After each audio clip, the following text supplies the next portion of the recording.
name is Nokomasipa. I am the chairperson of the Standing Committee on Agriculture, Economic Development and Tourism. I see that we are not quorating yet. I'll give another 10 minutes so that all members can enter the chamber.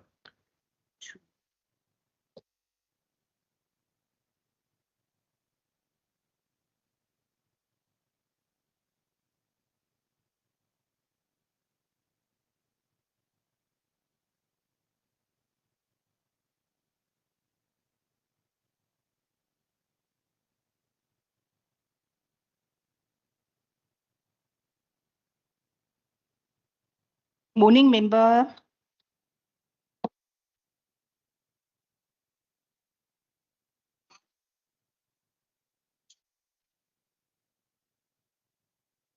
Presentation. Now I'm speaking. Good. I also see some slides moving on the screen. Good morning, honorable members. Voice. Good morning, honorable members. Can you hear me? Honorable members, can you hear me?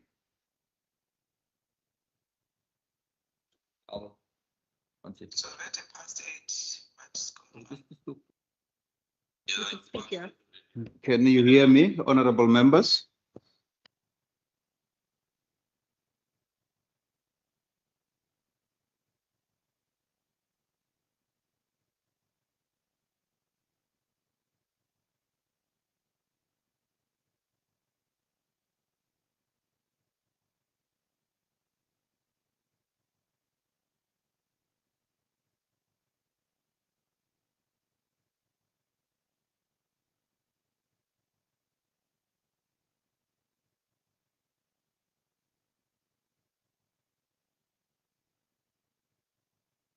Testing.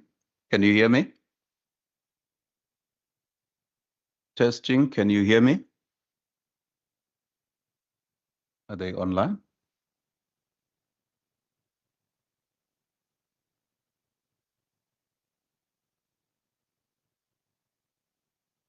One, two, 1, 2.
Siraj, we can't see the members.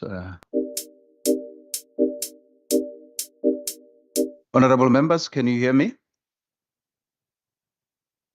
Honorable members online, can you hear me? Can hear you, Chair. We can hear you, whilst we cannot see.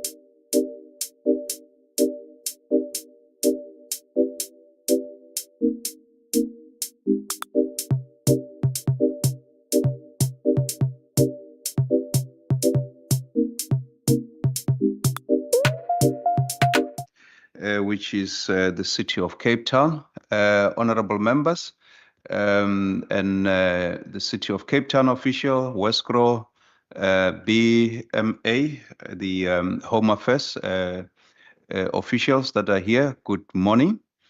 Honorable members, I am going to give you opportunity to introduce yourself before we start with the proceeding of the House. I'm with Shireen Nigar, who is our procedural officer. And like I've introduced myself, I'm just gonna really, for record's sake, once again, my name is Noko Masipa. I am the chairperson of the Standing Committee on Agriculture, Economic Development and Tourism, and I will be chairing this meeting. We'll start in the House. Honorable Vessel, over to you. Good morning, Chair. Good morning, everyone. I'm Derek Vessels, and I'm a member of this committee. Thanks. Thank you, Honorable Vessel. Online. Morning, Chair. Morning. You can go, Member Nkondlo. Morning, everyone. I'm Member Nkondlo. I'm a member of this committee. Thank you. Good morning, Chair. Good morning, everybody. My name is Khalil Parankais. I'm a member of this committee. Thank you. Thank you. Are there any apologies? No apologies from members, Chair. Thank you. I will hand over to the City of Cape Town to introduce themselves, and then the BMA and Westcrow as well. Thank you. In that order.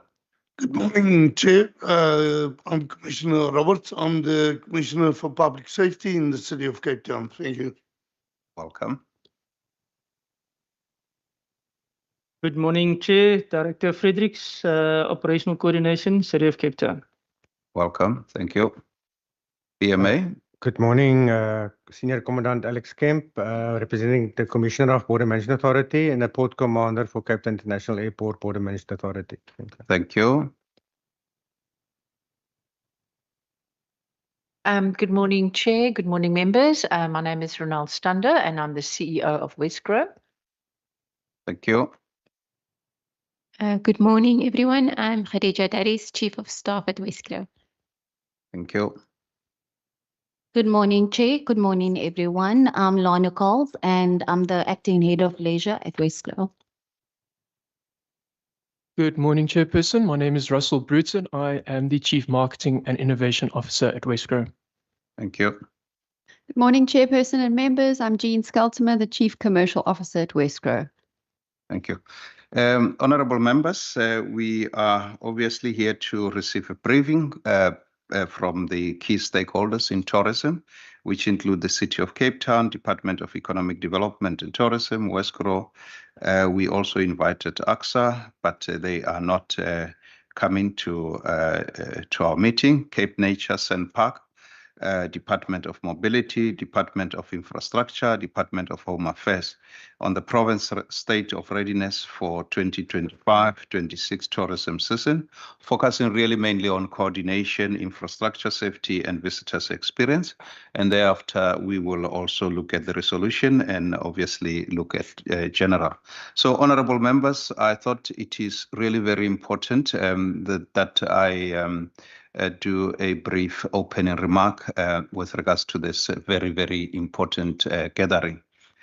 Today, we are gathered to receive briefings from key stakeholders on the province state of readiness for the 2025-2026 tourism season, with a focus on coordination, infrastructure, safety, and visitors' experience. Like I said, the presenting entities are the City of Cape Town, Department of Economic Development and Tourism, Westcrow, Cape Nature Sand Parks, Department of Mobility, and Department of Infrastructure and Home Affairs. Allow me, honorable members, to register our profound disappointment that Airports Company South Africa has failed to avail themselves before this committee, despite being formally invited. SA Tourism indicated that they will not be present. They will be present, but they will not be making any presentation. We are obviously not too happy about that. From the onset, I must remind all present that this committee derives its mandate from both the National Constitution and the Constitution of the Western Cape. Section 115 of the Constitution of the Republic of South Africa, 1996, explicitly provides that a provincial legislature or any of its committee may summon any person to appear before it to give evidence on oath or affirmation or to produce documents, require any person or provincial institution to report to it, and also compel in terms of provincial legislation or rules and orders any person or institution to comply with someone or requirement in terms of paragraph A or B. Furthermore, Section 23(4)(d) of the Western Cape Provincial Constitution mandates Standing Committee of the Provincial Parliament to monitor the socio-economic conditions of the residents of the Western Cape and to make recommendations to the Provincial Parliament concerning the improvement of these conditions. AXA play a pivotal role in the socio-economic fabric of the Western Cape. Their absence today sends a clear message. They appear to care little of the residents or the socio-economic well-being of our province. Let me place on record, honorable members, that national entities engaged in economic activities within the Western Cape are as critical as provincial ones. It is high time we establish robust mechanisms to hold them accountable, to compel their appearance before this committee and to ensure they provide information we require to fulfill our oversight mandate. This standing committee exists to ease the lives of our residents. The festive season represents a vital economic opportunity that our people cannot afford to miss. Residents want and deserve assurance on the following: will flights land without disruption? Are the runways in optimal condition? Is ATNS fully operational? Are airports' air conditioning system functional? Is security at our airports adequately resourced and vigilant, amongst others? This was a missed opportunity, not for AXA, but for the residents who depend on seamless, safe, and efficient tourism season to improve their livelihoods. On a positive note, honorable members, I extend sincere thanks to all the entities that availed themselves today. Your presence and contribution are deeply appreciated. Our residents value your critical role in driving the provincial economy. This is clearly reflected in the latest Statistics South Africa Quarterly Labour Force Survey for Q3 2025, which shows the Western Cape recording an official unemployment rate of 19.7%, the lowest in the country compared to the national average of 31.9%. Well done, and thank you for the vital role you continue to play in partnership with the private sector and other government entities in sustaining jobs, growth, and hope for the people of the Western Cape. With that said, honorable members, I don't know if some honorable members would like to make input in this regard with regards to the absence of AXA. I see the hand of Honorable Ngondlo. Thank you, Honorable Ngondlo. Over to you. Thank you, Chair, and good morning once again. Yes, indeed, Chair. I think from your remarks that you have made, please consider, as you had read the provision that relates to compelling other spheres, especially AXA as an entity of national government. And I'm very happy that you have raised this matter, because at a certain point, you know, this particular committee, even in the last parliament, there has been attempts to engage with the national parliament and various responses, as the chair would be aware that this very committee, when it comes to other entities like Transnet, when it relates to the port work that is done by the province, and a national entity like Transnet, such does take place.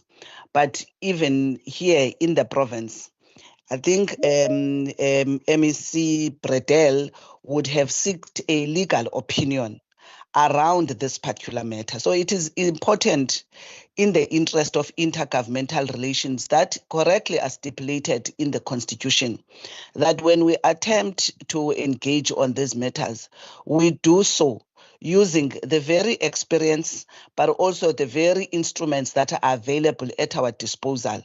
One is to say, has the Department of Transport or the Minister of Transport, where the entity accounts been made aware of the request of the committee, because I am sure even in the provincial government, if somebody were to want to invite the provincial entity, the minister who is the shareholder responsible for that entity, such a minister would need to be made aware. Number two, did we also do this through the National Council of Provinces, which again in the Constitution, that sphere allows us, with our representatives in the NCOP to ensure that the very provisions that are made by the Constitution gets to be realized. So I'm raising that, Chair, so that this matter, and you are very much correct, that cooperative governance, which is a spirit that the Constitution has already, when it was written and adopted, had indicated that we need to work in a cooperative manner. And once again, it is correct that AXA becomes a very important stakeholder in the tourism work and also in the interest, of the citizens of the Western Cape. I just wanted to draw you on those matters, that this particular issue that is playing out with the AXA is something that indeed has been raised by many, including some of the parties here in the Western Cape Provincial Parliament, when a very similar request is made of information either to the local government sphere or to the national sphere. And it seems there isn't a common approach, some, as I'm making the example with Transnet, able to come on board and then work with the province. And some, in this instance, as you indicate, that SA Tourism said is going to participate, but is not going to make presentation. AXA is not coming. On the other side, MEC Bredel said, they sought a legal opinion whether, as a province, as a legislature, do we have that legal standing to then subpoena other spheres? So I wanted to raise those issues for us to note, so that we continue on the very same path, so that we can get clarity and certainty. And that is why I think bringing our NCOP members, so that we get that clarity legally and our legal standing when we request these other spheres to come to our committees for clarity on such matters where there is no concurrence between a provincial government and the national government. Thank you so much. Thank you, honorable members. Are there members that want to make a contribution? I see no additional hands. Honorable members, I think we will deliberate more at the resolution. Thank you for your valued contribution to this particular debate. With that said, we are going to start now with our presentation. And I just want to welcome Alderman J.P. Smith, maybe for record purposes, just to introduce himself, and then start with the presentation as requested. Thank you. Over to you, Alderman J.P. Smith. Good morning, everyone. Goeiemorgen, Molweni nonke. Assalamu alaikum, namaste, shalom. Chairperson, thank you for the invite. Apologies that I was a few minutes late. We are squeezing this in between other appointments. We initially said no to, I think, but we hate to disappoint you or the legislature and your esteemed members. So we are present. With me is Commissioner Robbie Roberts, who is the Commissioner of Public Safety for the City of Cape Town. That's our most senior enforcement staff member who's responsible for all the enforcement agencies, and Director Wayne Fredericks, who is assisting here this morning. He also makes sure that all the different wheels and cogs of our machine remain spinning. So two very important persons. If we're talking about keeping the show on the road in Cape Town, making sure that everything we need to get to gets done, these are they, along with our Executive Director. And this morning, we are doing a two-part presentation with your permission, as arranged, both on the broader festive season readiness and then the zooming in on the tourism readiness, because you can't really extricate these from each other, and also because it is not fair to talk about tourism in the absence of the plans we put in place for protecting locals. and doing the former without contextualizing in the context of the latter simply creates for political point scoring. So we must always talk about what we're doing more broadly in the city and then what we're doing for our visitors, domestic and international. And if you'll permit, Commissioner Roberts will then proceed with the first part. Over to you, Commissioner Roberts. Thank you. Thank you, Honourable Chair, and good morning again to all. My real apologies. You have been allocated 20 minutes between you and Alderman J.P. Smith. If you can work within that, and then members will engage on questions. Thank you, Chair. I'm Commissioner Roberts. As indicated, I'm responsible for public safety within the City of Cape Town, and within safety and security, we've got the Metro Police, we've got traffic, we've got law enforcement, then we've got operational coordination, we've got the Safety and Security Investigation Unit, and we've got the Safety and Security Information Management Unit, and then we've got also the VIP and Close Protection Unit that is responsible for the policing in this area. And formal events. I'm just formal events, fire and disaster management. I need to mention it all. All right, Chair, my responsibility is to put the safety and security plan in place for the festive season, and Director Fredericks is responsible for operational coordination of this particular plan.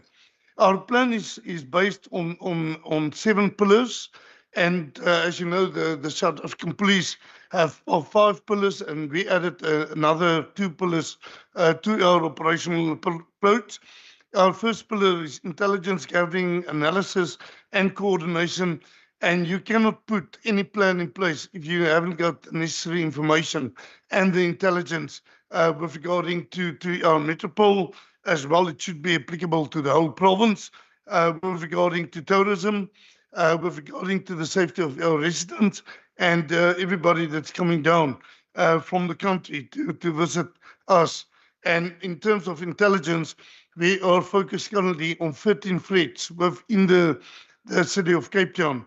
And some of those threats that I can mention is the gang violence, extortion, firearms, drugs, liquor, land invasions, and those types of threats that are mentioned. Then pillar 2, it's our operational approach, where we are focusing on our deployment, and I will refer further in the presentation to this particular approach. Then pillar 3 is to combat and reaction approach. That is, should there be any crowd management or protest actions during the festive season, we are also ready to address that.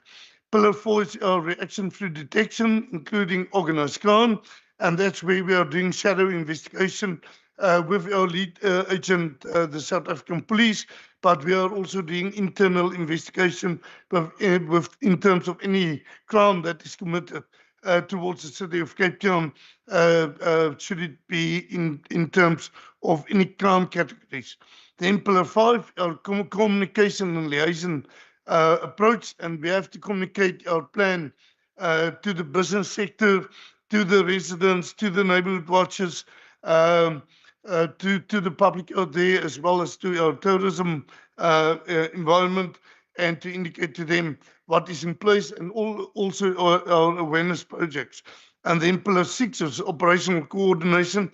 How do we coordinate these operational plans in terms of our various joint operational centers, our fusion centers, and how we bring this plan together with our partners, our external partners, with regarding to the provincial departments, as well as our internal departments within the city of Cape Town, and then also with the South African Police, and how do we coordinate this together as a joint operational venture. And then pillar 7 is, I think we are the front runner with regarding to the enforcement of technology within the country, and how do we make technology part of our operational plan, and how we can assist our provincial departments and the South African Police in dealing with this. Our operational concept, it is based on our joint integrated as well as our autonomous operations. Our joint operations, as I referred to, is with the South African Police and our provincial departments. And our integrated operations are really focused between Metro Police Traffic and law enforcement and the various internal departments within the city. And our autonomous operations is where we want to focus on specific threats in terms of that.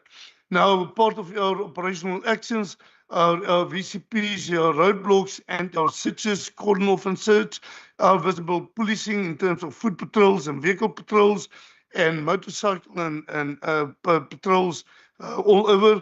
Our reactive policing is our day-to-day policing, where all the complaints come through the 107 center, and we are attending to the complaints and the service requests of our public.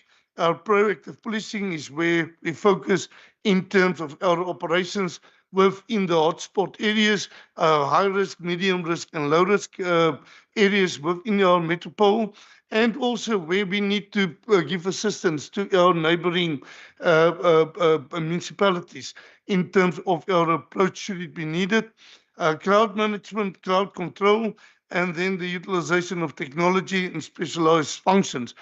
And when we are looking at the operational concept, we do information gathering, we do the assessments in terms of our crime pattern analysis or our crime threat analysis.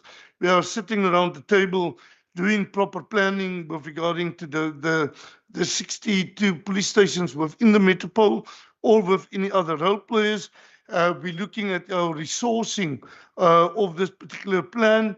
We are looking at the deployment where our resources are going to, and that our members are fit with the necessary equipment and vehicles.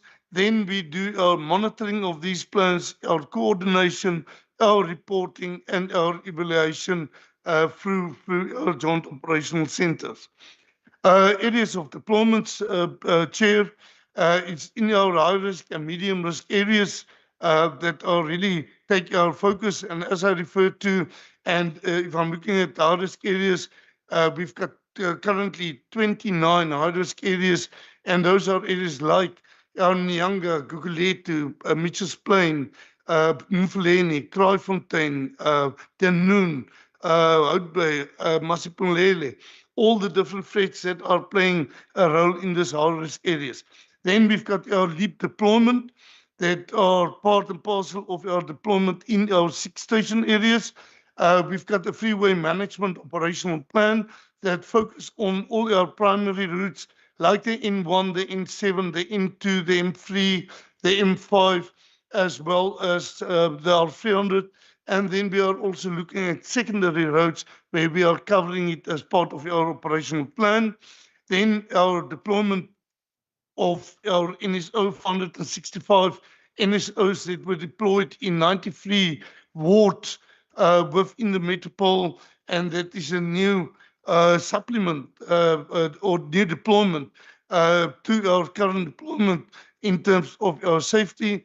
And as you referred to the AXA plan this morning, Chair, we deployed since the 1st of September 44 members, law enforcement Metro Police members, as part of our deployment at AXA that are dealing with the inner and the outer perimeter, Botchet Road, the into Stellenbosch arterial, the R300, for any eventualities that can happen towards the airport or from the airport, should it be crowd management or protest actions or any crime-related issues in the environment of the airport. So the City of Cape Town really contributed to the safety and security of our airport.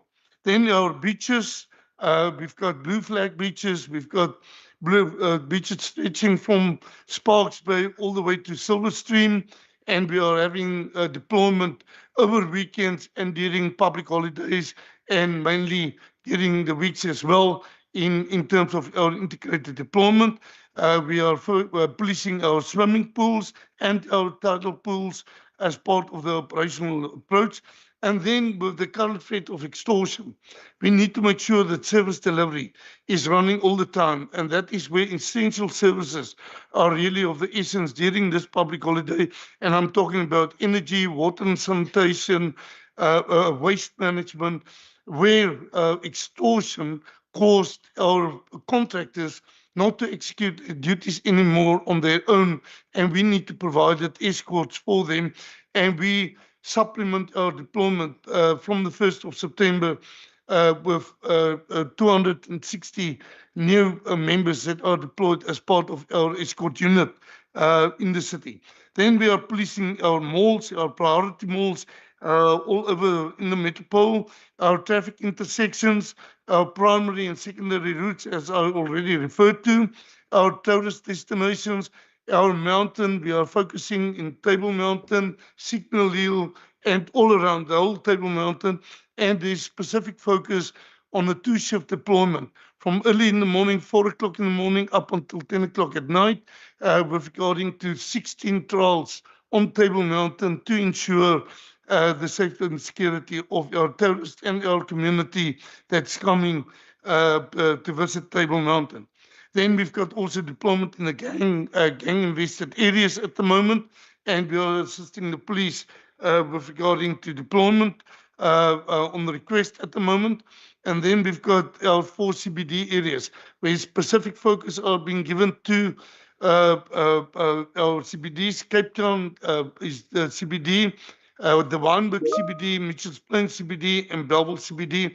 And we are focusing around the PTIs in that area. And that also form part of our Operation Exodus, when all of our visitors are leaving Cape Town to ensure that they are leaving Cape Town safely. And then we've got evidence-based policing focus in the 6 areas. Then the command and control and our coordination is our standby during weekends and after hours. Our festive season joint operational coordinating committee. We've got a specific coordinating committee that meets on a weekly basis to coordinate it. Our integrated jobs in the 4 areas that cover the whole metropole. Our integrated joint operational center. Our SAPS Provincial Joint Operational Center, the POCC, where we are forming part of a joint approach. Our SAPS Prof Jock meeting that I'm attending in order to address the various threats and should there be a need from the South African Police. Our Warren Jock meetings on a Tuesday and on a Thursday, and our Saturday standby meetings that coordinate this particular plan. And then our Fusion Center, where all our technology comes together and being monitored.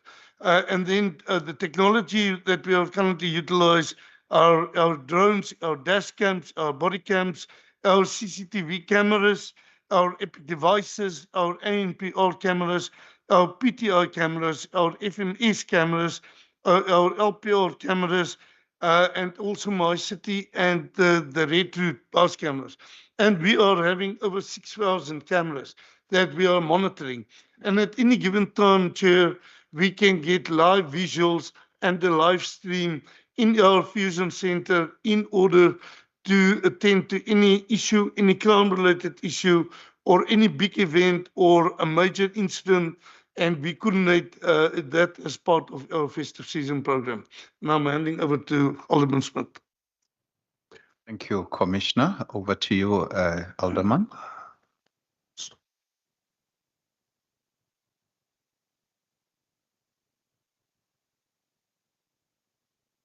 Chair, I'm just waiting for okay, it's loaded. Again, good morning, everyone. Commissioner Roberts has covered much of what needs to be said around the broader festive season approach. Let's just see if the slides are advancing on your side as well. Not yet.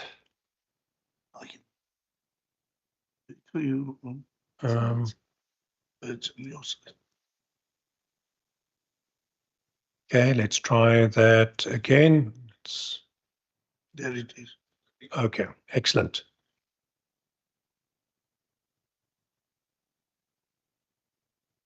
All right.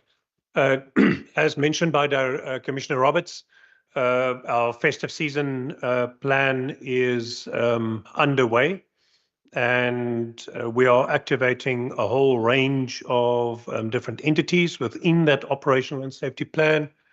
There's just a huge delay, so if I press back, it takes 30 seconds before it shuffles the slide. Thank you, sir. A significant number of different entities that have to be coordinated. That's always the biggest challenge with these things, is multi-stakeholder coordination. We are very good at operating in silos, less effective operating together, but we have had a lot of experience of doing this. So annually, this has become a fairly organized effort and led by very capable hands. And that festive task team has been activated and that oversees this festive season readiness. When the JOC is activated, and you should enjoy that picture, that's hopefully the last time you will see that picture. For henceforth, we are divorcing the transport department. At the moment, just settling the disputes over custody over the children.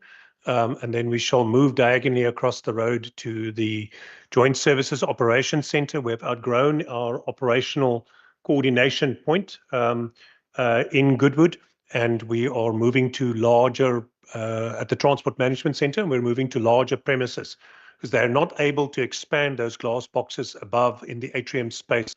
So we've set up new operations. We, by the way, have attempted to invite SAPs into that space as well, and provincial traffic. So we are setting up a very impressive joint operations center, which will have also a real-time crime center for the first time. We're taking a very big, very bold step to level up to international best practice standards, which you will not find anywhere else in South Africa. And I've just been to Joburg for 2 days. I have a good sense of how they are running their show. The level of computer-aided dispatch that we are implementing is unparalleled. The richest city in this country has not got the beginnings of what we've got in terms of just basic coordination and integration and mobile enablement of resources. So there are over 20 different departments. I won't read them all. They're on screen at the moment. It includes all the safety and security departments, but also the recreation, health, tourism, the form and events, the different enforcement services. They all have a role. Our bus services, SAPs are there. And as needs be, also the SANDF and the South African Police and others. The JOC will run in 4 areas and does also bring in external partners like the NSRI, the SPCA, Western Province Life Saving, our neighborhood watches, of which we have around 50,000 active in our city.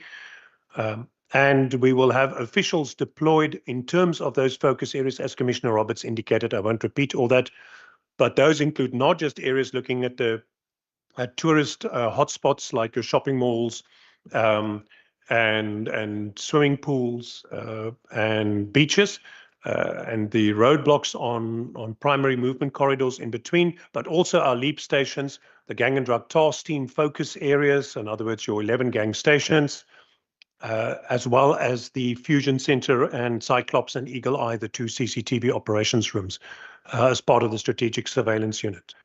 We will, at the appropriate time, also run Operation Exodus, which is where we monitor the departure of buses and minibus taxis, long-distance vehicles that are taking commuters or travelers to other parts of South Africa. Those have a very bad track record in terms of accidents and fatalities. And a big contribution we can make to that is making sure that they leave Cape Town roadworthy with fit drivers. And we do our best to ensure that, including doing vehicle-free vehicle tests of those vehicles before they depart. And there's actually a fairly high degree of voluntary cooperation by those public transport operators with us. Commissioner Roberts has spoken much about the festive season readiness, but there is a specific tourism component to that. Province sponsors overtime budget for this. We're very grateful for that, and thank you to MEC Mayer and his predecessors. This was started by David Maynier, sustained by Murray Wenger, and now with MEC Ivan Meyer. And thank you to the provincial department. We bolster our numbers and our overtime hours through that, and they will focus on the CBD, Boerkaap, Long Street, and the sandparks areas around that. We generally deal with lower slopes, but also patrol the mountain itself. We will maintain a strong visibility on these spaces during this time, and a key component of that is always a no-tolerance approach to the consumption and possession of alcohol on beaches and public places. Our bylaws are explicit on that.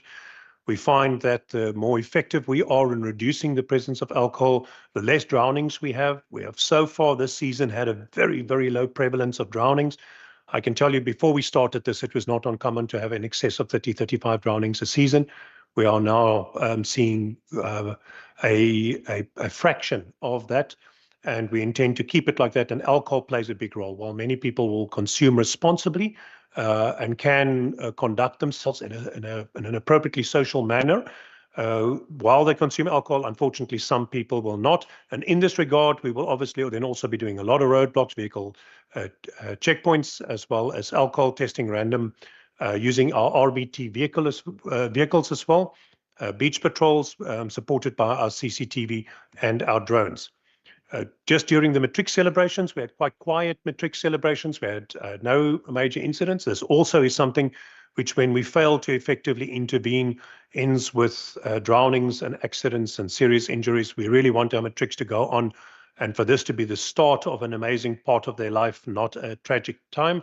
And so the matric celebrations we have curtailed. In terms of alcohol consumption, then in terms of festive season readiness, as Commissioner Roberts referenced, significant deployment on our freeways, N1, N2, N7 and R300, to some extent also Baden-Powell, and making sure that that people who move along these major corridors can do so safely, using the freeway management system camera network to assist with that. Then, of course, we have our neighborhood safety officers who have now been deployed in wards across the city, and they are starting to get good results. On Friday, we tragically had the death of Officer Tyler Lamb when he pursued a person involved in a robbery across a rooftop, and it appears was pushed through the rooftop. At least that is what the suspect has been charged with by the South African police. And then also, as with 2024, we have our cadets currently in the college who will be deployed in 24 Project 100 members. Our cadets gain valuable experience in this regard. We've seen in the last quarter a very significant outputs by these departments, both law enforcement and Metro Police, in terms of the confiscation of ammunition, firearms, narcotics, and as a consequence, arrests. I looked through, as part of this visit to Joburg, looked through their somewhat larger Metro Police forces statistics in terms of firearm arrests. It is a much smaller component than ours. We are doing really well with taking guns off our streets. And either we have become effective at doing this, or there is a much bigger pipeline of firearms coming our way. And we have some theories around that. The Fusion Center will run. This is the nerve center. This allows for some real-time crime intelligence to respond to matters in real time using your camera networks, the EPIC computer-aided dispatch system, essential to coordinating all of this, which is at the Metro Police building behind the on Buitengracht Street, just behind the Pet Hotel, at Fritz Pet Hotel. And then that will also see the daily coordination between not just our services, but also the City Centre Improvement District, Sandparks, and the neighbourhood watch structures and other services, giving us daily those dashboards in the bottom left. So maybe later in the tourism season, you want to ask Andrew Mortimer to come and show you what those dashboards tell us about what's happening. And you can see a snapshot of the computer-aided dispatching system showing the engaged and available vehicles in the bottom right corner there in terms of the computer-aided dispatching system. I conclude, to Chair, just to say that we are trying to help the tourists understand what our officers look like. So we are circulating these pamphlets digitally and in print with a QR code that they can access for visitor safety tips. It's called Spot the Uniform, to try and make sure that they can differentiate the actual enforcement staff to the other risks. Why do we do that? Because tourists are gullible. They are trusting, and they're often taken advantage of. The most common scam at the moment involves people with Bluetooth keyboards, such as depicted in there, with a silly Visa sticker stuck on it to make it look like a pay point, which they then go up to tourists with some kind of bib on and say they are police or security guards, and the tourist needs to pay to get a permit to walk down a particular street or otherwise, or there is some event happening. We have done as much comms around this as we can to try and get tourists aware of it. We've asked the hotels and tourism industry to help us do that. We issue pamphlets and communications to them. We visit the hotels with the tourism unit and re-educate them on this and make sure they're displaying our pamphlets, because the tourist then puts their PIN into the Bluetooth keyboard, which the persons can see. They use a card schema to scan the card. You conveniently supply the PIN, and they empty as much money from the bank account as the limits you've set on it. So that is just a very silly scam, but it works remarkably well, and we've been trying to educate everyone around this.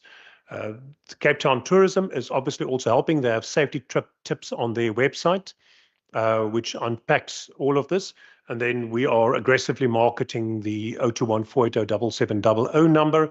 I've asked that for the tourists, they do the +27 21 480 7700, which is effective whether dialed domestically or from a roaming phone.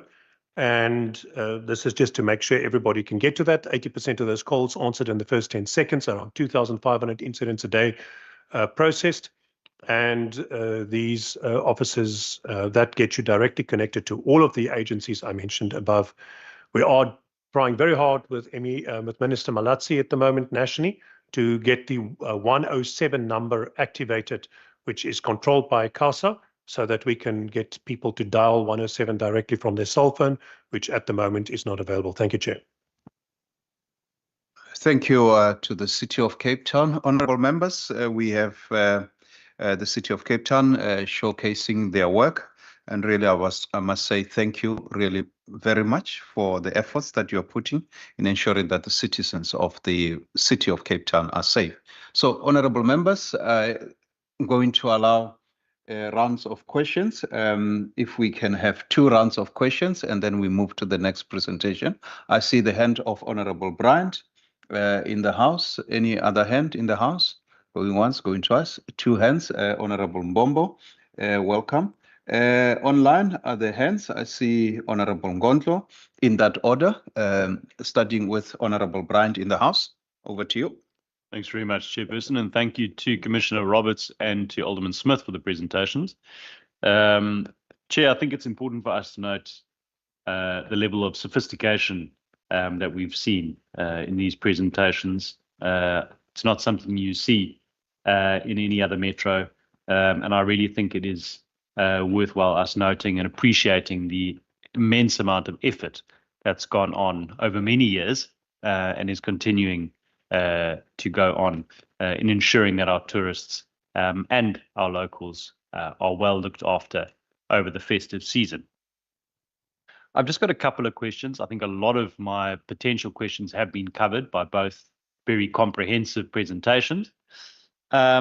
The one that I would mention, and it might sound a bit strange, as people might not see it as a tourist safety issue, but I know dogs on beaches is a bylaw concern, and it's something I've noted quite a lot myself visiting beaches, that people find it okay to take their dogs off lead on certain beaches, and I am concerned that it really is a matter of time before we have another bad dog attack, particularly on some of our so-called pocket beaches, which are the smaller beaches in certain parts of the city. So just wondering if there's anything that can be done for that. I know there are other concerns, I'm sure, for enforcement across the board, looking at what you've already shown us. Glad to see the Fusion Centre taking place. That was going to be one of my other questions in terms of integration with the other spheres. But following on from that, my other real question, I suppose, I don't know if this is best for Commissioner Roberts or Alderman Smith, but I know that your officers do conduct many operations and make arrests, etc. How much of a challenge is the follow through after that with the investigations, etc., and evidence in coordination with the SAPs? I know they do struggle a bit with resourcing, but if you can just maybe expand a bit on that so we can ensure that those who are apprehended for conducting illicit activities and operations during this time and criminality are held to account in the longer term. Thanks very much. Thank you, Honorable Bryant. Honorable Mbombo. Thank you very much for the presentation. Just a quick one. When we talk about tourists, we talk about the domestic tourism and also international tourism. For me, coming from the Eastern Cape, we know that all the Eastern Cape, they are coming here. Whilst those who are from here, they are going back home, but they will leave their homes, stroke shacks, with the ones coming in. Hence, you find that there will always be a lot of fires. So most of them, it's not necessarily it's caused by the ones, because sometimes there's this speculation, which does happen, where others, when they don't want, they want to move, they'll rather burn the shack and then they leave. But in some instances, it's about they leave it, and then those who are coming in, they exchange cousins are coming in, and then they'll stay there. And then that's when there will be a lot of fire. So my point is about at what extent you accommodate some of those kind of the domestic tourism. But also within Cape Town, you get a lot of the exchanges between suburbs. I stay in the, we call it Western Seaboard, for example, especially during the so-called beach days. All the locals there, we don't even use from the 15th of December until the schools open. We don't use, although we might be staying around the beaches. You get all the minibus taxis from all over queuing on the roads. We can't even move anywhere. If you don't leave, you must just stay indoors because you won't be. I'm not saying that because it is for the public space, but at what extent you look at all of those in terms of the inward tourism regarding the safety, as I'm saying that the whole blockage. Just making an example, if you go to Big Bay, Eden Bay, you'll never get there anywhere. The whole of the streets, they are all blocked. But my most important thing, and also I'm not only talking about the Khayelitsha, because I'm not saying that in the western side, the whole of Danone, you will never get any entry. At what extent also you protect those ones who are staying behind from the over tourism or of the unlawful practices that not only block the streets, because you end up getting called in terms of there's fire, but you can't even drive in. Everything is blocked. How do you ensure that even the local citizens, plus also the domestic tourism, beyond only the tourism that is focusing in the Table Mountains and whatever, but also even locally. And then lastly, the malls. There are certain malls. I'm not talking, you might be walking freely, nicely in the waterfront. I'm talking about the shopping centers, the malls, where you get some of the, what do you call these, the pickpocket. Yes. There was a time that I went to the macros where there were 5 people at the same time. There were people inside. Of course, it's a role of the owners of the property. But my point, in the cases where there's a high level of people, which is good that we attract tourism, at what extent you also look after us as the people from here, people who are here, not necessarily focusing on only of all those aunties and ompis that are coming from all over in other parts, and then they go to these tourism destinations, but locally as well. Thank you very much. Thank you, Honorable Mbombo. I want to use your quote of where you are planted, you grow. So I think they also grow, where they are planted. Over to Honorable Ngondlo. Thank you, Chair, and thank you for the presentation. Maybe taking from what Member Mbombo concluded on, the issue of profiling the malls, because during festive season, indeed, there is a very high crime rate in malls. Actually, I'm on the Somerset side, which is opposite Member Mbombo. And I think once experience and got feedback to the mall security management of the Somerset Mall that there are cartels that actually move in between malls and they target these seasons when there are tourists, when there are lots of people, and they go even inside of shops. So I'm interested to understand whether this work of tourism does profile these malls. Is there any advanced intervention from a security point of view that gets to be done, both in the malls that are in the urban settings and particularly the ones that are in the townships where strolls and strolls of huge numbers. You talk about Philippi malls, Kukuletu Mall. You would always have, those type of safety issues. My second issue, Chair, I'm interested to understand in the coordination that was referred to by Alderman Smith as one of a kind. What is the involvement, if any, of the private security as part of the stakeholders that they are working with in identifying or in the crime prevention? Is there some of those that are working with, and how are they managing the public information that would potentially be shared with such private entities? And this links also to the issue of the technology that gets to be used. And I am not sure whether this technology is owned by the city or it's technology that is implemented through private entities, and what are those custodianship measures between the city and those particular entities as it relates to public information that gets to be exchanged between those entities and the municipality as a representative of citizens. So I'm just interested to understand how that works. But thirdly, Chair, is to ask a question that one always asks during this time when we talk about tourism.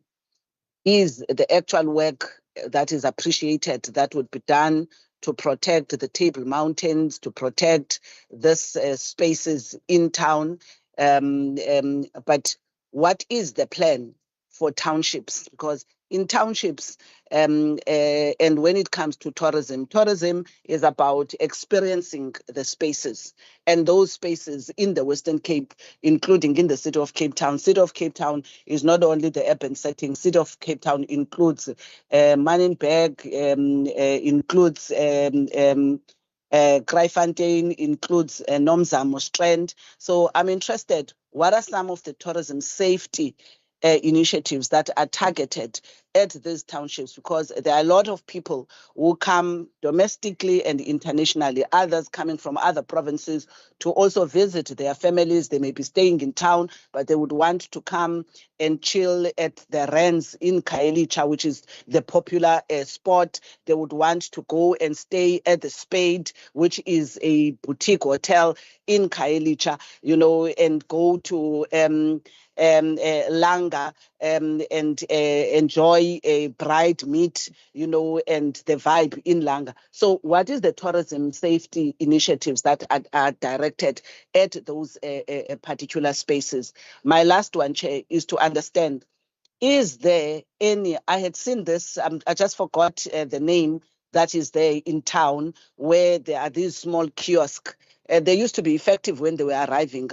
These days, you walk by, sometimes the person is not even in that kiosk. I'm not sure whether that particular intervention is still being managed by the city or who is managing it. But is that still working? Because I think it was helping if somebody gets mugged or somebody, especially tourists, are looking for direction so that they don't ask any other person. As Alderman was saying, the tourists are very much gullible and trusting. So those kiosks were assisting because at least you've got an official that you can be able to ask, so that if anything happens, you can still point back at that sort of official representation of a government. So do those still work? And is there any other mechanism that is like a sort of response line or something where somebody, using this technology to date, where somebody can actually, when there is a crisis and a tourist, is finding themselves in a situation, can either call either a toll-free number or any particular mechanism that would ensure a timely response, to them at a moment maybe of threat, at any time, when they are up and about, in the city. Thank you so much. Thank you, honorable members. Alderman and Commissioner, over to you. Thank you, Chair. I'm going to deal with certain questions, and then Alderman Smith will fill in as well. Just to come back to Honorable Brandt, with regarding to the follow-through investigations with SAPS. Now, City of Cape Town, really, our Safety and Security Investigation Unit are responsible for shadow investigation with regarding to any city-related issues or any where the city are actually part of the crime. But with regarding to our own police-initiated crimes, and specifically referring to possession of unlicensed firearms, drunken driving, or possession of drugs or dealing in drugs, we've got a watching briefs in place, and we also link up with POX in terms of the watching briefs that they are putting in place, and we are communicating with the NPA as well as part of our watching briefs. Now, specifically, and we are not there where we want it to be, because there's communication between the City of Cape Town and the Provincial Commissioner in order to get feedback what happened to our own initiated cases, Chair. And then you will find when you are specifically on the firearms, and in last year, I requested the police to give just on 85,000 cases feedback, because that was cases that were initiated by our own members within the City of Cape Town. And unfortunately, they indicated to me, it was 116,000, and they indicated to us that they cannot do it, and that they need to give us a grace and more, rather to only give them feedback from 2021, 22, and that ended up at 85,000. But we are not really getting feedback with regarding to the cases. And then we are focused on our cases that are getting withdrawn before court, in court, or where there were no convictions, because the conviction rate is very low. And that is what we are doing. We provide the Provincial Commissioner with a list of all our cases, and he needs to provide feedback. And currently, this consultation between the City of Cape Town and the Provincial Commissioner in order to get that feedback. We are not 100% happy with the feedback at the moment. It is not what we want and expecting at the moment due to the volumes. But we are focusing on the reasons why our cases getting withdrawn. And most of the time, our cases get withdrawn due to outstanding lab reports. I approached the NPA and requested them to rather give a postponement date of 6 or 7 months in order for the forensics to get those cases done, because when that case is withdrawn and forensics are providing you with that report, you are putting pressure on that particular policeman that is already overburdened with the investigation of a lot of cases in order to go and look for that a particular suspect again and to get himself back on the court roll, and that's a lot of time. And that's why we are putting watching briefs in place. Then Mr. Mbombo, or Honourable Member Mbombo, with regarding to the minibuses and traffic in area. You will refer, Chair, that I referred to the main priority routes in 1, in 2, in 7. There are 300, M5, M3. Those are our priority routes. But we also identified our secondary routes. That is Jakesville, Baden-Powell, Stellenbosch arterial, all those secondary routes that are specifically during festive season are causing us a problem with regarding to traffic congestion. And specifically, I think the taxis during that time are the use of transport to get people at the beaches. And you can really police it by policing intersections on these particular roads. By having visible policing, by using our technology in order to determine congestion and traffic buildup, or also to look at traffic behavior, taxi behavior, traffic behavior, commuter behavior, and to deal with it. That is also where we are not really tend to have roadblocks over that particular days, but rather vehicle control points in order to ensure the flow of traffic, but to be visible out there and to deal.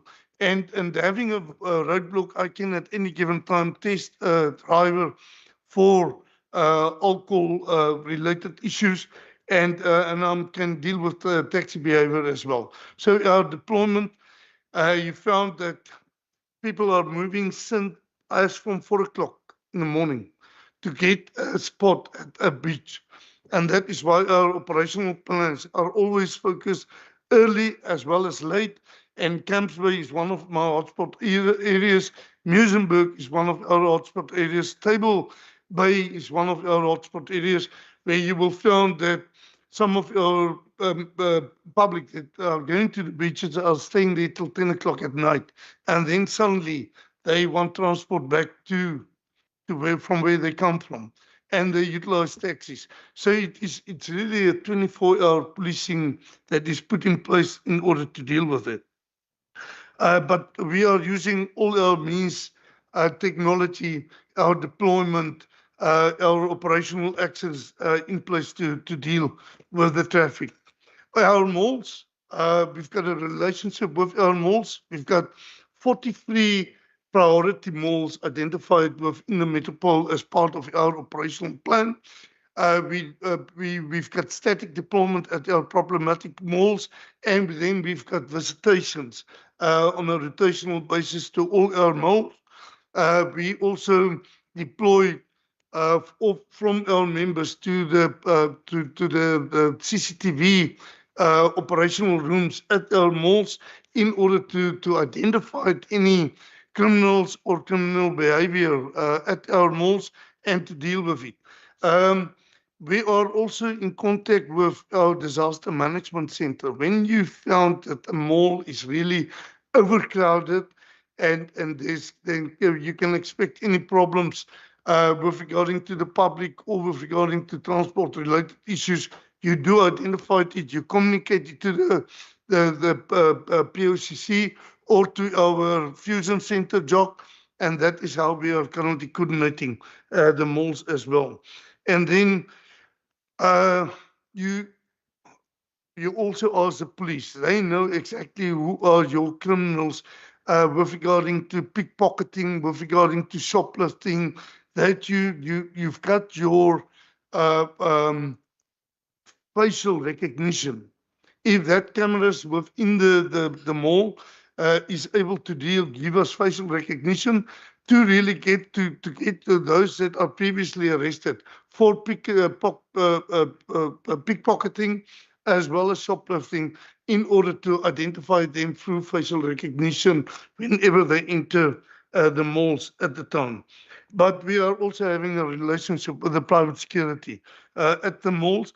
And then we are also utilizing of our neighborhood watches in order to deploy it at the malls, in order to be our ears and eyes with regarding to any traffic congestion or with regarding to any criminal activity. And that is where the public help us in terms of the CPFs and the neighborhood watches in terms of that.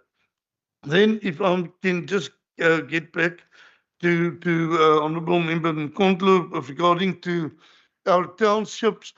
I did refer to our LEAP deployments that are focused currently and in our 6 identified areas, Delft, Khayelitsha, Nyanga, Philippi's, Mitchells Plain and Gugulethu. Those are our LEAP area. We've got deployment on a 24-hour basis there that are a supplement to the resources, the lack of resources of the South African police in that particular areas. We are also having our NSOs and our LEAP deployment as a contributor to that particular areas. And as part of our evidence-based policing, we are also using 96 additional members to deploy in those problematic areas. As we are monitoring the crime in all our hotspot areas with the assistance of the South African police on a day-to-day basis, and should you determine that medium risk area or a station area becomes a high-risk hotspot areas, you redeploy your resources to that particular area in order to deal with it, and then you also utilize your technology in your hotspot areas in terms of your body cams, your dash cams, your drones, your CCTV cameras in order to identify crimes. I think Honourable Member Mbombo also referred to the domestic influx to these areas, and that is where our LEAP and our DKNG, our evidence-based policing, as well as our NSOs, are a contributing factor to more resources in that particular area. Our visibility, our interaction with the community in those particular areas, as well as our awareness programs over the festive season. The children is out there in the streets, and specifically you are focusing on domestic violence and crimes that can be committed against women and children over this period. And that is why our focus is not only on hardcore policing, but also on issues relating to social issues within that area. And Alderman Smith will provide feedback with regarding to the fires. But I can also mention with regarding the kiosk, and I addressed yesterday, I addressed our CBD, specifically our 4 CBDs, Cape Town, Bellville, Wynberg, as well as Mitchells Plain, with regarding to our interactions and our visibility with the SITs in those areas, where we are having a partnership with the SITs, and they are also our ears and eyes. And wherever they put up kiosks or trailers, our Metro Police Traffic and law enforcement also supplement them to utilize our caravans and our kiosks in that area, and there's communication between us, and they also form part of our deployment in the fusion center. Thank you. Honorable members, I don't want to really stop the discussion or the flow, but I know that we are challenged with time, but I think this is vital information that we need to hear from the City of Cape Town. I'm going to hand over to Alderman to also answer the question relating to Honorable Nkondlo. Thank you, Chairperson.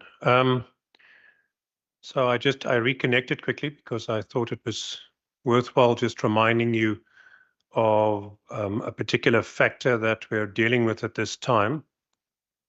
It'll take a moment to load. Chair, so just to start at the beginning, we have at this stage, I do note of Member Bryant's reference to very comprehensive, which is code for long. Sorry, Dave. The issue of dogs on the beaches. Some beaches are dog-free roaming. Some are dogs on leashes for specified times, and the local sub-councils can vary that as they see fit. It is so that people take their dogs on beaches outside of the prescribed times. That's largely complaints-driven. When there are complaints, we will act. We don't really act proactively. Cape Town is a fairly dog-friendly city by and large, so people are quite tolerant, and most dogs that people take to the beaches are well socialized. So we very rarely have incidents, extremely rarely. But it is worthwhile reminding our staff to be attentive to those rules, and Commissioner Roberts and myself takes note. Thank you for the comments about the Fusion Centre. On investigations, as Commissioner Roberts explains, we do follow through. We have watching briefs on things like drunk driving. The public would be quite shocked if they understood how bad the drunk driving outcomes are. How few of the drunk driving arrests we make actually ends up to convictions. It's why our roads are as dangerous as they are on the issue of drunk driving. Distracted driving, of course, being equally problematic, or more so, with people with cell phones not paying attention. So both the firearms issue and the drunk driving, the convictions are very, very low. We put in a lot of effort to arrest those persons, and the criminal justice system creates consequences for extremely few of them. 4.7% in the case of firearms. Out of every 100 gangsters we catch red-handed with an illegal firearm, the criminal justice will let 95 of them walk free. Don't ask us where the violence comes from. Don't try and blame the city. Don't play politics with crime. Don't do any of this nonsense. Just keep that stat in mind the next time anybody wants to open their mouth. That's the only thing that matters. That is why the situation is as it is. It's the poor conviction outcome. Shamala Batoy says the failure to language, Alderman. I thought my language was entirely in keeping with the subject matter, Chair. Nonsense. Honorable member, please, I did not recognize. You must raise your hand if you want to really make an input. Thank you. Proceed on. Chair, I would question the use of the word nonsense as parliamentary, but in the council chamber, we're told we're not allowed to call what other people say nonsense. Chair, so there is a very serious problem in this regard. We are engaging the NPA and the DOJ about this, but there is a significant level of dysfunction in our criminal justice system at the moment. It's part of why we will probably proceed to litigate on the issue of additional powers soon, failing which we will not be able to rescue the public from these circumstances. Then the issue of the fires, we have more than 100 fires a day in peak season, ma'am. Yes, we do note some purposeful fire setting. There are times, especially previously when structures were expected and reasonably predictably delivered, then we could see that there were times when fires appeared to have been set purposely, possibly for obtaining building materials or otherwise, or as a result of disputes. But that's a very, very small percentage. The vast bulk of this is through negligence, people falling asleep or going to sleep with open flames burning, or because of intoxication or otherwise being neglectful with an open flame. And we do a lot of communications around this. We do 800 plus public awareness sessions a year. We do a lot of targeted comms on this in all languages. So we are trying, and we appreciate any additional communication that province may assist us in this regard. Commissioner Roberts did speak extensively about the tourism issue, the coastal transport management plans. We do our best around our coastal routes, but it is true that the congestion gets to painful levels. Taxi behavior is the one thing that Commissioner Roberts didn't speak about extensively. This is the biggest complaints category during this time. There are times when the conduct of minibus taxis particularly, but also meter taxis, creates very challenging circumstances as they are less prone to complying with the laws, creating their own lanes, driving into oncoming traffic, and creating significant congestion. The traffic bylaw amendment, ma'am, is coming in February. Public participation closed a week ago. It should be law by February, March. That allows us to resume impounding for moving violations. And much has been said about that. Commissioner Roberts has spoken about the malls, but we do have the NSOs now also working in communities. And I have noted that they are already being engaged by the malls, especially around the crime that happens in the parking areas in the periphery of the mall, because the inside of the mall remains a private security matter predominantly. but we do work with them, as Commissioner Roberts says, and we are doing awareness sessions at the malls as well. I will be visiting some of those.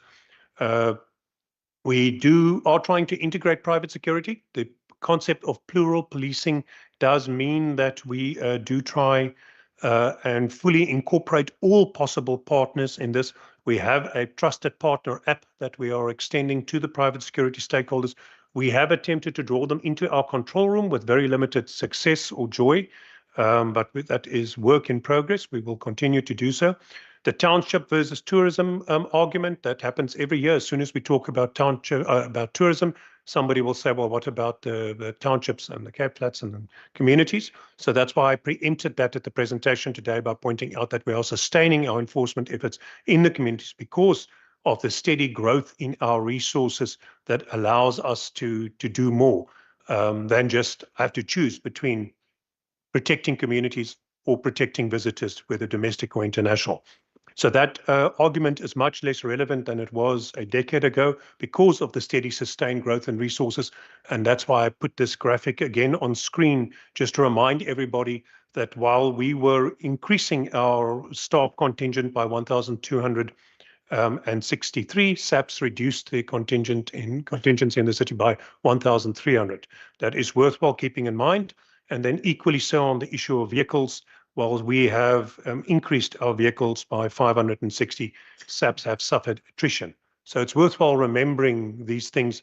The problems we deal with do not happen in the abstract or in the ether. And LEAP will continue to work in their priority areas sponsored by province, the NSOs, the specialized units. They will all continue to work in the areas. And then, as Commissioner Roberts said, those kiosks are city centre improvement district kiosks, not city kiosks, but because of the additional tourism deployment we have, we are no longer reliant on just a few points of contact in a kiosk. We actually have staff roaming the area now, both in vehicles and on foot. And so we are far more visible and accessible, hence the pamphlet also Spot the Uniform, so that people know how to gain contact with us. And we've arranged with the consulates to have translation facilities on available so that if a tourist is injured, the control room can consulate or robbed, where they can contact the consulate, have somebody supply translation for that person so that the officer on the ground can quickly access them via phone or otherwise. Thank you, Chair. Thank you, Alderman. I must just remind members to keep to the decorum of the committee. We have done very well so far, and I hope we just proceed that way. Nonsense has been ruled to be parliamentary, so is not unparliamentary. So, honorable members, we over time, I allowed the City of Cape Town really to explain as much as possible because we don't often really engage them in this manner. And I think they are really an important enabler in terms of economic development. So this kind of engagements are really welcome. And really, I just want to really thank you for providing this insightful information in terms of how ready you are for the tourism season. Really, thank you, Alderman. Thank you, Commissioner. And also the gentleman accompanying the commissioner. Really, thank you very much and keep up the good work that you are doing. So with that said, honorable members, I note the hand of, before I dismiss you, I note the hand of Honorable Ngondlo. I'm just going to allow her to speak. Maybe she wants to sponsor a question to Alderman and Commissioner. Over to you, Honorable Ngondlo. Chairperson, since you are concluding on the discussion with the city, I would want to understand if we do have follow-up questions, what do we do?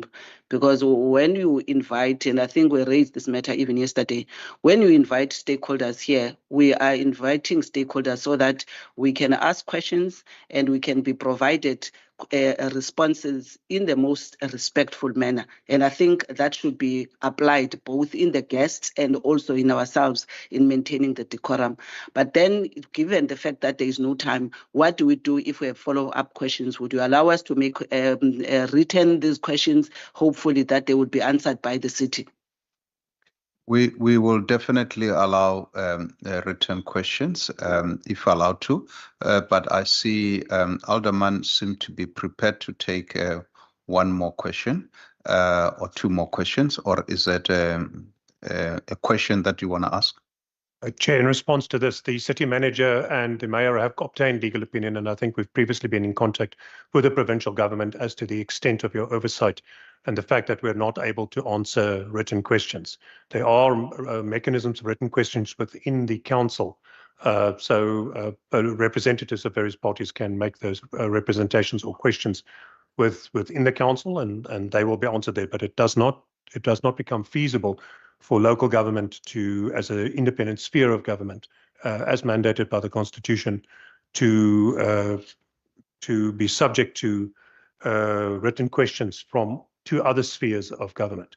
That supposes or presupposes the subordination of one sphere of government to another, which is not what the Constitution provides for in terms of that. We are happy if member Nkondlo wants to contact me or Commissioner Roberts. We're always accessible. Our phones are always on. We're happy to assist.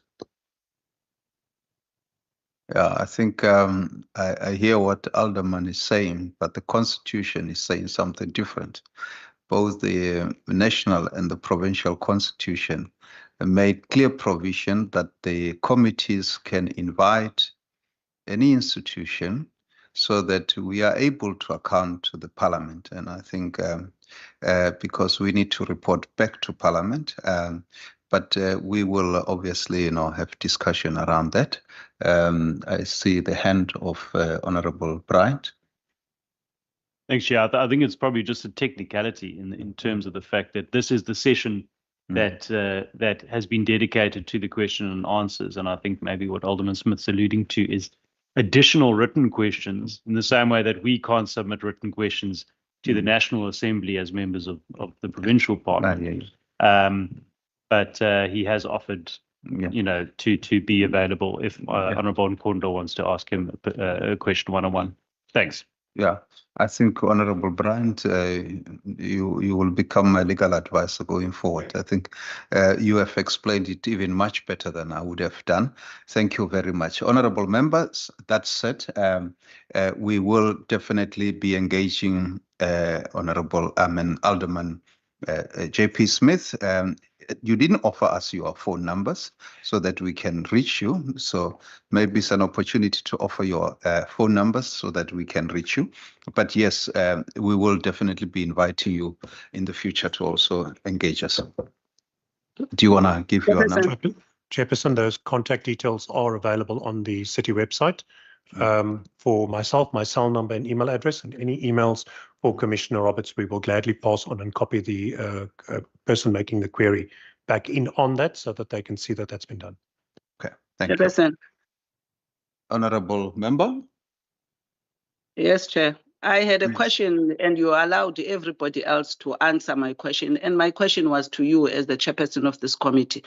Who has to make the ruling on the question that I was putting up, because you are chairing the session and you allowed everybody else, and my question remains not answered, with the legal opinion and everything else. So I'm still asking because there is a matter that one needed to follow up. So I'll be satisfied if you say, as per our resolutions, that matter will be deferred there. I don't have a problem if that is the response, but I don't take kindly with the fact that we ask questions, then you allow other people to answer the questions, because when we do that in the other discussions, we're not going to be allowed and will be ruled out of order. So rules of parliament must also be applied even when there is a guest, whether it is the guest from the city. It must still be allowed to adhere and to respect and honor our rules. The same that I think in council that will be done. Thank you, Chair.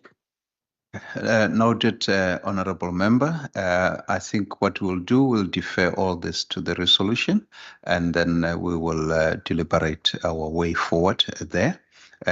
Once again, thank you, Alderman. Thank you, Commissioner. And with that said, we're going to allow them to depart. I know that Alderman Smith has got many other appointments. The department can come forward in the hot seat.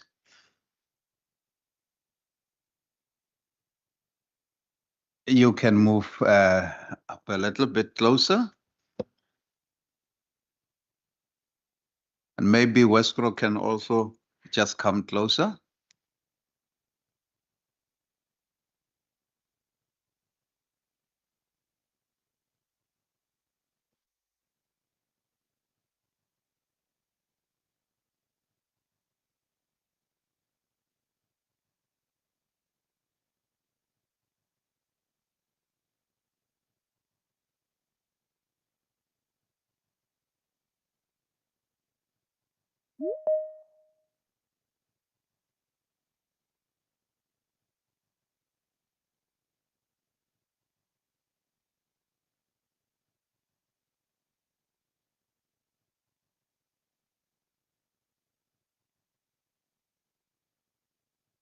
Honorable members, we are now going to give the Economic Development and Tourism an opportunity to first introduce themselves, and then obviously then they can go ahead with the presentation. Over to you, Ilse van Schalkwyk. Thank you very much, Chair, and thank you very much, Committee, for this opportunity. Ilse van Schalkwyk, I'm the Acting DDG in DDAT. I'm also responsible for Program 6, under which tourism falls, and I'm joined by my team. If they can just also introduce themselves, please. Good morning, members. Good morning, Chair. Jacques Sals, Director of Tourism at the department. A very good morning to you. I'm Lindy Camboris, Deputy Director for Tourism Growth and Development with the department. Thank you. Morning, members. Morning, Chair. My name is Nomthanda Zolose, responsible for tourism safety. Chair, through you, can Westcro also go introduce themselves? Have you already? You were early. Thank you, Chair, and we'll proceed with the presentation. Jacques will just share online so we can, everybody can also see. If I can just introduce the presentation, Chair. So in terms of tourism season readiness, the figures are looking good. I think it will be evident in terms of both presentations, and we have prepared it to look at the function that we do both from but there's statistics in here as well as in terms of our function with regards to destination management and readiness. Hence why both our managers are joined us today with regards to Lindy, who looks after product development, as well as Thandi, who looks after tourism safety, which is a key part. So the previous presentation with regard to Alderman JP Smith and their team. So that's the partnership we have with the city in terms of our tourism safety law enforcement unit.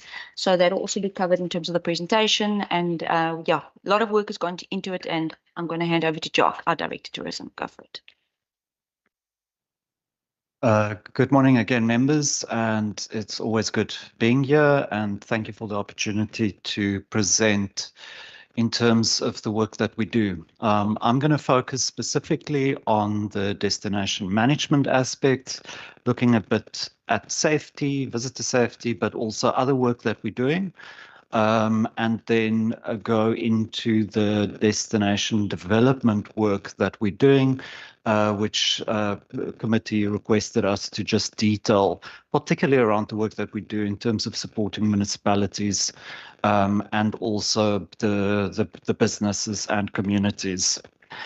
I think, again, the message that we, sorry, I just want to check it. There we go.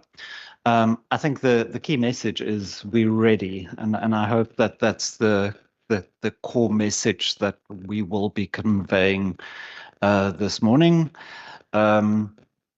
Then I know there was a request just for us to reiterate what tourism contributes to the economy.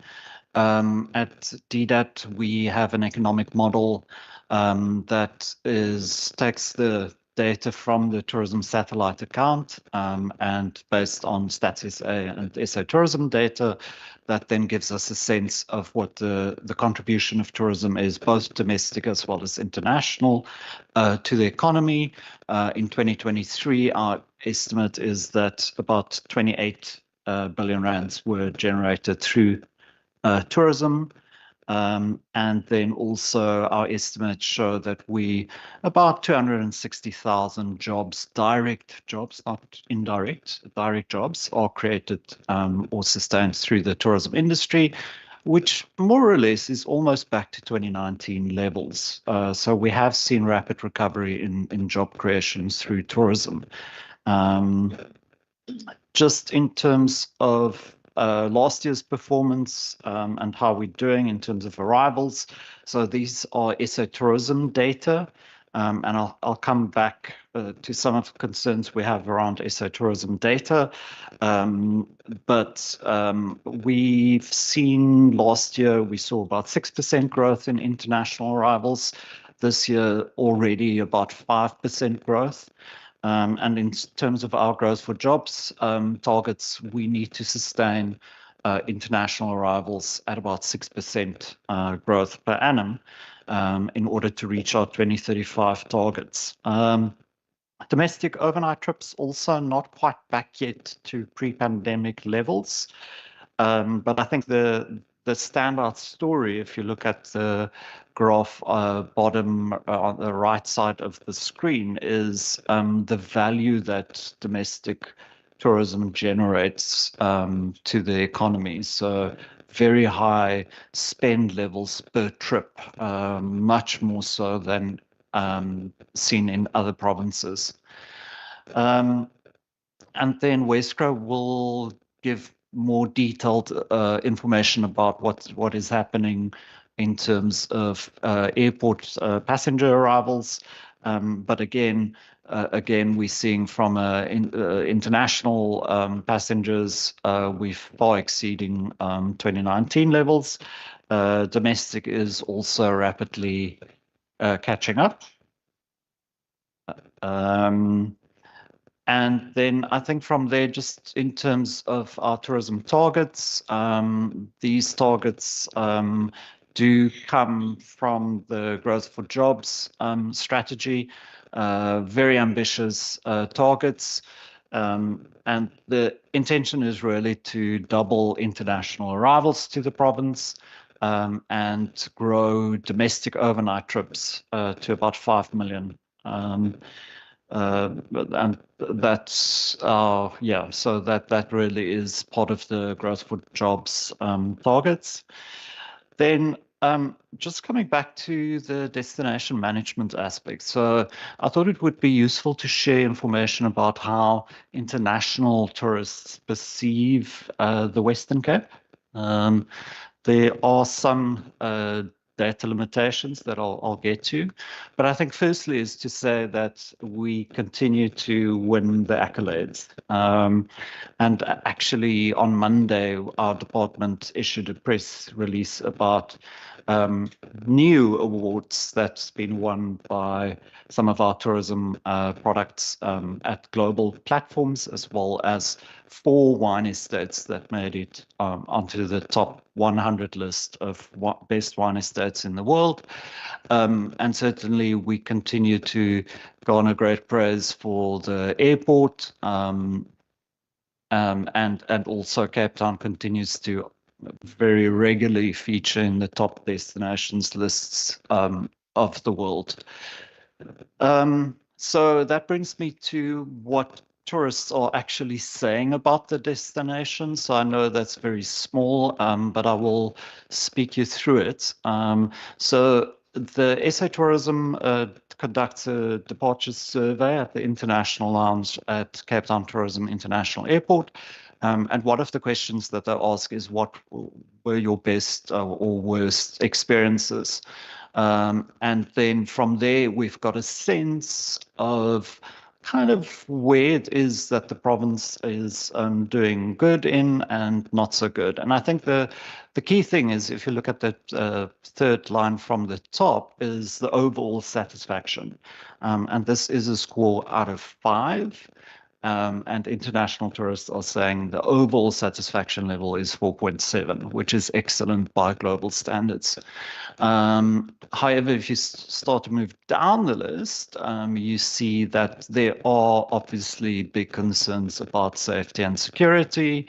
This is 2023 data, so electricity was still an issue, but hopefully for this year we'll see that improve. And then, interestingly enough, general infrastructure, and I think that's the areas that, from a destination management point of view, those are some of the areas that we pay attention to in terms of our strategy. The next slide just summarizes again what tourists are saying. Our standout qualities are definitely our natural attractions, our landscapes, our friendly, hospitable people, our tourist guides. I'm proud to say that we play a big role in supporting the tourist guiding community. Value for money and no surprises restaurants. So those were the most highly rated experiences consistently between 2015 and 2023. So these are signature standout experiences. Worst experiences, as I mentioned, between 2015 and 2023, electricity, public transport, safety and security, general infrastructure. And then we know also domestic flights, historically there were concerns around the quality, the perceived quality or perceived value of money for domestic flights. And then this is data that we don't usually make public, but I think it does tell an interesting story in the absence of official South African police data. This is our second best option, which is the SA Tourism the exit survey that SA Tourism conducts. When a tourist say that they've had a bad experience and it's related to crime, then there's a follow-up question that says, were you a victim of crime? And as you can see, the period 2015 to 2019, we did see quite an increase in the number of tourists reporting that they were victims of crime. Interestingly enough, we developed the Provincial Tourism Safety Strategy in 2019. Obviously, COVID had an impact, but this is still based on percentages of people reporting this. But I think the standout story is between 2022 and 2025. So the 2025 data is year to date, is that we have seen significant decline in the number of tourists reporting that they were victims of crime. So I think that's definitely tells a good story. We certainly think that it does probably indicate that our tourism safety strategy is working. However, the right-hand side shows that perceptions around safety is still lagging, which is also brings me to the next point, is that if you look at safety satisfaction scores from the SA tourism data, as well as the brand study that was done, I think earlier this year by Brand South Africa, there is still an issue that safety kind of lags reality. And we're very much aware of that.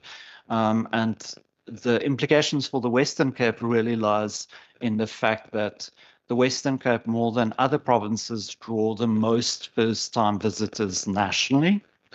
And these first-time visitors are more likely to be influenced by media and travel advisories. And then the second factor that we have to keep in mind is the dominant markets for the Western Cape from an international point of view are European markets, and they're more likely to have negative perceptions around safety.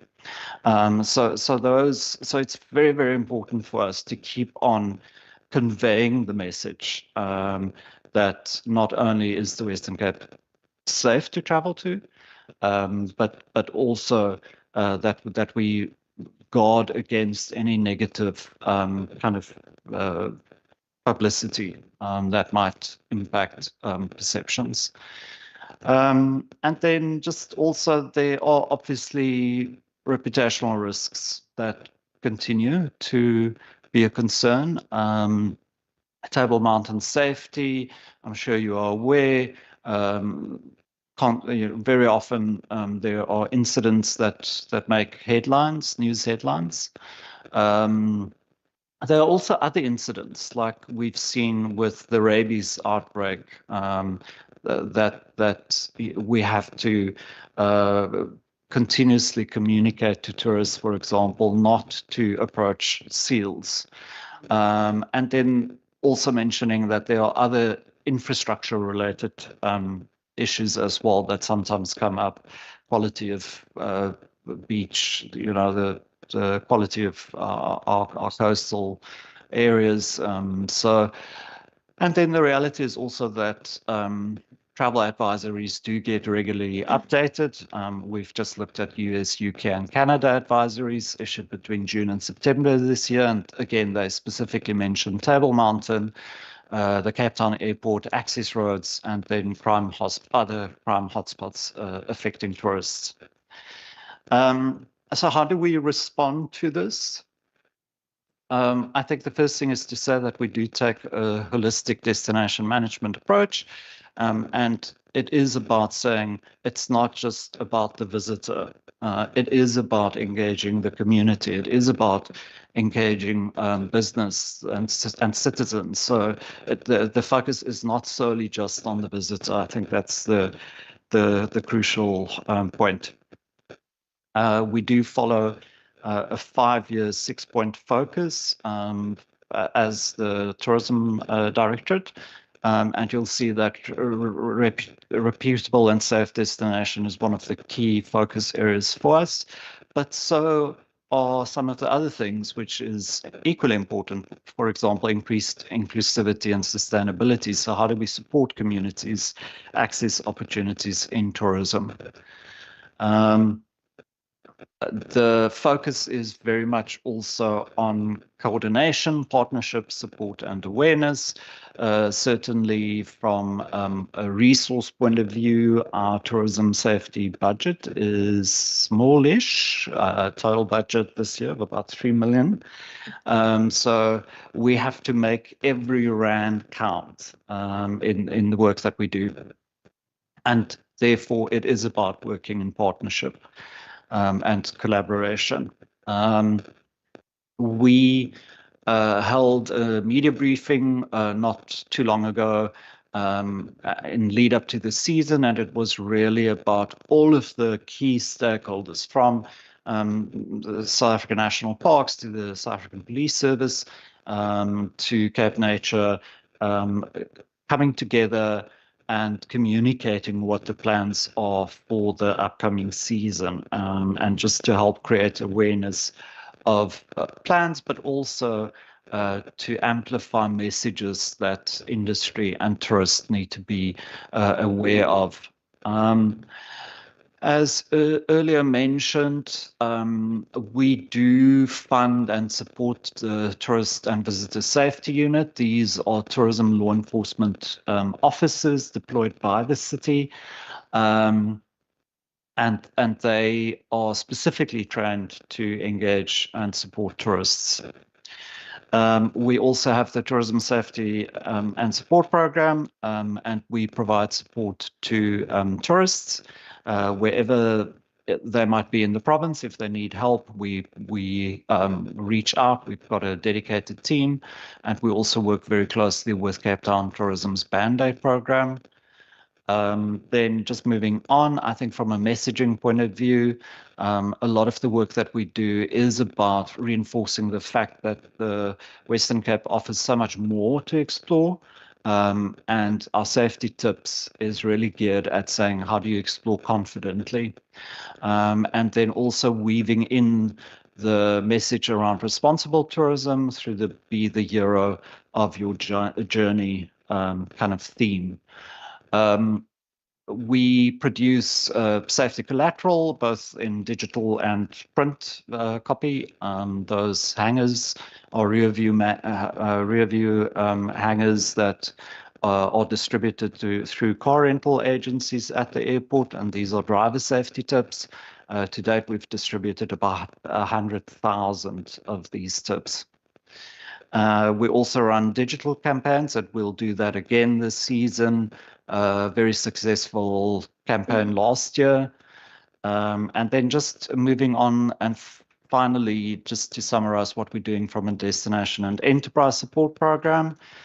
So obviously we do provide support to our municipalities, and a full day was dedicated to municipal tourism management at our Municipal Economic Summit. We also conduct tourism awareness and ambassador training. This year, we will be doing this in Bergrivier and Drakensberg municipalities.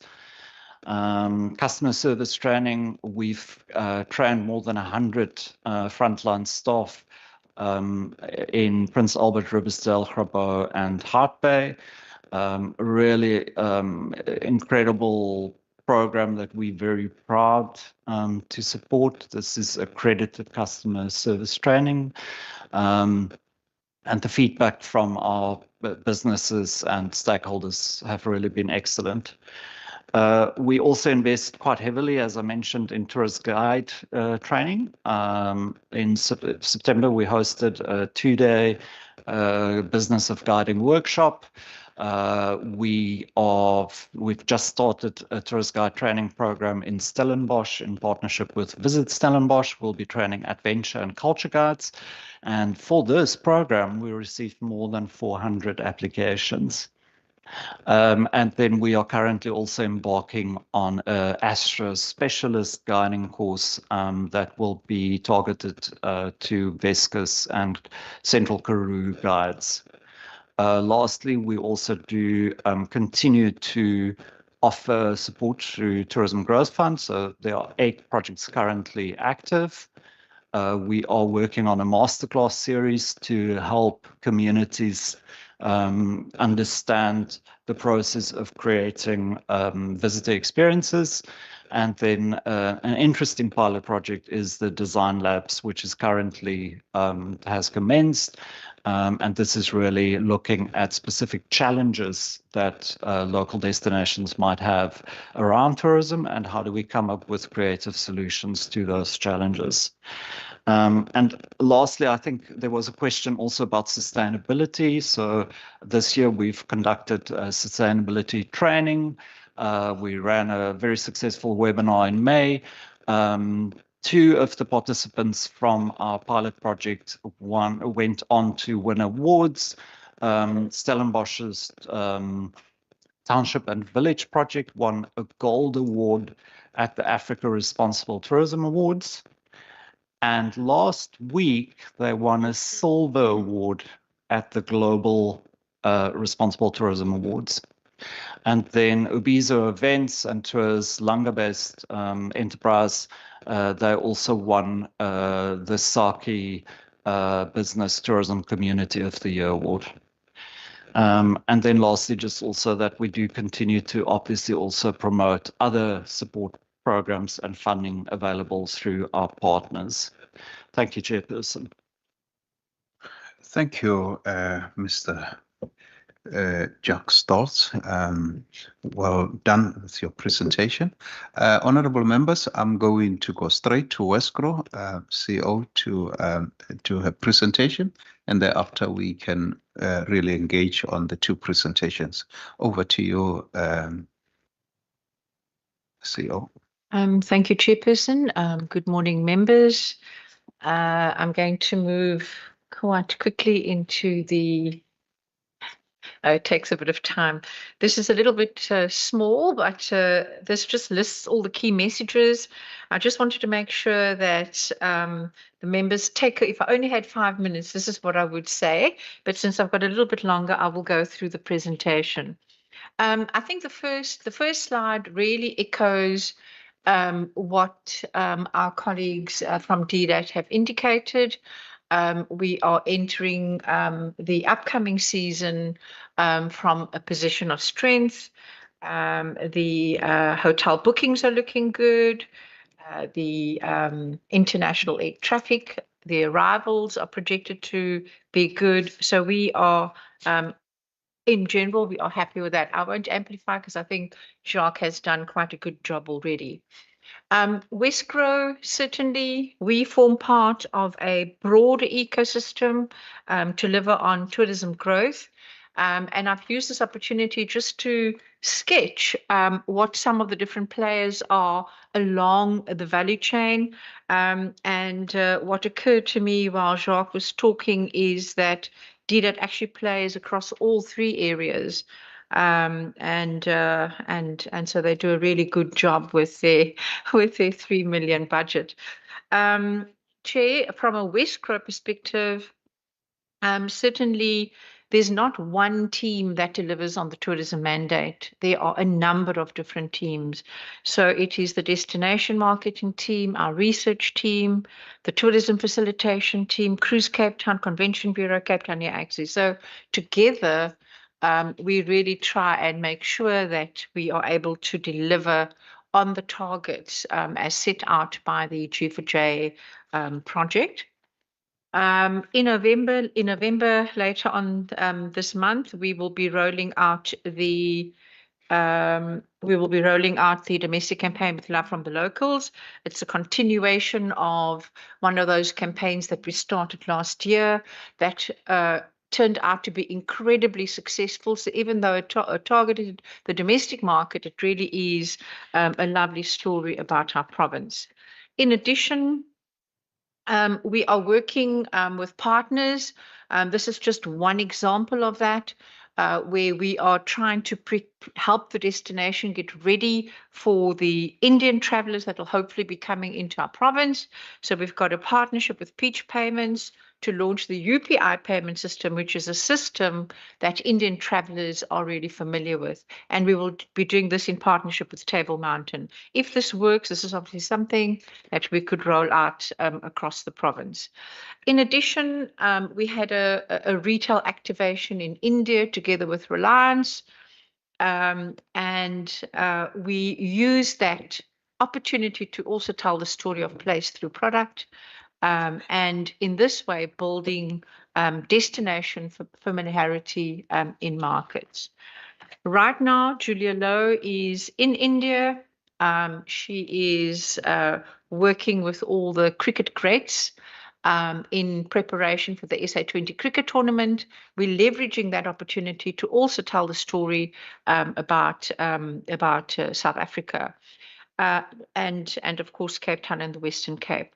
So over this time, our story, our videos, etc., will be accessible to 900 million subscribers. So you've got two different, I suppose, media that will be advertising the work that we do. In anticipation of the India booking window, we're also launching an international tourism campaign, which is aimed at the Indian market.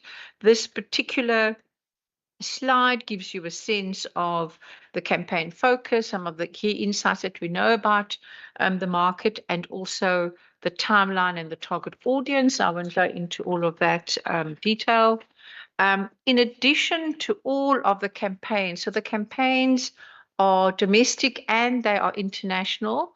But to respond to what Jacques was saying as well, the domestic market is a really, really important market for the Western Cape. So the domestic campaign is really, really quite important. International, you can see that we're obviously leveraging opportunities with existing partners, and therefore India seems to be one of the markets that we believe is going to take off quite quickly. We also spend a lot of time traveling around the world to engage with trade and media so that they can tell the story of Cape Town and the Western Cape. It is, after all, the travel trade that makes the bookings and that sells the destination. So we spend quite a bit of time making sure that they understand the story about Cape Town. We use different platforms. In the financial year to date, we have focused very much on the newer markets, so that is India, China, and ASEAN, and of course also the Middle East. On the next slide, quite a bit of work also driving inclusivity and regional spread. We have supported over 36 events, but actually 39. I see the heading hasn't changed, Miss. Is it 36? No. But there's got 30 now. Oh, well, I don't know. I can't count clearly. But we've supported 36 leisure events. And you will see that these leisure events are across all of the different regions. What we have tried to do, we have also tried to start extracting where we invest in townships. I'm still not happy with this number. We need to do a lot more in this regard. But suffice it to say that we have really made sure that each of the districts have got a fair share of the budget. So in previous times, we found that one district would get more than the other. We have tried to make sure that all of the districts have received a relatively equal share of the budget. There's also a big focus on growing demand for the township tourism economy. And we have been working with the travel, trade, and media. And obviously, through supporting the leisure events, we are working to grow that, ensuring that that there's familiarization. We've taken media and travel trade into the townships to experience the product. And we're also working to develop the itineraries and also showcase those internationally. With respect to air connectivity, we're starting the season with 25 airlines, 30 destinations, and 230 flights a week.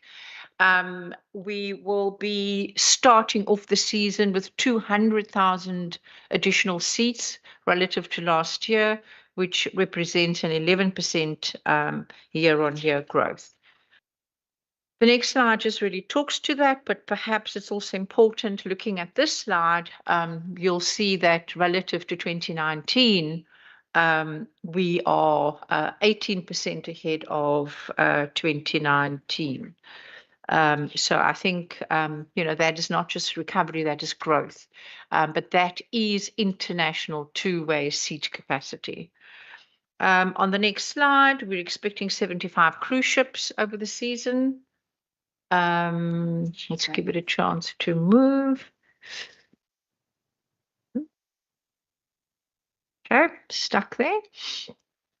And I think it is important to say that, even though we are seeing a lot of growth in this area, we do need to take into account that we are benefiting from, the geopolitical situation in the Red Sea.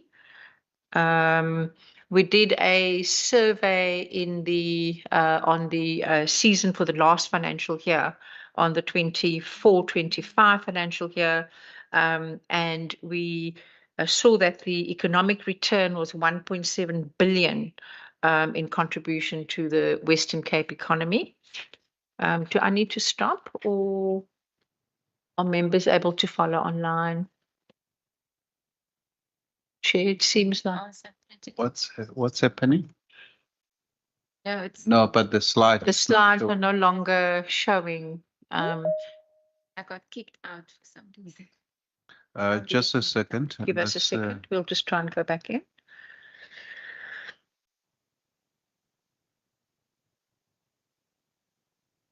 Why was you from that?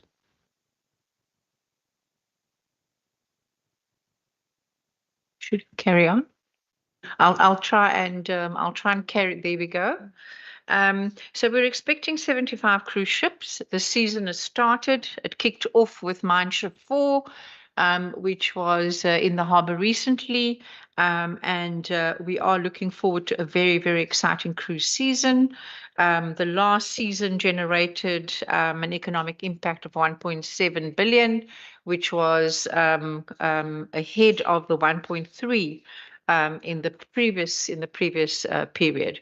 What is really lovely about the 24-25 season is that we worked certainly with Mossel Bay, Hermanus and Saldanha Bay, and we ensured that those smaller towns also benefited from the cruise season, which took place last year, and we will obviously try and continue it in the season this year.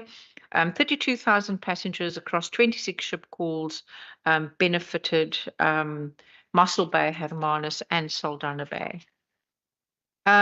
We also did quite a bit of work cross-selling the destination to business delegates. I think you know that November was packed with world-class events. Regional Leaders Summit, Western Cape Investment Summit, International Women's Forum, had the Cornerstone Conference here in Cape Town, and of course the Organisation for Economic Cooperation and Development Forum on Tax Administration. They're hosting 250 people here in the week of the 20th. And we certainly as Westcro, we use those opportunities to really, really tell the story of Cape Town and the Western Cape. You will see on the next slide that we've already landed 15 new business events, which was secured in 25-26. And this has got, it stands at an economic impact of 380 million and 14,000 or so delegates. I'm also very excited that we are leveraging film tourism as a growth engine. Each million rand that's spent on film generates roughly 2 skilled jobs. You know, unlike New Zealand with Lord of the Rings and Italy with White Lotus, we don't yet have a film that is set in the Western Cape and also just tells the story of the Western Cape. We don't have a budget for that, but we would be happy to talk to any funders who are able to do that.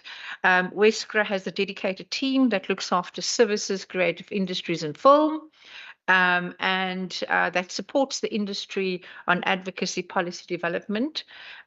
We have assisted quite a number of global productions.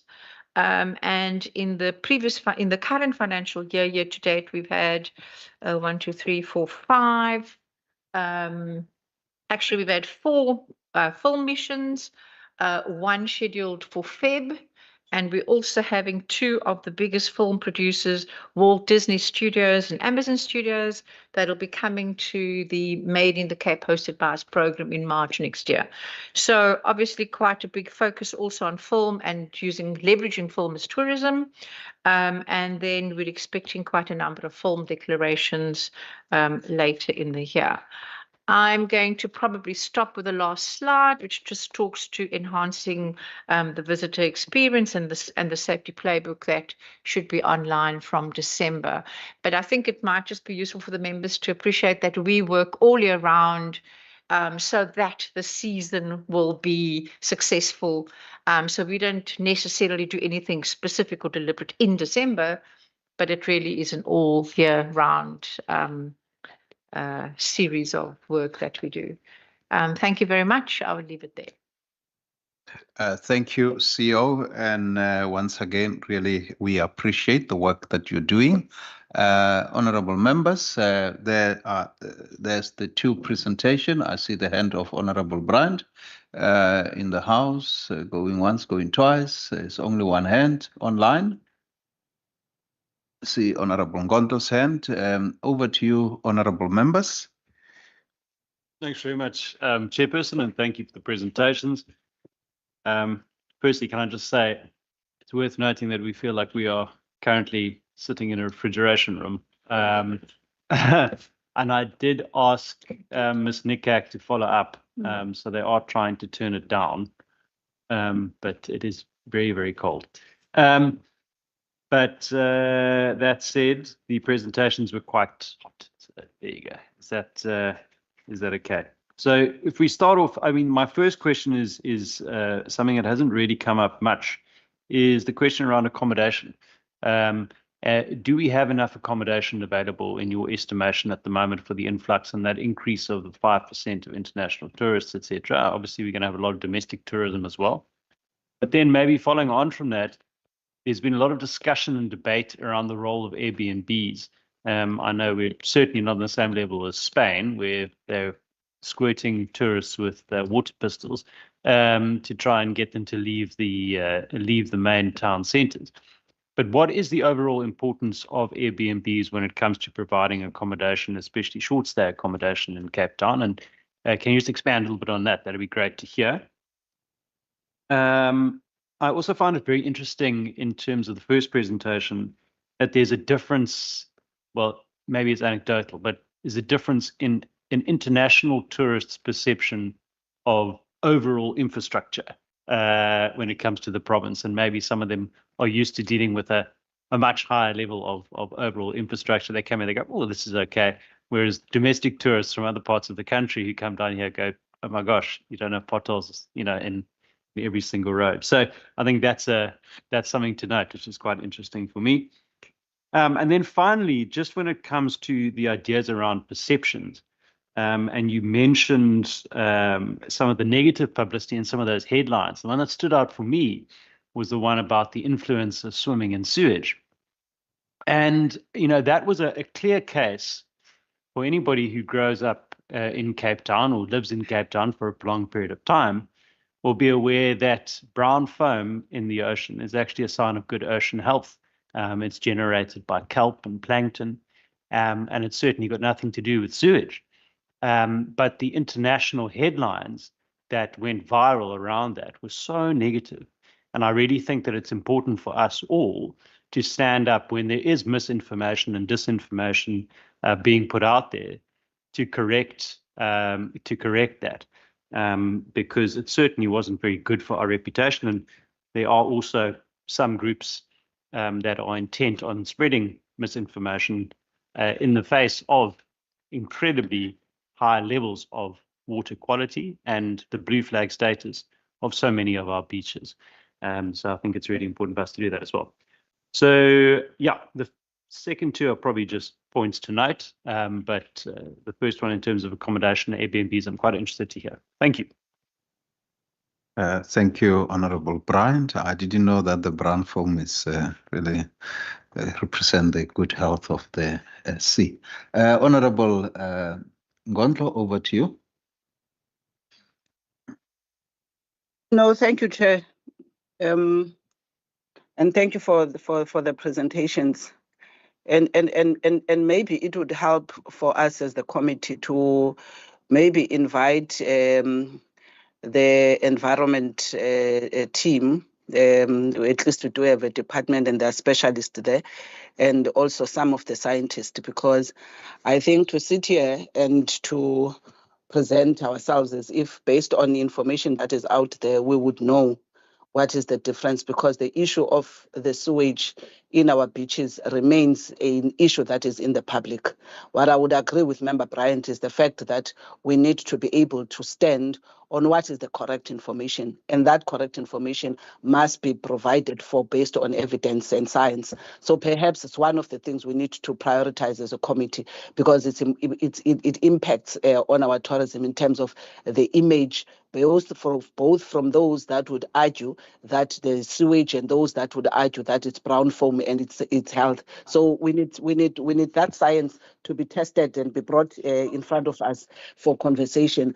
But I must say, Chair, I'm actually very encouraged by the presentations of both the department and Westgroup, and in particular because the understanding of tourism as an experience, and I think the colleague from the department actually used that terminology, is something that I think is starting to, be appreciated by the department, because indeed tourism is about the experience, and once we get to understand, tourism as such, we are going to understand what is it that we need to put together, both at the level of domestic and international. And I'm very happy that you find that in both Westgro and the province and the department, that there's an appreciation of and an intention in as far as domestic and international, so that even in the analysis and the research that gets to be done, you are able to pick up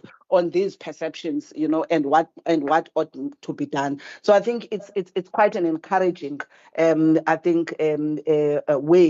and the decision thought process of the tourism contingent that we have, in the department and in Westgro. In appreciating that, Chair, the first question I wanted to ask is that in the tourism safety that the department is putting together, I am not sure the extent to which, as we just had now, the presentation from the city of Cape Town, and I'm not sure, and I'm hoping that also community safety is involved, because beyond just LEAP officers that were always told, becomes the silver bullet in resolving issues in the townships where there is still continued, even in terms of reported violent crimes, statistics, it still confirms such. And that becomes a deterrent, as I think it was indicated in terms of safety from a perception point of view, becoming still continue to be a problem, even though the reporting, of tourists may be lower. It may be lower because they may not necessarily be going to the townships. It may be lower because indeed, there is an advancement in Table Mountain. There's an advancement in the city where they feel and they perceive it's more safer versus the other spaces. And in the inclusivity that the CEO is mentioning from Westgro, we need to start working on those particular perceptions, but also realities, so that there is a fairer distribution, of tourism benefit into the province, but also in the spaces where the socio-economic conditions of those people there are very low, and people do desire, the tourist traffic into those spaces. You speak of Khayelitsha investment that they've done. You speak in Mandla Nkosi in Beaufort West, where also you'll find that there are BNBs. They would seek still, the tourism traffic. And yes, it is not the responsibility finally, because the decision is of a tourist themselves,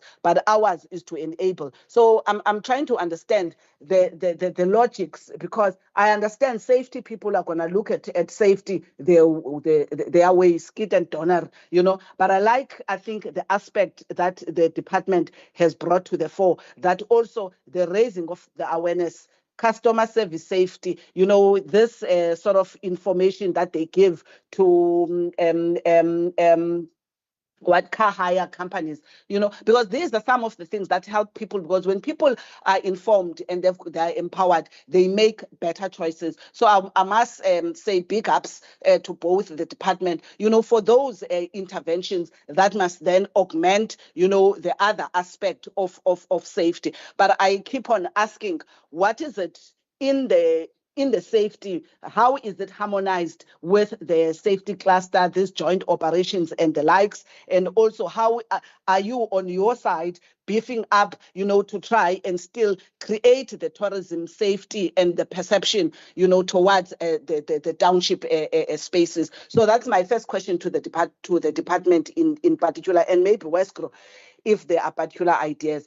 And again, one must appreciate what was being said. I like this notion of the experience, which actually brings in, specificities, like the CEO speaks about the Indian community, that you start also building some type of tourism products. And I would think this is something that also must be considered within the domestic tourism attraction sort of offerings. Because if you take note, Western Cape is known as an English, Afrikaans, and Xhosa speaking a type of a province. But also, if you look at its personnel or people that do business, comes and work in the province, especially both in government and in private sector, it's mainly people that are coming from other provinces. And perhaps part of the similar concept can be adopted in trying to build, also some of those packages or offerings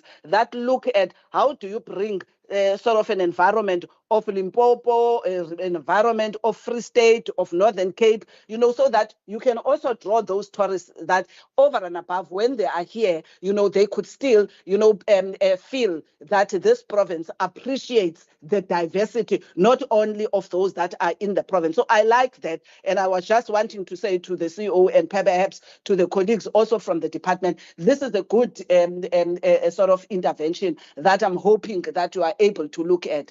One of the things I want to check now with the air traffic into the province, how much, one of the things one has actually observed, you know, is the difference in the, you know, when people are arriving in our airports, you know, especially when they have to go through, you know, what do you call this? When you are about to pass through passport control, you know, and also where you are supposed to declare any goods, you know, I'm sure maybe Home Affairs and Immigration will answer. I'm not sure what is your view or something that you have observed, because sometimes, and I appreciate that when you are in Cape Town, you start seeing that you don't get, you know, long queues, you know, congestion, you know, because that's also another thing that is a deterrent when you see some kind of a lack in the personnel in managing such. So I'm just trying to understand what has been the experience from the Westcro as trying to improve on that particular area of receiving our tourist guests, you know, into Cape Town. So I think that would be just my questions for now. But just to say, I really appreciate some of the things and the innovation that you are starting to do also in spreading tourism, CO, across all the other regions, so that there is equitable distribution of the benefit. And indeed, the fact that it's not coming as quickly, you know, with all other regions, I think what is appreciated is the effort, which I'm sure will be paying off in the next tourism seasons. Thank you, Chair. Thank you, honorable members. Mine is really to augment on what Honorable Bryant asked. With regards to the A, B, and B, and how are you tracking their numbers in terms of their, you know, tourist, you know, call it accommodation, vis-a-vis the normal hotels, which will say they are 40%, you know, full, or they were, you know, running at 50%. I'm asking this question because, you know, last year when we started now releasing the numbers, or early this year when we started releasing the numbers, I was often confronted with this question as to where you getting the numbers, because we in the BNB, you know, we're sitting with the situation that we were at 40% capacity. So, and I often said that, you know, maybe the numbers that we are having is because of the Airbnb's numbers that might not be pulling through into the normal BNB or the hotels as such. So I'm just really asking as to how do you really work with the numbers of the Airbnb, because the numbers through the airports are showing that we've got, you know, quite a number, but you know the BNB and the hotels, they say something different in terms of what their capacity look like during the holiday season. That's that. But the other thing that I like is your tagline. The Western Cape Tourism says we are ready. Westcro says future is made here. You know, and I hope you can really get it in all the official languages of, you know, the Western Cape, in Xhosa, and also in Afrikaans, you know, just to really feel how it feels to say it in Afrikaans and how it is to say it in Xhosa.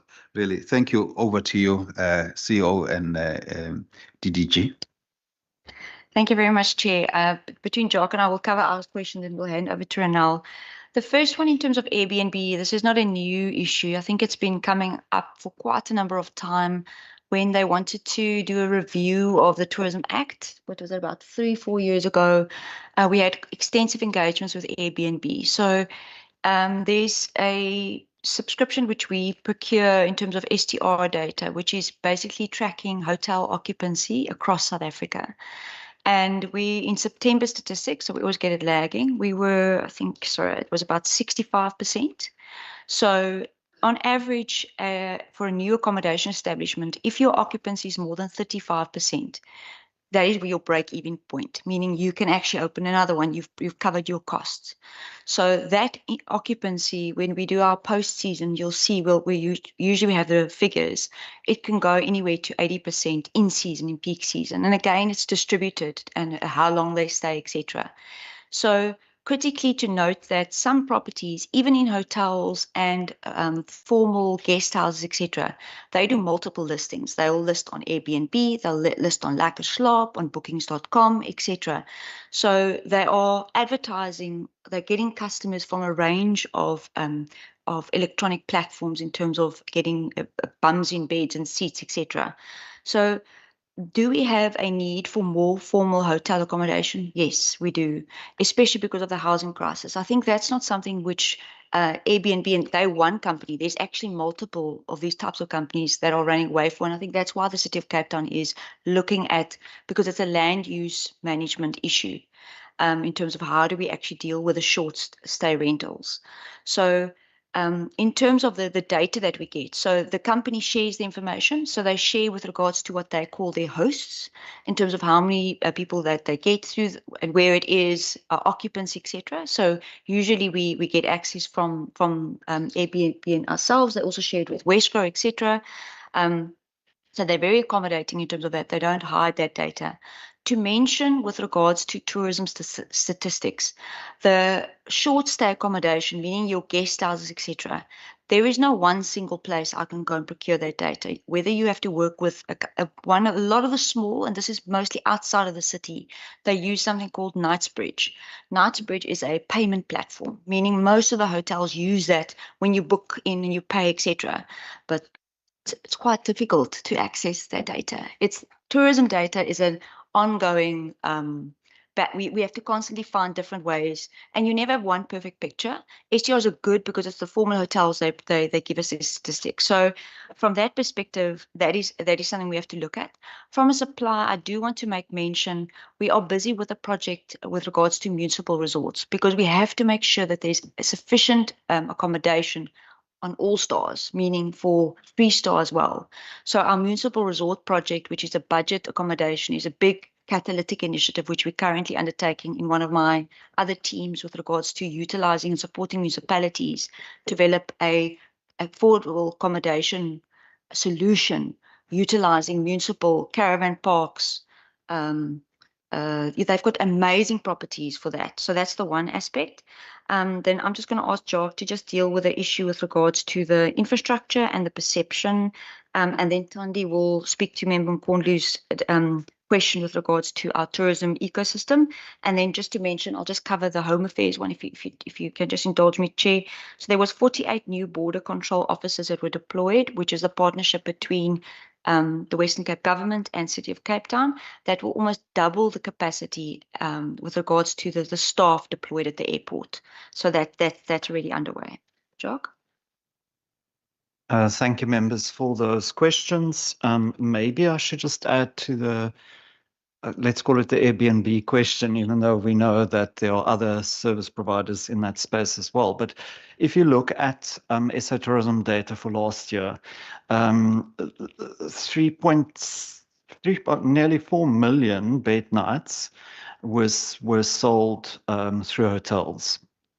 Compared to 440,000 Airbnb bed nights. So from a tourism point of view, your formal accommodation establishments still do dominate. So I think that is quite important to note. But moving on to the issues around perceptions and infrastructure, I fully agree. And that is, in terms of the messaging that we put out there, is to say we've got blue flag beaches, we've got green beaches. So it is about saying that if you're worried about the quality of the water, well, go to a blue flag beach because the water is actually independently tested and verified against international standards.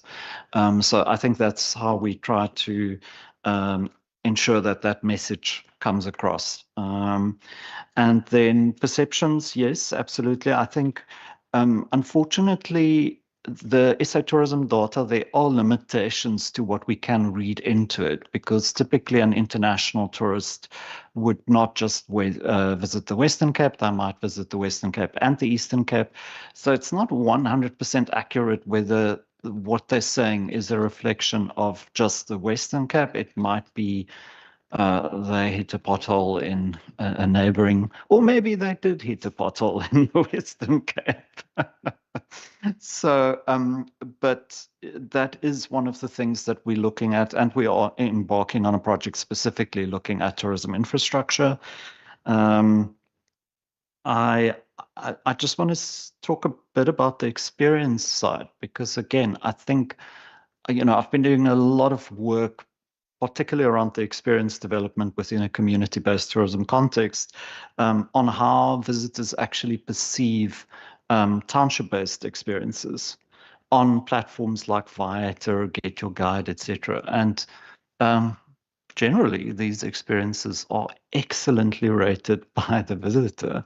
So I think, we definitely, there are not necessarily quality concerns, particularly the community-based experiences. I think the issue is we need to diversify and broaden that, and that's where we come in, and that's the focus that we're taking. And then obviously, Westgrow is taking a strong focus also from a more marketing and demand side of it. How do we stimulate more demand for many of our community kind of based experiences? And then Thandi will just speak about safety. Thank you. With regards to tourism safety, we have the structure of the tourism ecosystem where we collaborate with various key stakeholders through the tourism safety forum meetings that are scheduled biannually. And in these meetings, there are various critical stakeholders where we ensure that we get reports and in terms of monitoring the situations and how we can improve. And in most cases, we work together with the Provincial Disaster Management Center, the City of Cape Town Law Enforcement, SAPS, Community Safety, as well as the Department of Health through the EMS, the rescue systems, as well as the NSRI. And also the life-saving structure. And then with regards to the communities, we have tourism monitors deployed in the communities, for example, Langa. And also we are currently conducting a program which is called the Tourism Ambassador Training, where we ensure that we train the communities in terms of how to respond to tourists that visit the communities, and also emphasize on tourism safety. And also, for example, where we have noticed incidents, especially in the BOCAP, we also conducted a training there as well. Thank you very much. Thank you. Is there anything to respond to, Westgrow? Thank you very much, Chair. I think that Jacques and Ilse have covered the question around Airbnb and so on. So I won't spend any more time on that, but maybe just to say that BDO, and I'm happy to share the report, BDO did quite a bit of research on the state of readiness of rooms in the Western Cape. So I think that'll be, I'll be very happy to share that. And really, in summary, what that indicated was that 3, 4, and 5-star hotels we're seeing already quite high levels of occupancy, and that is likely to increase as after the 16th of December, because that's when it really goes up, and obviously into Feb. Feb is probably our busiest month. Everyone thinks it's December, but it's actually Feb. Data is always a challenge, and part of what we're busy applying our minds to now is what are the because SAT data you can there are certain deficiencies with it. I mean, it's the only data we have, so we are looking at what other sources of data are there that we can use, that we triangulate, and we get a better picture of of what is happening. I take very, very seriously the the concept of diversifying into the districts and into the townships. For me, that is really, really important. And so a big part of what we are trying to do is really when we go into market, we actually try and showcase the experiences that are available in townships, in districts, etc. And when the travel trade are here, we take them there so that they can also see it. So it really is about making people aware of what is available, but also making sure that the providers, the suppliers of the experiences understand the value of the tourist and how they need to be working opposite them, etc.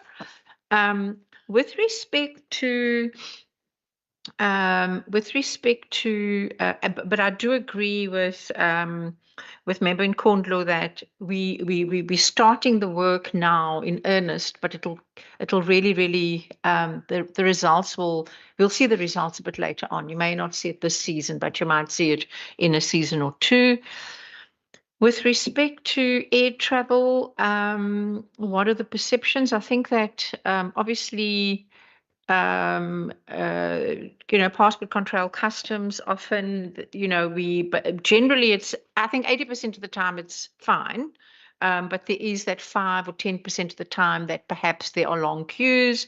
And I know that DDAT and the city have provided support to Cape Town International Airport.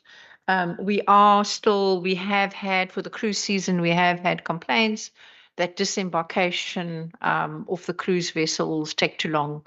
And what we're concerned about is that, if it takes too long in Mossel Bay, Saldanha Bay, all of that, then those destinations are not going to benefit from sharing the experiences. Because if people can't disembark, then they can't see the place, and then it won't happen next year because it took too long to disembark. So in order for us to build cruise in the smaller towns, we do need to make sure that, and I think Alex is here, so Alex Kemp is here, so I'm sure he will talk to that. But we generally, whenever we do work with the different entities, they really try and meet us halfway. With the cruise season, we're also working with the VNA and BMA to try and make sure that we disembark those passengers as effectively as possible. And yes, I think that's a lovely idea to translate the Futures Media into all of the languages that we speak in the Western Cape. So you can consider that done, Chair. Thank you. I think maybe to the Department of Economic Development is to say that, Khayelitsha is ready, or Langa is ready, we are ready, for tourism, and have a big billboard, that December goes up to say we are ready, for tourism, just a thought, Yeah, but thank you. Over to, is it Vanessa? Is she wanting to add something? Thank you, Chair. So just to add on to what my CEO mentioned, in terms of township and inclusivity tourism. So we have a massive drive going forward as Westgrow together with the Department of Economic Development and Tourism. So when we do go into market, we do create various guides, we create itineraries, we create digital assets together with our marketing team to showcase the diversity and the beauty in terms of what the destination has to offer. But I think our true beauty really lies in the diversity. So we do aim to showcase the communities, not only in the CBD, but also in the surrounding regions. So your Kayamandi, we did a few hostings in Kayamandi, Amazing, for example, or we take them through into Claremont, or we work with your smaller communities or townships in the Plettenberg Bay area. So for us, it's all about regional spread and showcasing what's completely different about the destination. So again, your Cape Town Big Six always remains top of mind, but travel trade, they are familiar with your Table Mountain, your VNA. So for us, taking them into the regions and showcasing communities and showcasing our people, whether it's dine with locals or whether it's taking a walk through the biospheres, that's basically what we aim to do when we do go into market, in particular our established as well as our new India and Chinese China markets. Thank you. Thank you, honorable members. I do note Honorable Gondlo's hand is up. We're gonna do the last round of question, and thereafter then we'll break for body break and also for refreshment before we come back to the next round. I think before I give over to you, Honorable Ngondlo, I seem to have forgotten what I wanted to say. But anyway, over to you, Honorable Ngondlo. It will come back and I will make my point. No, thank you, Chair. Chair, just a few follow-ups, actually, it's new questions. Thank you for the responses. One, Chair, I just wanted to check with I think on the safety side, during the festive season, the issue of e-hailing, there has been, I think, some reports, of a very mischievous drivers in the different e-hailing companies, be it especially your InDrive and others. Uber, I think, remains the very much safety ones. I'm not sure how is that attended to, because, I mean, there is peak, and we know just domestically people moving into town because there's a lot of activities in the CBD that will attract people to some of these rooftop type of events that are there, and people have to come back very late, So I just want to understand what is the discussion around the tourism safety, specifically to that problem. The other one is on the businesses in general. And I'm just interested in the trading environment and the ease thereof. Yesterday I was in a public consultation of the Department of Small Business around business licensing, and a number of things were raised by entrepreneurs about how difficult and the continuous red tape in the city of Cape Town, and one wonders in other spaces, because you see, you talk informal traders, but generally those businesses which depends in the main, with the tourists or the tourism season. What is the ease in terms of these bylaws, and everything? Is it something that both the department and Westgrow are attending to? You are monitoring, to enable, ease of trade that will then trickle the type of job opportunities that we are looking for, but also the more revenue that also gets into these businesses, that are locally. So what is being done in that space? And lastly, with the cruise ships, that have been mentioned, what type of jobs, if any, do they create as and when, they are about, to come into our shores? Are there any, as it has been indicated, that, I mean, you facilitated also them passing through the likes of Saldanha and others? Are we able, therefore, to draw some kind of economic benefit beyond them stopping and perhaps spending, which is one thing that I've understood, especially, the waterfront gets to benefit in the main from the Cape Town port. What other spin-offs from these cruise ships gets to be the benefit for the local economy and the immediate spaces where they sort of land? So I just wanted to check those, Chair. Thank you so much. Thank you, Honorable Ngondlo. Yeah, my memory came back quickly with regards to the point that I wanted to raise. Maybe, CEO, in your reporting on Westgro, one of the things that you might need to look at is your capacity and your occupancy rate, just to take away this notion of, these numbers, the capacity, occupancy rate, the conversation there, sometimes, we find it difficult to reason, and I think your explanation, if it can come into a report, when you do your reporting, to say, we have seen so much tourists coming in, our capacity was so much, our occupancy rate, looked like this, and that picture, I think it will help us as well in terms of our communication. Thank you. Over to you. Thank you, Chairperson. Thank you, Member Mkondlo. The issue with regards to the e-hailing, and there is an association, and they recently wrote to the department to note two things. The National Department of Tourism, they are busy with new regulations in terms of how to regulate the e-hailing industry. So that is currently, yes, the National Department of Transport, so that is currently underway. The second aspect is in terms of our communication, and this is something which we see because our tourism safety unit responds to a tourist in distress. Half the times the issue are with people that are, this weekend we got a message around a scam, and it's people that are not using accredited service providers. So that's quite key, because then you've got no recourse. You can't go to the company, even in terms from a consumer protection perspective. So then they get scammed. We see that quite often. So it's I always talk about the big thing called common sense. So if you're traveling, have you done your research? And we do a lot of communication regarding that. Utilize registered tour guides, utilized reputable companies, etc. Because that's where the issue comes in. So that's a communication effort which we have to it's ongoing, and it's not just in South Africa. It's a global aspect. So that's the issue with regards to the e-hailing aspect. There is also work that Cape Town International Airport does with them in terms of, especially because that's sort of a very big pickup zone, etc., with regards to just managing that perspective.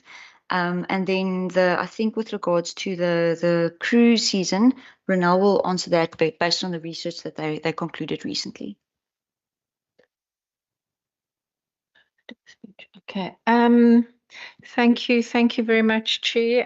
Thank you, Member Nkondlo, for that question.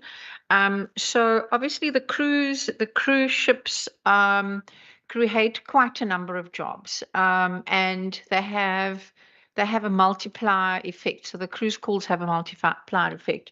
So there are a number of different types of cruises, but the most important determinant is whether or not a vessel is a turnaround vessel or not.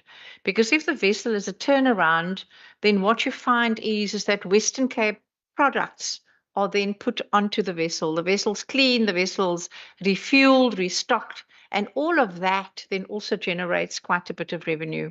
We've also done a piece of research which was done by Strat Econ, and they've indicated that the total economic impact was 1.79 billion into the Western Cape economy, and this was derived from the crew that go in, that get off the vessel and go into the Western Cape. It is derived from the passengers. So there's quite a lot of economic contribution that this creates.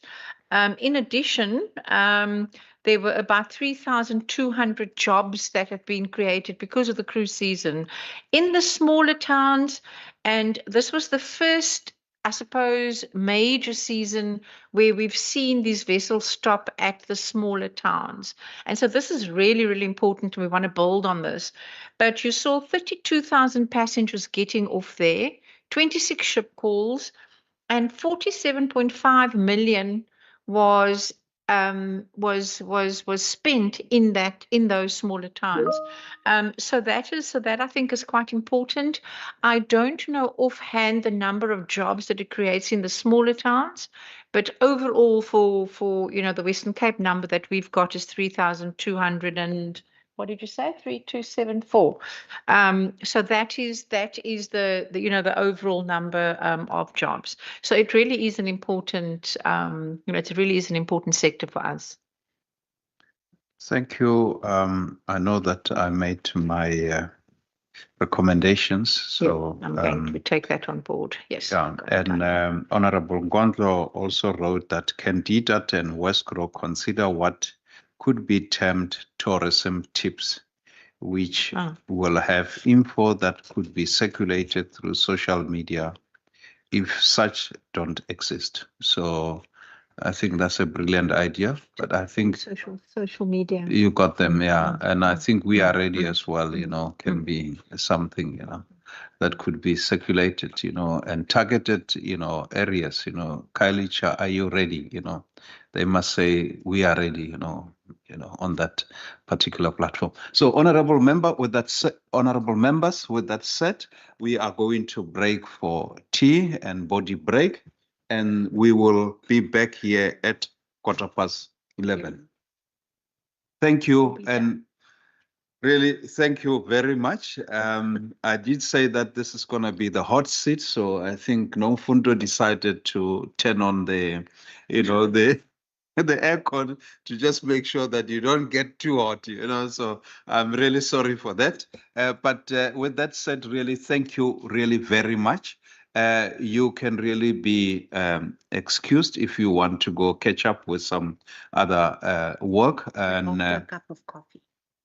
yeah, Sharon is making it very clear after a cup of coffee. So you're not allowed to leave without really enjoying our cup of coffee. We make nice coffees. Yeah, really. Thank you very much once again. Honorable members, we will come back at 15:15 and where we will start with Cape Nature and the rest of the entities. Thank you.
Cape Nature.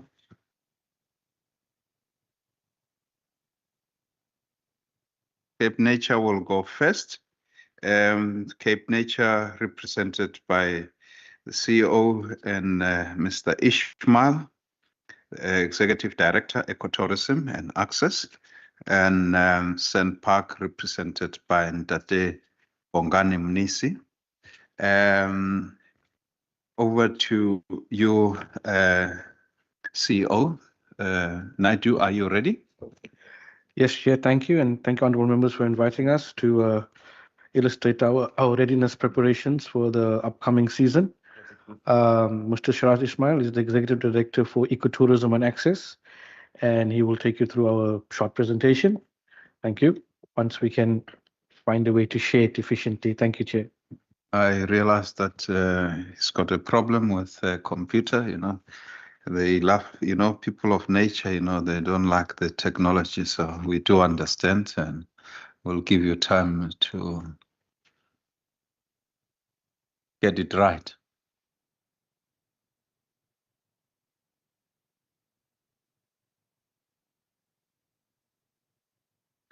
Honorable members, Cape Nature is ready. Over to you, Ndate Ishmael. Thank you, Chair. Thank you, members, for the opportunity. And without any further ado, we'll go straight into Cape Nature's tourism readiness for the 25-26 festive season. I think just by way of introduction, I think it's important that we share this information with the committee, is that, post-COVID, we've seen a radical move in our Cape Nature's revenue and visitor numbers. And as per the presentation, in the last 4 years, our revenue has grown by more than 50% post-COVID. And then also our visitor numbers post-COVID has grown by 109%, which is quite impressive in the sense that Wesgro has done an article a couple of years ago on post-COVID recovery for the Western Cape tourism sector, and Cape Nature was highlighted as one of the protected areas or entities that has shown the most rapid growth in visitor numbers and recovery in the province. And that is just by way of introduction. I think we want to continue to grow on this good foundation that we have set, and we'll go into the meat of the presentation. So I think from a visitor management and safety measures perspective, yes, we do prepare for the festive season and for school holidays, but I think Sandparks can also attest this is work we do from the beginning of the year, making sure we get things right from the onset. So obviously, one of our top priorities during the festive season is to ensure that we have sufficient staff on duty. And unfortunately, in the Cape Nature situation, our tourism season also coincides with fire season. So we have to be prepared both to welcome visitors, but also to address any emergencies or fires that may occur during that period of time. We've also have increase in visibility and patrols, just to ensure that things don't go wrong, that there is visibility from Cape Nature perspective at strategic locations, hiking trails, and the rest of our nature reserves. I think that's important.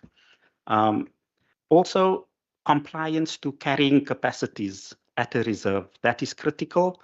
All our hiking trails got carrying capacities, and we enforce that. If a hiking trail can only take 150 or 200 people, that is the carrying capacity. Unfortunately, after that, we need to turn people away or redirect them to other trails that don't have that carrying capacity. Then also we have well-established emergency protocols with our key partners and Wilderness Search and Rescue, SAPS, the National Sea Rescue Institute, Provincial Disaster Management, Law Enforcement, and EMS services. So if anything goes wrong, there's a protocol at each reserve that dictates who does what, who do we contact, who do we engage with. And I think we've been working with our partners and stakeholders for so many years. It's a well-oiled machine, and it works well. And all these partners, they literally just a phone call away, and then they respond. And some of them are volunteers also. Mountain Club South Africa, they don't get paid for their services, but if there is any emergency, they come out at their own cost and they assist us in whether it's a hiker that got injured or a hiker that got lost. We are able to manage that effectively with our partners.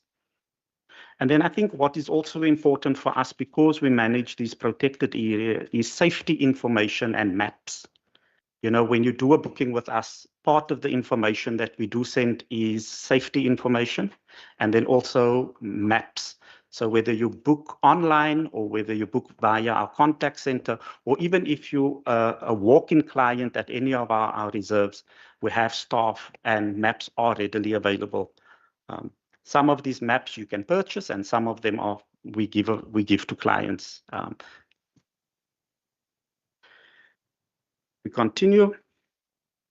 We also conduct annual infrastructure trail and signage audits. That is some work that we do throughout the year to ensure that hikers and visitors to our nature reserves, there's no negligence on Cape Nature side. Make sure our trails are well marked, signposted, that they are well maintained, and that there's no risk to the visitors using that trail. So that's ongoing work that we do throughout the entire year. I think customer surveys, we have a voluntary customer survey with people visiting our reserves, and there's a lot of power in that, because your customers often will tell you what you're doing right, what you're doing wrong, where you need to improve. And we do take that seriously, and we actually have a mechanism to track those comments, whether it's good feedback, whether they are criticizing Cape Nature or whether they're purely just making recommendations to improve things. My apologies. I think your network is down. Okay. Which has resulted in presentation being off, so you might have to log in again. Siraj? Yeah, we are. Siraj, we are having a problem with the network.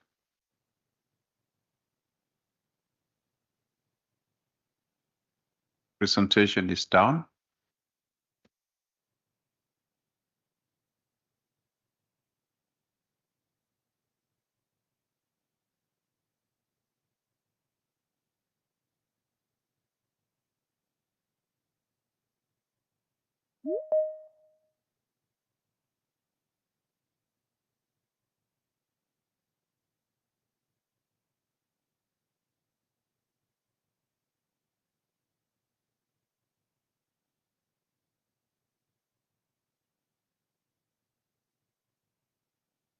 Siraj, is it going to help if some of us log off? No.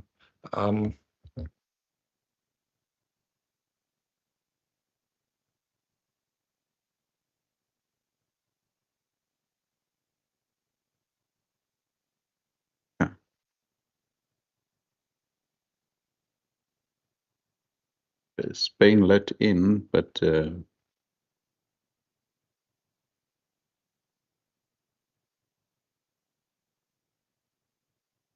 apologies, honorable members. We are attending to the problem.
Can I just check, honorable members, if the hard copy of the presentation, maybe?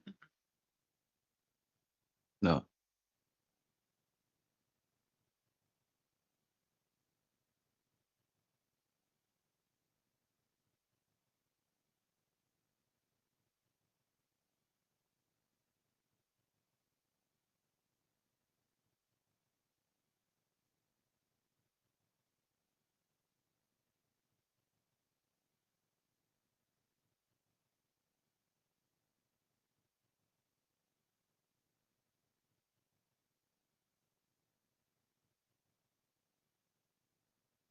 Over to you, Mr. Ishmael. Thank you, Chair. We'll start where we left off. We also have a dedicated Cape Nature Visitor app, which is free of charge, which is well frequented by Cape Nature visitors. And this will give you all the details about our nature reserves. We've got an online, offline hiking trail maps, which really improved visitor safety vastly. And because it's got the capability to work both online and offline and giving you real-time data, this is something that is welcomed by the hiking fraternity and very user-friendly. This visitor app also allows you to, if you are at Kogelberg Nature Reserve, emergency contact information, whether it's the nearest hospital, police station, and so forth. We also have very good relationships with Hikers Network, which is the umbrella body in the Western Cape for hiking clubs. They have a WhatsApp hiking group tracking tool, which they track visitors across, whether it's Table Mountain or in Cape nature reserves, which is, again, a very effective tracking tool for hikers. And it's well managed, and it's also completely volunteers that is helping out behind this intervention. And it saved many lives over the number of years that it has been implemented.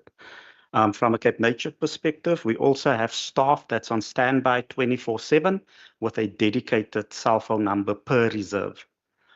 So any emergency, any time of the night, we have dedicated staff with dedicated cell phone numbers. And that information is given to all our visitors, whether you're coming for the day or whether you're overnighting with Cape Nature. During the festive season, there's also certain campaigns awareness campaigns that we amplify. And one of them is obviously hiking. We've got a 16-page online manual that hikers use around, etiquette, techniques, personal safety, emergency procedures, what to do, what not to do. And that's readily available on the Cape Nature website and is easily downloadable and printable for any hikers or any visitors to our reserves. Another campaign, obviously, as mentioned earlier, that we do amplify during the festive season is the fire awareness. As we've seen that our fire season has already started quite early compared to normal. As we sit here, there's numerous fires happening throughout the Western Cape at the moment. Another one that we do amplify, and this is of recent years, is steel rabies. Obviously, with the increase of visitors to our coastal areas, this over the last 2 to 3 years has become a critical campaign that we do market across newspapers, all social media platforms, if we have an opportunity to engage with radio, because this is real serious. Seal rabies is deadly, and I think you have a leeway of about 24 to 48 hours that if you are bitten by a seal, to actually get medical attention. So we put a lot of time and effort in amplifying this awareness, and not just in our reserves, but we have a provincial mandate, so it's across the entire province through our partners and so forth. Snakes, it's that time of the year again, and it's really just to create awareness that people need to be mindful when in our nature reserves, what to look out for, and so forth. emergency numbers, the do's, the don'ts, and again, amplified across all our marketing and PR platforms. And then another one that we do amplify is the avian flu. That has again reared its head. Apparently this year they've picked up a strand. Previously the avian flu had no impact on humans, but they've picked up a strand in America that if you come in contact with these birds, you need medical treatment and attention for it. It's not deadly, so we don't want to be alarmists, but you can impact on it. Okay, so those are the campaigns that, outside of the tourism awareness things, we also have the responsibility to educate our visitors to our reserves and people visiting the province that they need to be on the lookout for. And again, as you can see on the left-hand slide, we don't do this in isolation. Those are all the partners that we engage with when we do these interventions across the province. If we look at our next point on the agenda is ecotourism, sustainable development. I think we've taken a very pragmatic approach to all our new infrastructure development and designs. We were looking at, from the onset, when we do the conceptualization of tourism development, touching the earth lightly, minimum impact in the environment, passive lighting, cooling, heating options. So that's from the onset with our architectural design team. Over a number of years, we've invested heavily in multiple solar investment projects, getting our reserves off grid and contributing to the sustainability of the Western Cape. We've also implemented various waste management solutions. We're using eco-loos, composting loos. There's a system called the Clarin Fusion system, which allows us to better use our waste management. In fact, with the Clarin Fusion, the water that gets generated from there, we use to irrigate our facilities and gardens around our accommodation establishment. So it is that recycling, reusing concept. And then obviously rainwater harvesting, it's something that's not new to Cape Nature. We've been doing it for a number of years. And we continue to include this in most of our developments where possible. Okay. And then also all our amenities, whether it is our shampoos, our lotions, our body washes that we do offer at our accommodation units are eco-friendly. Again, our contribution to saving this planet, this beautiful planet of ours. Okay, and I think those are just some interesting pictures of what I've spoken about. Our eco-loos, the water harvesting, some of the solar projects, and the bottom left is the Clarence Fusion system that treats all our waste on site, no municipal connections, and the water coming from that system can be used for irrigation and so forth. Okay. We've also thought we'll just show the slide in here. Over a number of years through doing some of our sustainable ecotourism developments, we've won various accolades for sustainable design, sustainable development. And, I often say we don't do this to win awards, but we do it because it's the right thing for us to do as the conservation agency of the province. And I think it's important for us to lead by example when it comes to sustainability. And then, we've also made it into some of the main magazines with regards to sustainability. Some of our designs have been featured. We do participate in various conferences where we share with the rest of the sector and the industry our design philosophy, some of our sustainable development projects. And we've even made it onto Expresso, also talking about sustainable tourism development. So where the opportunity presents itself, we will definitely rise to the occasion and the opportunity to get it out there. Okay, some of our conservation programs, we've got a program called #LoveNature. This is Cape Nature's overarching campaign where we deal with all the international and national environmental friendly days, whether it's Marine Week or Marine Month, whether it is invasive alien plant species, fire. So this is our campaign that we run. And we call this is an always on campaign. It's not a campaign that we run for 1 month or 2 months. It runs for the entire year. We've got a jam-packed calendar of events that plugs into this hashtag Love Nature. And this goes out to communities, our partners, our stakeholders, those type of engagement. We also have a dedicated campaign called hashtag Don't Be Trashy. And this deals with waste. We target schools, stakeholders, communities. We do beach cleanups, river cleanups within communities where possible, with Cape Nature staff. You know, we provide the recycle trash bags with these things. We provide the equipment, and it's a coordinated effort that we do across the province. We also have the Kids Club, and this is specifically focused at children between the ages of 4 and 13.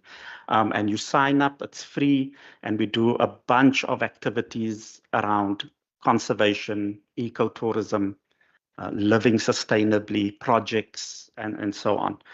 And then Access Week, which we also do. I know Sandparks also does Access Week. And that is where we give free access to communities into all our provincial nature reserves. There's a big component besides the free access. There's also a coordinated effort where Cape Nature brings organized groups into our reserves. And there's a lot of education, awareness that gets driven through that program. And then we do have a holiday program, like for the festive season. If mom and dad just wants to relax for 2 or 3 hours, where we round up all the kids and we take them on a little excursion and showing them what is in front of them, which they don't obviously always see, you know. We're also very proud. We've about 2 years ago launched the Green Noise podcast. It's on our website. It lives on YouTube as well. We just finished our 3rd series last week, where we also speak about awareness, sustainable development, ecotourism, all things good for nature. We bring our partners on board, whether it's DDAT, Wesgrow, private sector partners, and so on. And we share the platform with like-minded people and to get the conservation message out there. And then obviously, a big one for us is the environmental awareness and capacity building interventions. And then we also facilitate pre-booked group engagements, whether it's a church group, a youth group that wants to engage with us, and we can coordinate the program and visit our nature reserves. I think these are just some of the pictures that highlight some of the conservation programs, and we're really active out there with our stakeholders. And then just collaborations, almost in closing now, that we have with communities and our private operators. Public-private partnerships, we have 3 partners at the WIP Nature Reserves. Between the 3 partners, there's 8 PPPs that have been signed and up and going and functioning. We've got concession partners, Canopy Tours, Adventure Zone. There's the Donkey Trail out in Swartberg Nature Reserve, and then Keerboom's Ferries. So how we manage this on an annual basis, we'll put out a call for proposal, major newspapers, and the sector and SMMEs have the opportunity to engage with us through giving us proposals of what activities they would like to do within our nature reserves. That goes through a vetting process, and based on that, we can award concession agreements to the private sector. Okay. And then also, these are just some of our partners that sells permits on our behalf. Again, private sector. We've got servitudes where we have to access our product, you have to go through there. So it makes a nice arrangement where the private sector and Cape Nature holds hands and offer a holistic experience to the visitor. And then obviously, bottom left, we're in partnership with Sandparks regarding Wildcard. Ourselves and another 3 partners that makes up the Wildcard program. Okay. And last slide from my side is also some community collaboration. We've got the Cedarburg Heritage Route, where Cape Nature provides access to the donkey cart trail and hiking experiences within that Wuppertal community and Heuningvlei community. We've got the On the Edge restaurants. I think some of the committee members visited Stony Point last year. That is a community-owned restaurant managed by the Mooi Uitzicht Community Trust, still going strong, still functioning. Very, very busy. We've got top right, one of the Blinkwater co-ops that comes onto our reserve during November to January, and they do sour fig harvesting as part of a co-op.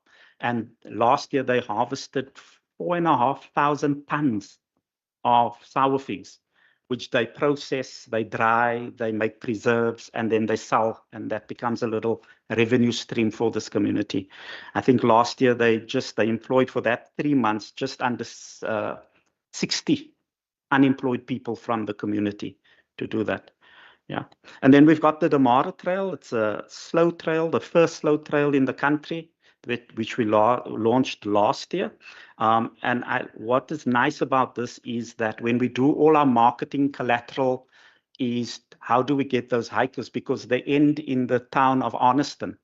How do they get to engage with that local community in Cassies Bay? You know, the auntie having the little coffee shop, the auntie having the fish and chip shop, the one selling crafts. And we tell that community story as part of our collateral to encourage people, not just to stop and go home from there, but to engage with that community and so forth. And that's the last slide from me, Chair. Thank you so much. Thank you, Ndate Ishmael. Honorable members, we are going to go now to Sand Park, and thereafter then we can engage in terms of clarity seeking questions. Over to you, Ndate Mnisi.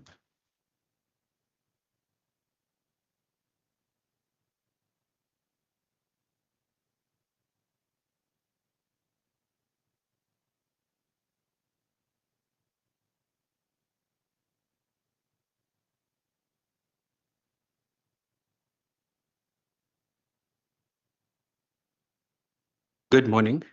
It's still morning. Thank you so much, Chairperson. And good morning to the members here in the chamber. And of course, the members online. We are really grateful as SANParks to be here, and we feel honored to be invited to share our season readiness. And as soon as this presentation goes online, I'll be able to proceed. And I hope that I clicked the right button. It's just, if you could please bear with me as it tries to present.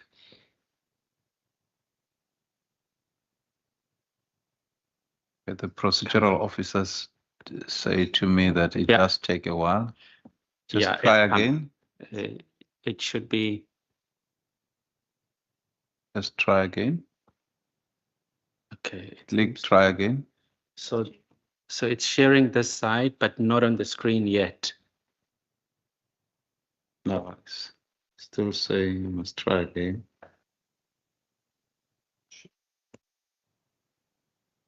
Should I stop and start again? Stop sharing, okay.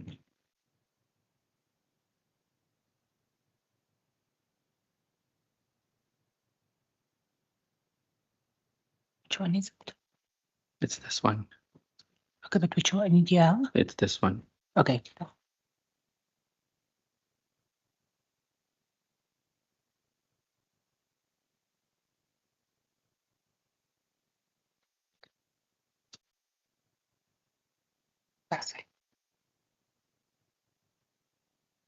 Honorable members, thank you so much for your patience. Yeah, as I was saying that we will be sharing 25 slides, and I'll be talking very quickly through these. It's pretty much sharing our season readiness, but I must also declare that SANParks, we have to always be ready. So we don't wait for season, because we are a a tourism entity as well as conservation, and of course, looking at social economic transformation. So readiness for us is almost an everyday thing where we have our rangers and our team looking at things that needs to be done, but also during season. And then, of course, you're expecting high volume, and you would, of course, expect that things might probably be better than how it's been throughout the year. And before I proceed, also maybe to highlight that the request was for the Western Cape, but our presentation would not necessarily touch the entire Western Cape. It will exclude the Garden Route, and it will exclude Karoo National Parks. I've just been to Wilderness this morning, and that park is looking fantastic. The regional manager was there representing those parks as well. And I just had to talk to him and ask, how are your parks doing at this stage? So Tsitsikamma, Knysna, Wilderness, absolutely ready, as well as Karoo, but they will not feature on this presentation because I focus on the Cape region.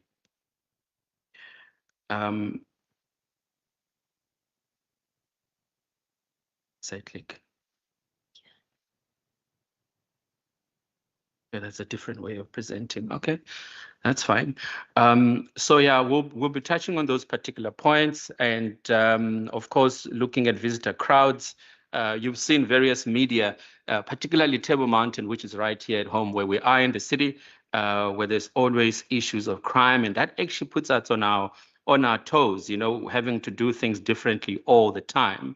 But let me also just share where geographically the area within which we operate. We've got 5 parks in the Cape region, which include the Table Mountain National Park, where we find ourselves in the city. We've got West Coast National Park, which is out in Langebaan. We've got Agulhas, Bontebok, and the Tankwa Karoo National Parks. All of these parks are absolutely different, and they conserve various vegetation types. I mean, from the arid almost to the desert type of vegetation type in the Karoo, of course, Table Mountain, mountainous, mountain fynbos, West Coast National Park with its, flowers. I mean, it's known for its flowers and the lagoon, the wetlands and so on. Bontebok National Park, we know it was established to protect the last remaining remnants of Bontebok, and I can say with confidence at this time that Bontebok has already, it's no longer in an extinct list. It has been restored because during the process, SANParks and various other partners, the Bontebok was spread across the province where they could actually flourish, and we've seen them recovering in that way. And of course, Agulhas, which is the most southern tip of Africa, right? We have Cape Point. So Cape Point and Agulhas represent 2 different things, where the Cape Point is just near the point, but it holds its own significance. But the southernmost tip of Africa that we find in the Agulhas National Park. Of course, in the Table Mountain National Park, we do have high visitor numbers. We're all aware that Table Mountain in particular is the second most visited tourist site in South Africa, second only to the waterfront. And in here, we may expect high volume of visitors coming through this time, cruise ships, mountain bikers, and various people coming to Cape Town because this is a beautiful area to be during season. And of course, in summer, West Coast gets flooded with strong weekend and holiday visitors. It's a park where we are reviving our accommodation. So accommodation in West Coast National Park is currently limited. We're currently restoring Dynapos, which was given to a concessionaire, but that concessionaire failed at the time. We've taken that back. We've invested money. We are restoring it, and SANParks will be managing it and putting it back into the market. And of course, Agulhas, it's a continuous, tourist site, also highly visited.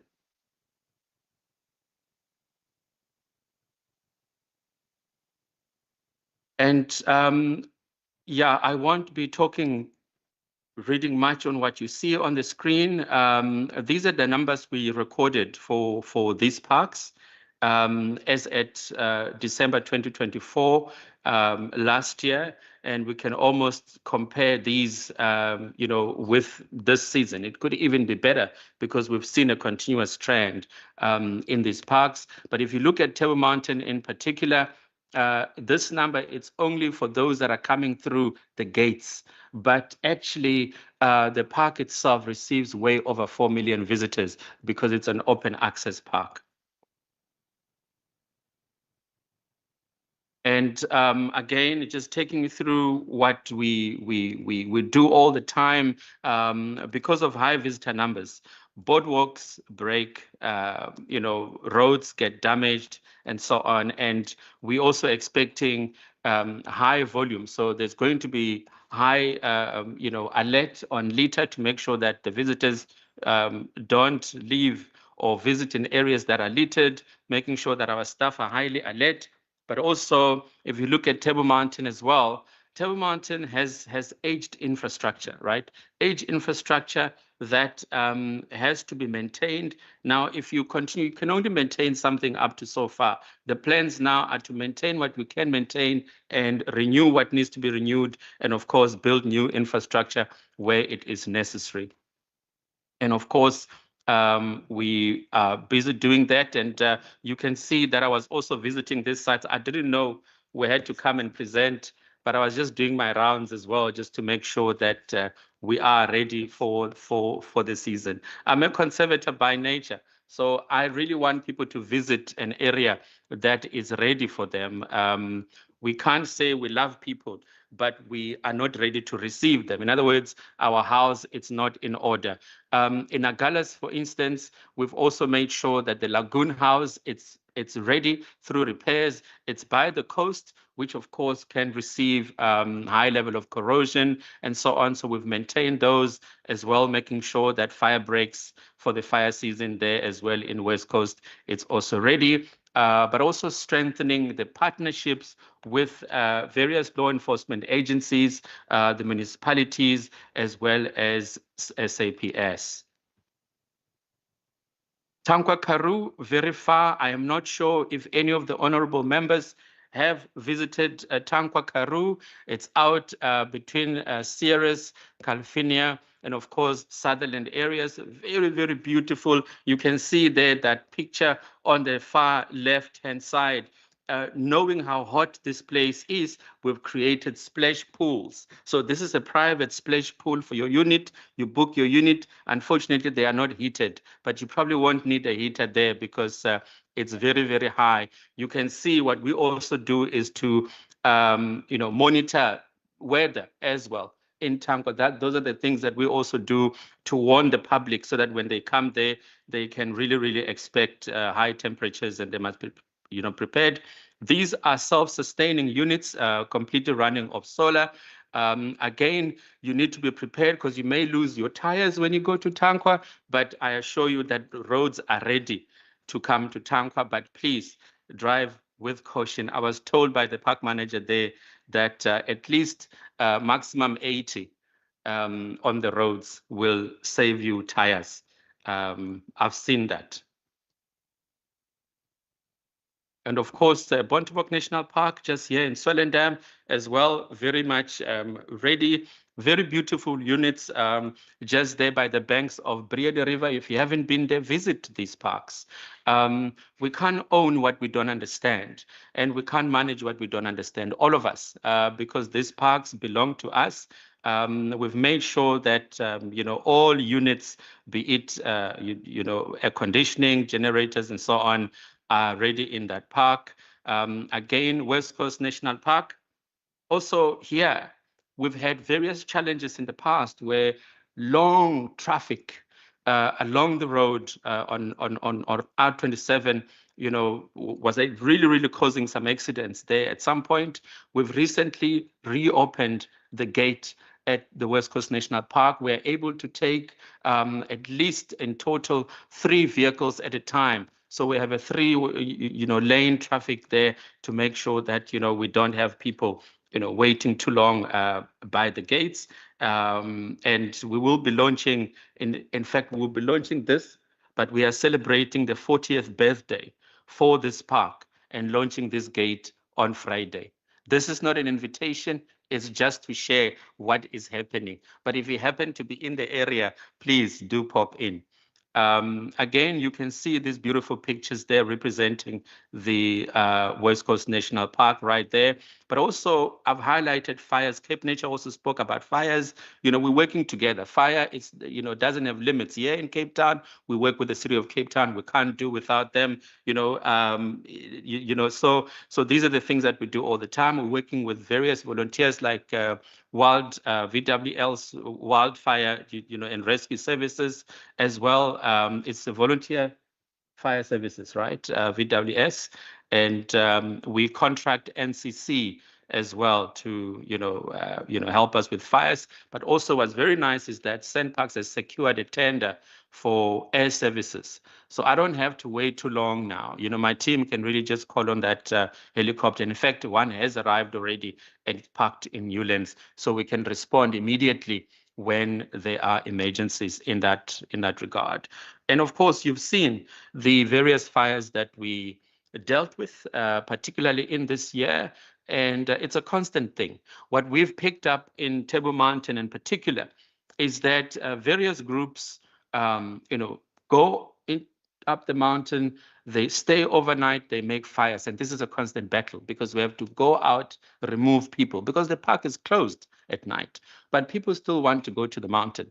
And you see, a mountain is a resource for many people. Many indigenous people, they use it for various things. Religious groups, they use it for various things. And these are things that we have to constantly build relationships with people so that they understand how to use the place better to prevent fires. But where such happen, we have to be ready as well to make sure that we can respond in time. We can't make excuses about the things that are happening. Marine poaching as well. We are ready in that regard, working with SAPS Wing, in their DFFE as well. But also of interest is that we are investing at least about 10 or 11 million or so to buy a craft that will enable SANParks, particularly the sea, air, and mountain team, to be at sea for at least long extended period of time overnight to make sure that we can become even better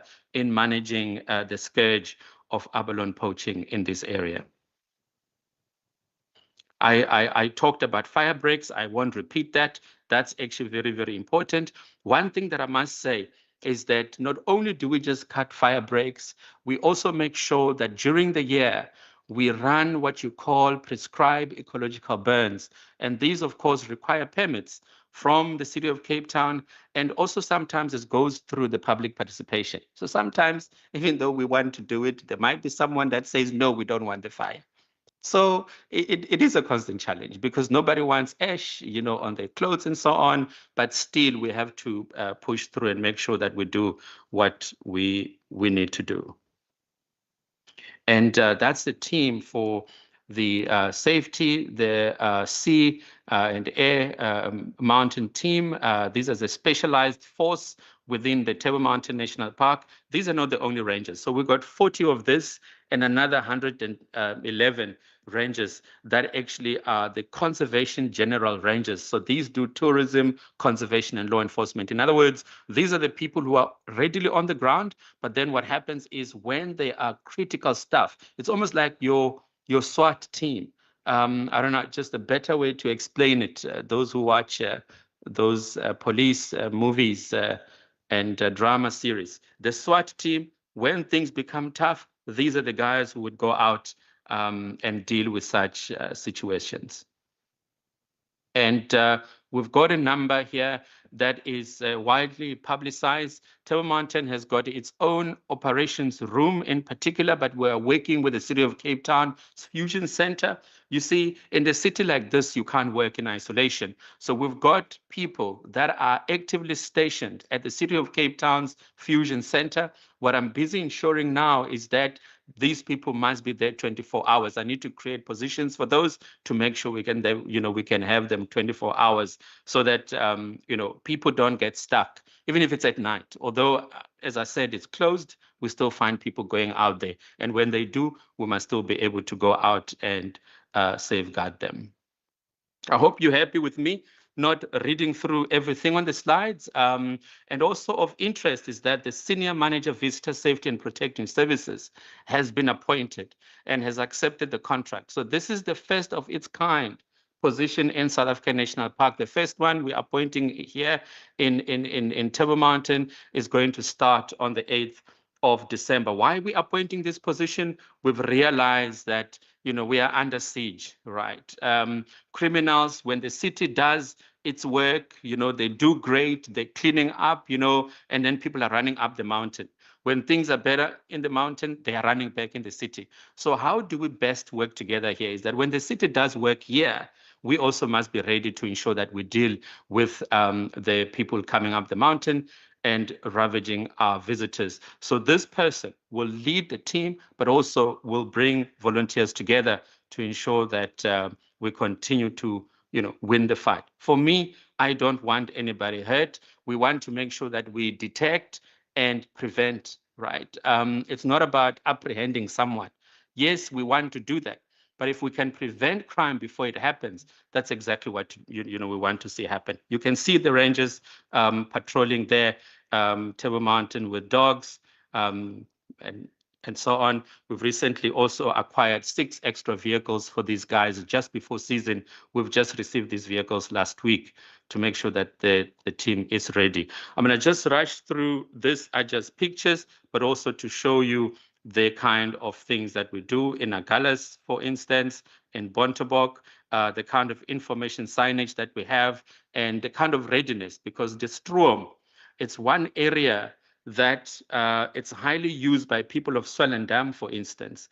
And there we've got people to watch, to clean, but also to make sure that they manage crowd management, also being assisted by honorary rangers in there. I talked about Tankwa as well, where I have invited you to visit. You can see there with SAPS also being part of our fight. Cape Nature spoke about seed and rabies. I'm not going to repeat that. It's a fight that we are all, you know, interested in to make sure that people are safe from this, because you can't always know which seed is going to bite you, right? So you have to be careful in that space. Got this particular slide is the last one, if you would indulge me. Hi, I'm Paul from Take Back Our Mountains. Join me as we go around the park to ask various authorities for tips on how to keep you safe. It's about preparation. Be prepared. Be prepared. Hey, I noticed you are a tour guide with Take Back Our Mountains. Can you give me one important safety tip when I'm a tourist visiting Cape Town? One of the most important tips are when you're booking your accommodation at the lower slopes of Table Mountain. It seems convenient with the majestic mountain views, oceans, but the trails on the lower slopes can be unsafe. So we recommend for your safety to use Uber or shuttle services to the start of the hiking trails. Man, I'm trying to Google and find my way up the mountain. Can you help me? I've helped more than one hiker who has gotten lost using Google Maps. The best is you get you a proper map and familiarize yourself with the landmarks on the hiking trail. For hikers' own safety, make use of local guides, make use of local hiking clubs. There's many out there. They're all over social media. How can people avoid getting into trouble? If you're going to go out there unprepared, you really are looking for trouble, right? And people do that all the time. They arrive here, it's on the bucket list. Their friends tell them, we're walking up tomorrow morning, be ready at 5 o'clock. They come, they're in their shorts and T-shirts, and they have no idea what's going to happen, right? So Lions Head is responsible for the bulk of the rescues in any given period. It looks like an innocuous little hill, but it's a hard climb, and unless you're up for it and you're fit, it's also a very, very busy trail, so there's contention on the trail. People are walking at you, bumping, and a short bump, and there's a drop-off and you're in trouble. You are in the wilderness, so there are lots of objective hazards here. There's anything from a snake to a bad guy. Don't necessarily fight back, acquiesce, put your hands up in the air, hand over whatever you want. It's unfortunate, it shouldn't be the case, but it is. and we need to be aware of it. We need to be real to it. The weather is looking amazing today. Is it always like this? Unfortunately not when it comes to Cape Town weather. We have got 4 seasons in one day. So what I've seen with hikers and visitors, they tend to underestimate the mountain. So what I would recommend is people have their backpack ready with their cell phones and also a first aid kit, also an extra layer of clothing, and most essentially the water. And good shoes, good hiking shoes, hat, sunblock in summer. Wear protective clothing because as you can tell, the wind in Cape Town can catch you at any time. We're just surrounded by beauty. It's a unique vegetation type. You'll get a lot of pictures out there once you hike. Hikers need to be prepared on the mountain with the relevant equipment, but also they also need to say to a family member or friend, look, I'm going here, expect me back this time. What trails do you recommend? Is the Lion's Head Trails, which is the most popular one in the north section, as well as Patekklip Gorge, which one can start from Tafelberg Road all the way up, as well as can take a cable car from Lower Cable Car Station all the way to the top. Elephant's Eye Cave Trail, which it's at Silverman Gateway. Cape Point, also we've got quite a number of beautiful scenic trails, as well as boulders. Remember at boulders they can have a beautiful view of the penguins. Going off trail is dangerous. Why? If you go off trail, you're going to damage the vegetation. And 2, if something happens to you and anybody that wants to come and rescue you needs to find you. If you're on the trail, then it's easy. What tools do you have for hikers? We've got a very important tool, which is safety mountain tracking, where hikers can check in on the system.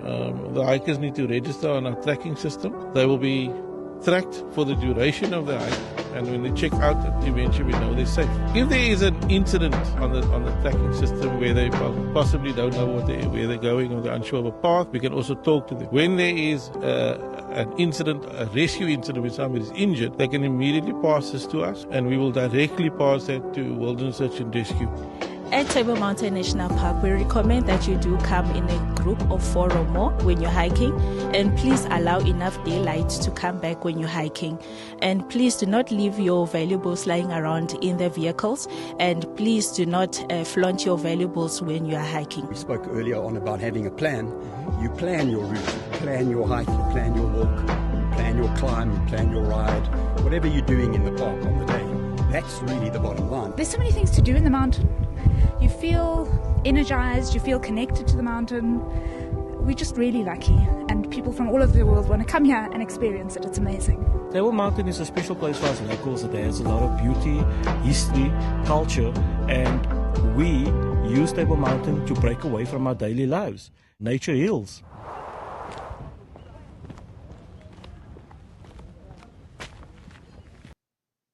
Thank you very much, honorable members, to say that video was shared widely in the social media networks to ensure that our visitors are ready. Thank you very much. Thank you, Ndade Mnisi, and thank you to Ndade Ishmael and honorable members. It's now time for questions. Are there questions? Are there hands in the house? I see Honorable Bryant online. Are there hands? Can you check if there are hands? I see Member Ngondlo. I must also just declare up front that I've got vested interests because I do use a lot of Cape nature, Tygerberg Nature Reserve, Deer Park, Table Mountain, Lion's Head, that's your, so I do make sure that, I balance my engagement with the nature, not only Cape nature, but also Sand Park as well. Yeah, but really, I think the message that we've seen on the video is my appeal is that maybe you need to boost it more because I don't see it coming on my timeline in terms of the social media platform where I am. I think you might have to just boost a lot. On the Cape nature as well, I think they are very insightful information that maybe I think you also need to just boost them a little bit more just to make sure that, South Africans know of your services and your places that you are offering. For especially the locals, to go and enjoy nature, in and around, Western Cape. Honorable Bryant, over to you. Thank you very much, Chairperson, and thank you for both the presentations from Cape Nature and from Sandparks. It really is great to see the progress and the preparedness from both. I previously was on the National Assembly Portfolio Committee that dealt with Sandparks, and I think to say that there's been a visible improvement in, I think not only the preparedness, but also the way that it's shared with the public has been really visible from when I started there in 2020, I think, up until now. There has been a visible shift and a change, and it's really good to see. So a big thank you for all the interventions that you put in place. And I think a lot of that is collaboration as well with the local groups, the community groups. I saw the work with Take Back Our Mountain. I know there's also the Friends of Table Mountain who are very involved. And then obviously the Table Mountain Safety Forum. So, I mean, I suppose my one question would just be in terms of the Table Mountain Safety Forum, if that is kind of an ongoing process. I know at one stage there was a bit of a shortage of engagements and meetings taking place, if there are regular meetings that now take place, and sort of how often those happen. And then also in terms of the dog unit, I know the dog unit was reinvigorated a couple of years ago. If that is still in operation on the mountain to assist the Sandparks Rangers, who I know also work incredibly hard and also put themselves in harm's way to keep the public safe. And then just in terms of Cape Nature, the seal issue with seal rabies, massive challenge. I know it's already knocked out one of the tourism industries, which was the seal snorkeling that used to take place, which is now completely a thing of the past. But in terms of the seal signage that you mentioned, I mean, that was really good to see. Is there coordination with the other spheres, with the City of Cape Town and maybe with Sandparks for their facilities to ensure that there's some sort of uniform signage that's rolled out, potentially also for DPW for the harbours? I know Cork Bay, Hout Bay Harbour, there's a lot of interaction with seals, and I know there was one notorious chap at Hout Bay who used to put a fish in his mouth and get the seal to jump out the water, which was very funny for everybody who was present. But I think over time, people have realised it's a serious threat. So those are my only questions, and thank you very much for the presentations.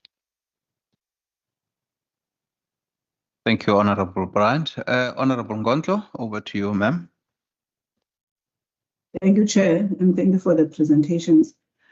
Chair, my questions, maybe one to both Cape Nature and Sandpark. I just want to, if they can, just quickly summarize for us what's the process, especially for groups that would be interested to visit any of the facilities.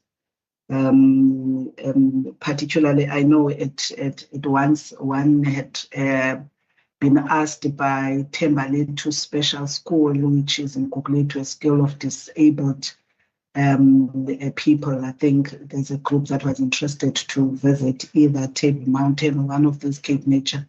What is the process for them, for groups in general? And then the second thing to both Cape Nature and Sandparks, I just want to know whether have you had any situations where any of your facilities, would be confronted with a situation where some of the traditional, like initiation, people or some of the traditional groups would be wanting to use those facilities for traditional purposes, and how do you deal with that? It could be initiation, it could be some of the rituals that are done by those that are in the traditional spaces. So what is your response to that, if that gets to be required or happened in your facilities? And then on the issue Sandparks raises, which had actually required them to put more rangers. I just want to understand, to detect some of the problems like crime and others. Are there, or don't you invest in any tech, that could actually help easily pick up because of the vastness of the spaces of the parks that you sort of administer? And don't you think, whilst the physical warm bodies would be able to do, isn't there space to consider using technology that could actually be able to pick up some of these problems? Is it something that perhaps is being discussed within sun parks as an alternative, or to augment the current capacity? And then the last one, Chair, to both of them. I'm just wanting to be just educated on the concessions on the PPPs. And I'm interested to know, in the 5 parks by Sun Parks at this point, what is the current situation with those concessions or concessionaires, if they do exist? I hear that one could not adhere to the agreement, and it had to be removed. And I understand, if I'm not mistaken, then Sun Parks is proceeding to take care of the related park with the intention to put it out to the market. So I'm interested just to get the understanding of this process of the concessions, and whether the current ones that are in existence have both Cape Nature and St. Parks been receiving value for money, because understanding that bringing private sector is a recognition that government does not necessarily have the necessary financial and other capability, to manage these parks. So is it something, are we getting a value for money? And as you said, that an advert or request for proposal gets to be put up in the public. Is that happening after a year, or how many years? I think Cape Nature was relating to that, actually. So I just wanted to understand how that works, and is this mainly attracting more big business?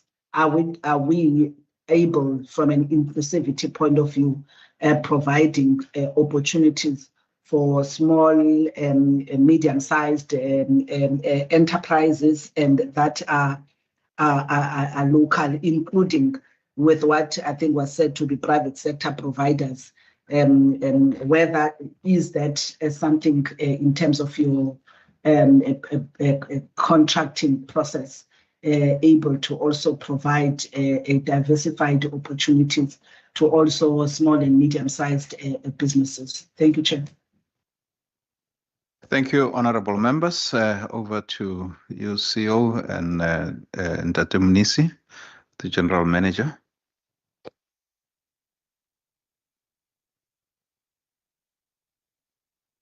Thank you, Chair, and thanks for the questions. The seal rabies partnership thing, I think it's a collective effort from all our partners. The pamphlets Cape Nature design generates, and that gets distributed broadly and widely. The signage for now has been limited to our reserves because it's also a budgetary issue. But I do like the idea of having the engagement with the partners, and then collectively almost have a series of consistent signage at key strategic places. So, I mean, I don't foresee that being a problem. I think it's a conversation we can have, because the problem is certainly not going to go away. So the most we can do at this stage is to create more and more awareness. So I do think that that is something we can take forward from a Cape Nature and our partners on that one. The next question is regarding the group bookings at Cape Nature facilities. So we do have a process whereby whether you a church group, an NPO, NGO, can apply to Cape Nature to access our reserves. It could be day visitor access. It could also be overnight access. And then based on the application, we will then decide on whether we give a 0 rate or less 50% on the group booking. The group also can ask for facilitated sessions where if they want a Cape Nature representative to do a guided walk or talk or awareness session with them, that can be done. So we do get lots and lots of requests from NGOs, church groups, youth groups, which we do facilitate. And that is really, can be facilitated via our contact center. And there is a dedicated email address to which these applications go through, and within 2-3 days we can respond and approve such applications. So it's a very easy, simple, and what we do request, if it is an NGO, NPO, the request must come on your official letterhead with your NPO registration number so we know that you are legitimate, and then we will facilitate access from there onwards. And like I said, it's for both overnight and day visitor access, and we do facilitate this. We've also got the program with the schools, for example, quintile schools 1 to 3, which is your non-fee schools, where we actually provide free access for day visitor and overnight facilities, because I think it's important that we are accessible to communities and so forth. And then, yeah, so that's what we have in place. With regards to initiation and traditional access, it's something that is very high on Cape Nature's mandate, and we take it seriously. And we, from time to time, we are approached for access, and based on the application, and we do a risk assessment with regards to fire and so forth.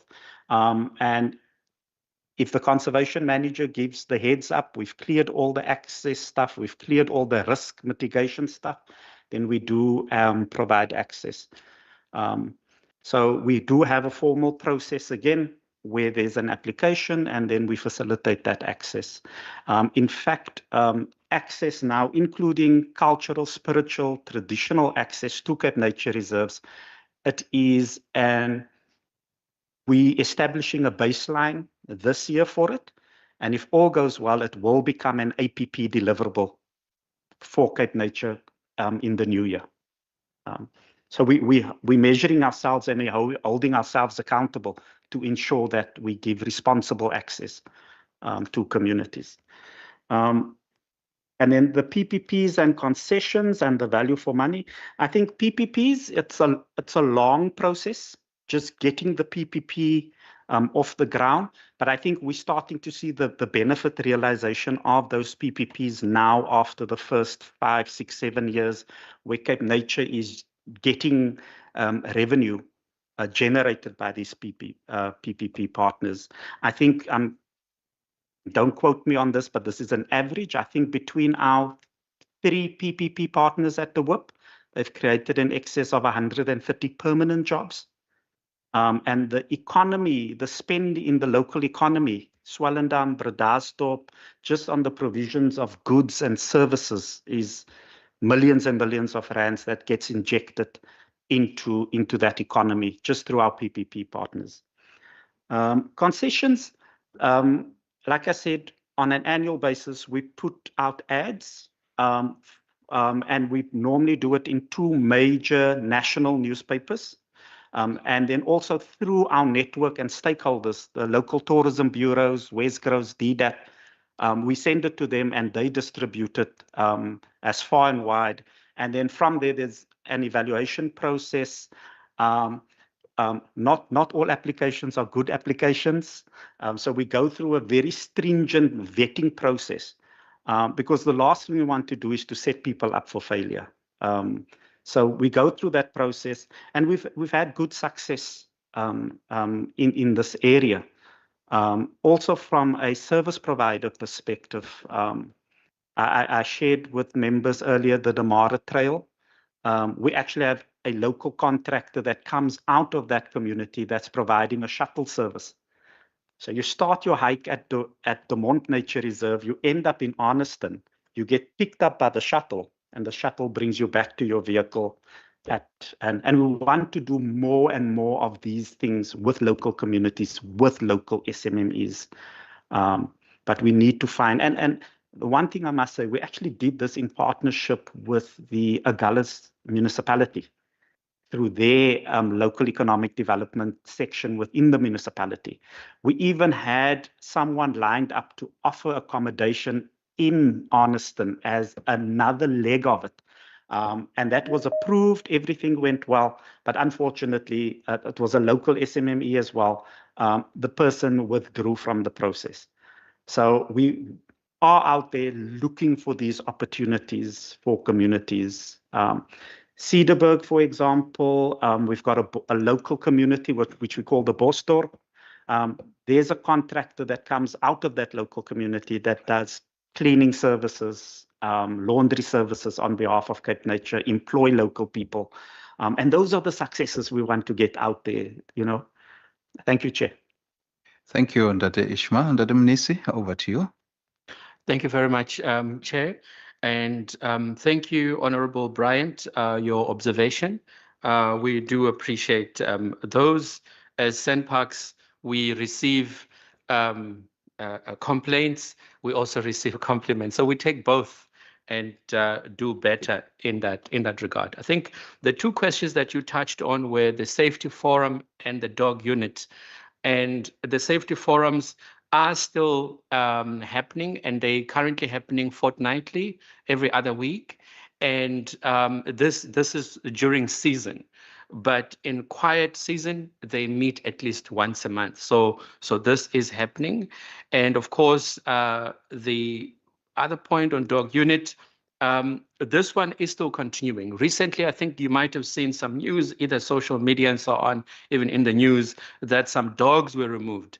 I think ever since the dog unit was established in Table Mountain National Park, there was never a proper assessment.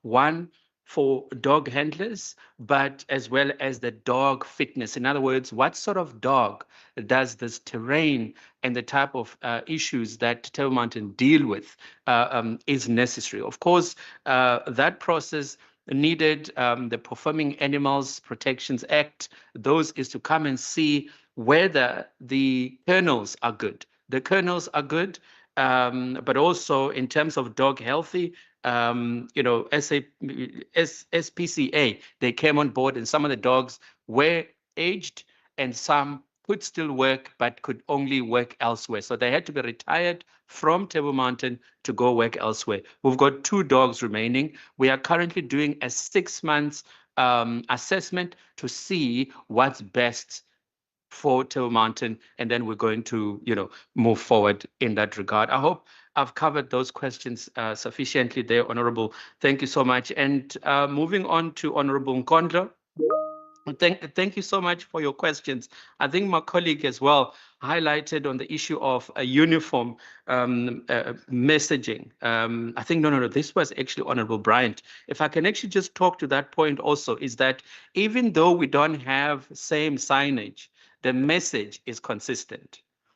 So the content on the signs is consistent, because rabies, it's a national-wide, you know, managed phenomenon. But of course, the look and feel, it's something that we can, of course, engage, you know, in that regard.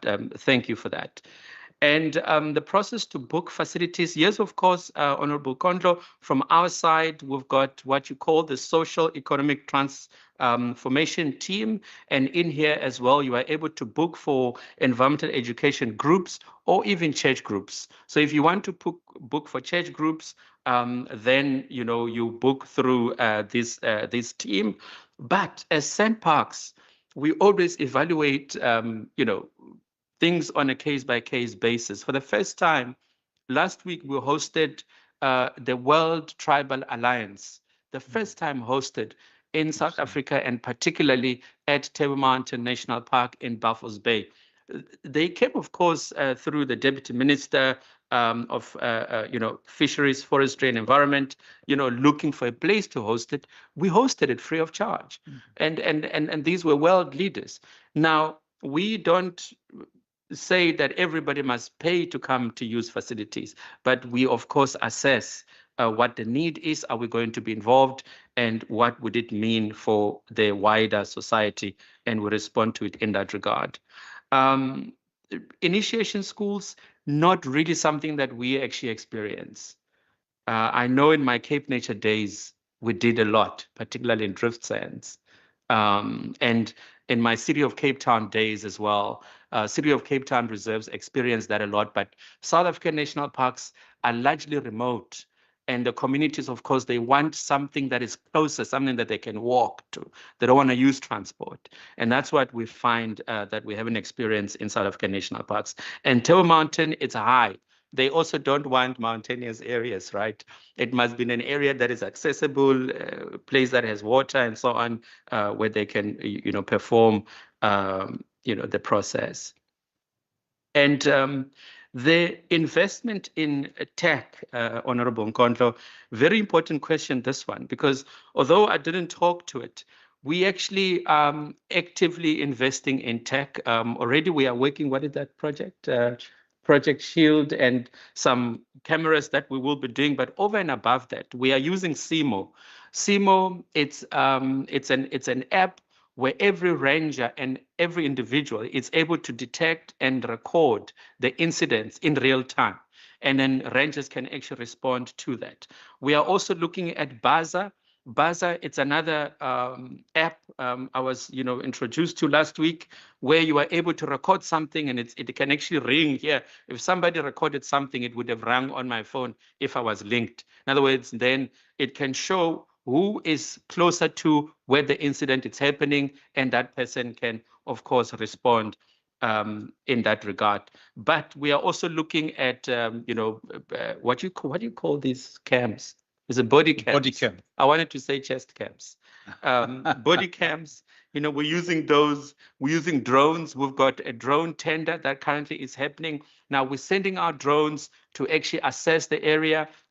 At this time, we're also going to be having the SANParks helicopter that will come out as well, survey the area during high season, but also our rangers, they stand on specific areas and detect. But they also wear civilian clothing, particularly in Signals Hill, where, markings are happening there. You've got people that are walking there, civilian clothing, to make sure that they can detect and capture these criminals before they do damage. The triple Ps, yes, SANParks receives high value for money across our national parks, across our 21 national parks.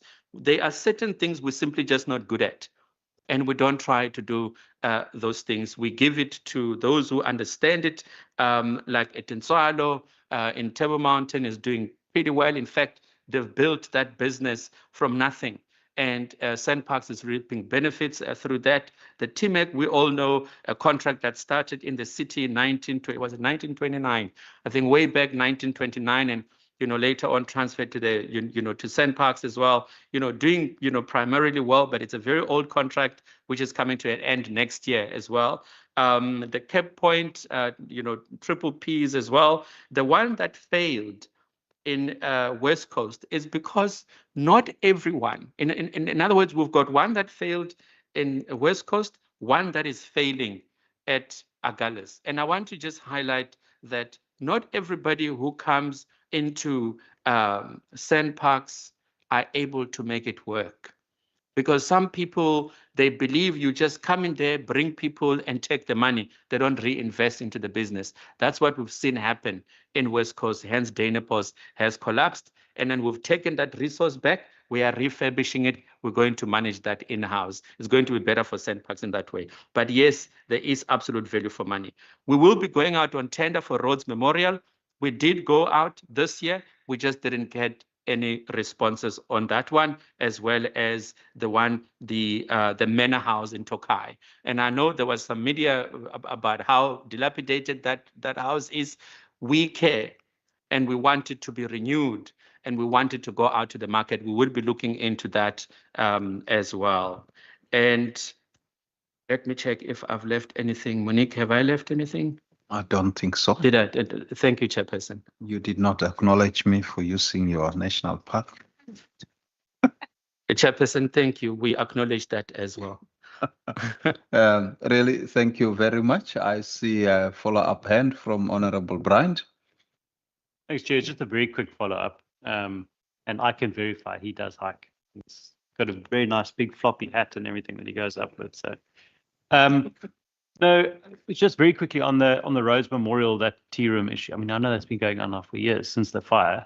And I know it keeps going out for tender, and then there's no suitable applicants. It keeps going out, there's no suitable applicants. I wonder if is there some other mechanism one could use to try and attract, because potentially it's got so much going for it in terms of job creation and being an economic driver. So I just wonder if anything else has been explored to try and find a new tenant for that. I'm sure you are probably a lot more frustrated than everybody else with the process as well. Thanks. Thank you. Over to you, Ndademnisi. Thank you, Honorable, and thank you, Chair. You see the PFMA, and I'm not blaming, right? The PFMA, the preferential procurement, and so on. So we have to go out and show that we have done these advertisements. And what I know is that sandparks do receive unsolicited bids. When we receive an unsolicited bids, we would still advertise, right, to make sure that the process is followed. And then we, of course, end up working with that, whoever it is that did the unsolicited bids. It's just a tough space. I think the market has been tough since post-COVID, but we've seen some interests. Now, I think they're just waiting for us. There's currently a bit of capacity challenges to be able to put, project managers. So I'll be putting out project managers on contract to assist, the business development manager to be able to run and pay attention to this particular triple Ps, because they are very important. I mean, my office is right in Rose Memorial. I actually, when I didn't bring any food, I can't eat. But if Rose Memorial was there, I could just walk up the road and have something to eat. I mean, I used to go there quite a lot. So the interest is here.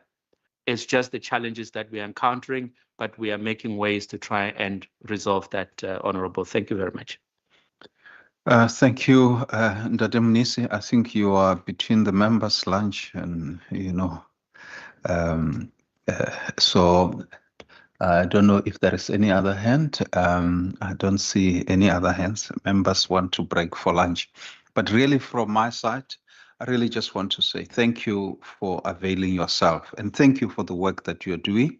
I think if you look at the Table Mountain and you look at the Cape Nature, there's a lot of effort that you're putting in ensuring that, places are really walk-friendly, visitors friendly, and I see you have also set up a coffee shop at Platte Clip, which is great, and Signal Hill is already, having a coffee shop for a while.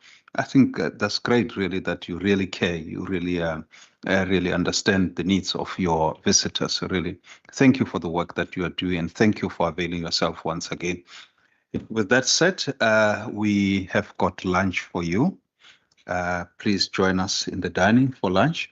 And then when we come back, honorable members, we will be having the Department of Infrastructure, followed by Mobility.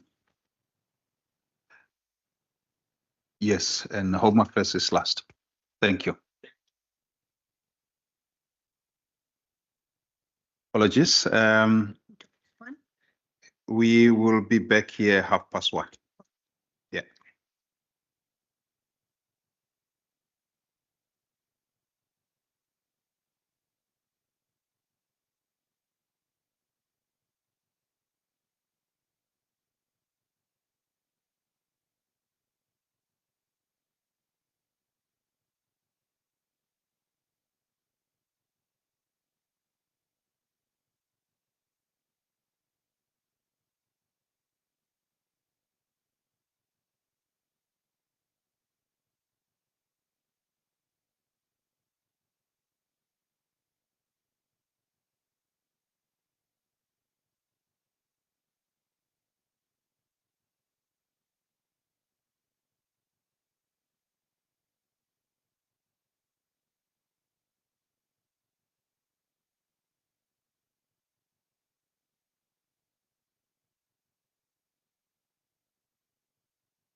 Mr. Hendricks, maybe to just introduce himself and his colleagues for record purpose, and also the Chief Director from Traffic Management to also introduce themselves and just for record purposes. And from there on, Mr. Hendricks, you will proceed with the presentation, followed by infrastructure. And honorable members, then what we'll do questions.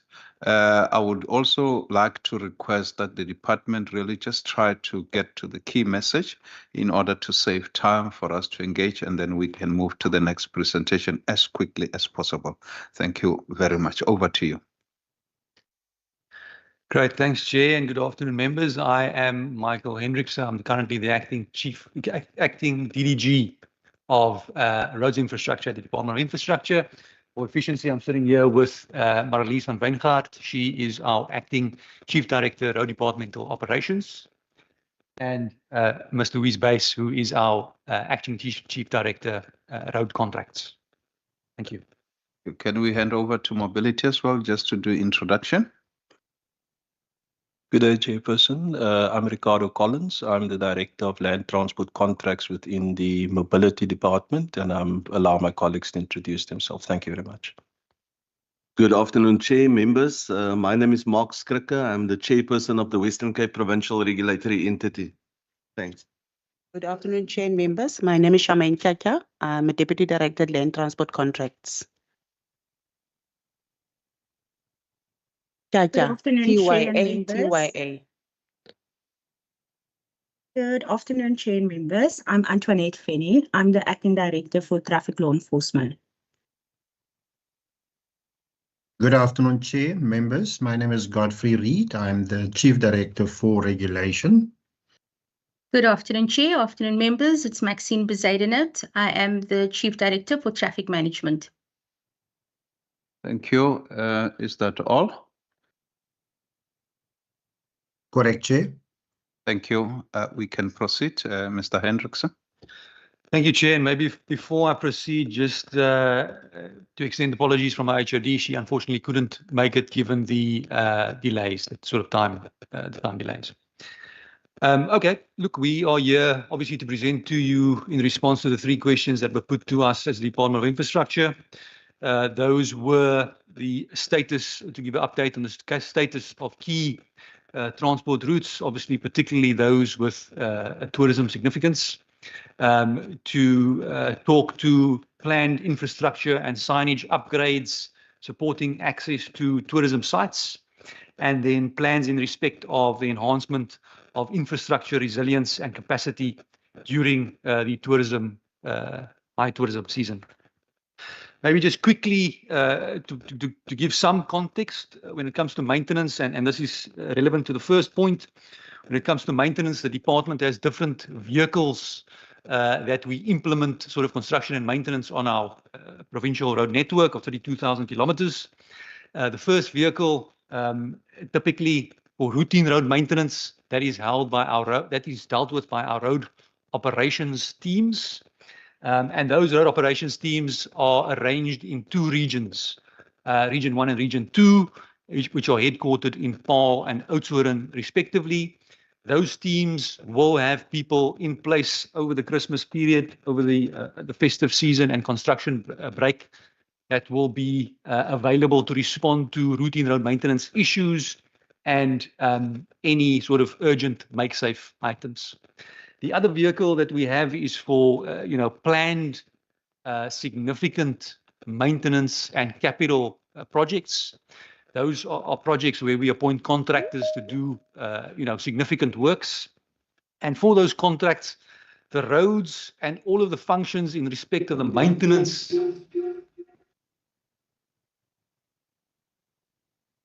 and traffic accommodation for those routes actually sit with a contractor for the full period of those contracts. We try to ensure insofar as possible that roads are obviously in those contracts, that roads are opened over the construction break period, which is typically from middle December to middle January. And when we say open, we mean 2-way, 2-lane, but there are projects where that is impossible. And of course, we'll get into those projects now. Maybe just before we do, on those projects, on the projects where we've got contractors, we do put out communiques ahead of the time, publicly to say, these are the impacts on the road network, these are the affected routes, XYZ routes will have two-way traffic or one-way traffic, and so on and so forth. Looking into the detail in Region 1, and I'm just going to highlight a couple of projects which have been completed or are still under construction. Recently completed in the West Coast, 8 Cape Pass, which is the gateway to the Cedarburg. That was affected by flood damage in 23 and 24. That is open with no traffic impacts. The Malmesbury Bypass is a major construction project in the Swartland area. No real construction impacts there, traffic impacts there. In the Overberg, one route of particular sort of tourism significance is the R320. That's the Heelman-Aarde Valley connecting Hermanus and Caledon. There we are currently responding to flood damage, and we've got a contract in place. There will be one-way traffic under traffic accommodation. The good news, Hermanus Stanford, the R43 beyond Hermanus towards Gansbaai, that project was recently completed, and that road is fully open to traffic. And then Boentjieskraal, which was closed for a number of years while being upgraded from gravel to surface standard, that is now also fully open to traffic. In the Cape Winelands, there are a number of major construction projects on the go there. On the R45 particularly, it's affected both on Franschhoek Pass and on the section between Franschhoek town and towards Paarl.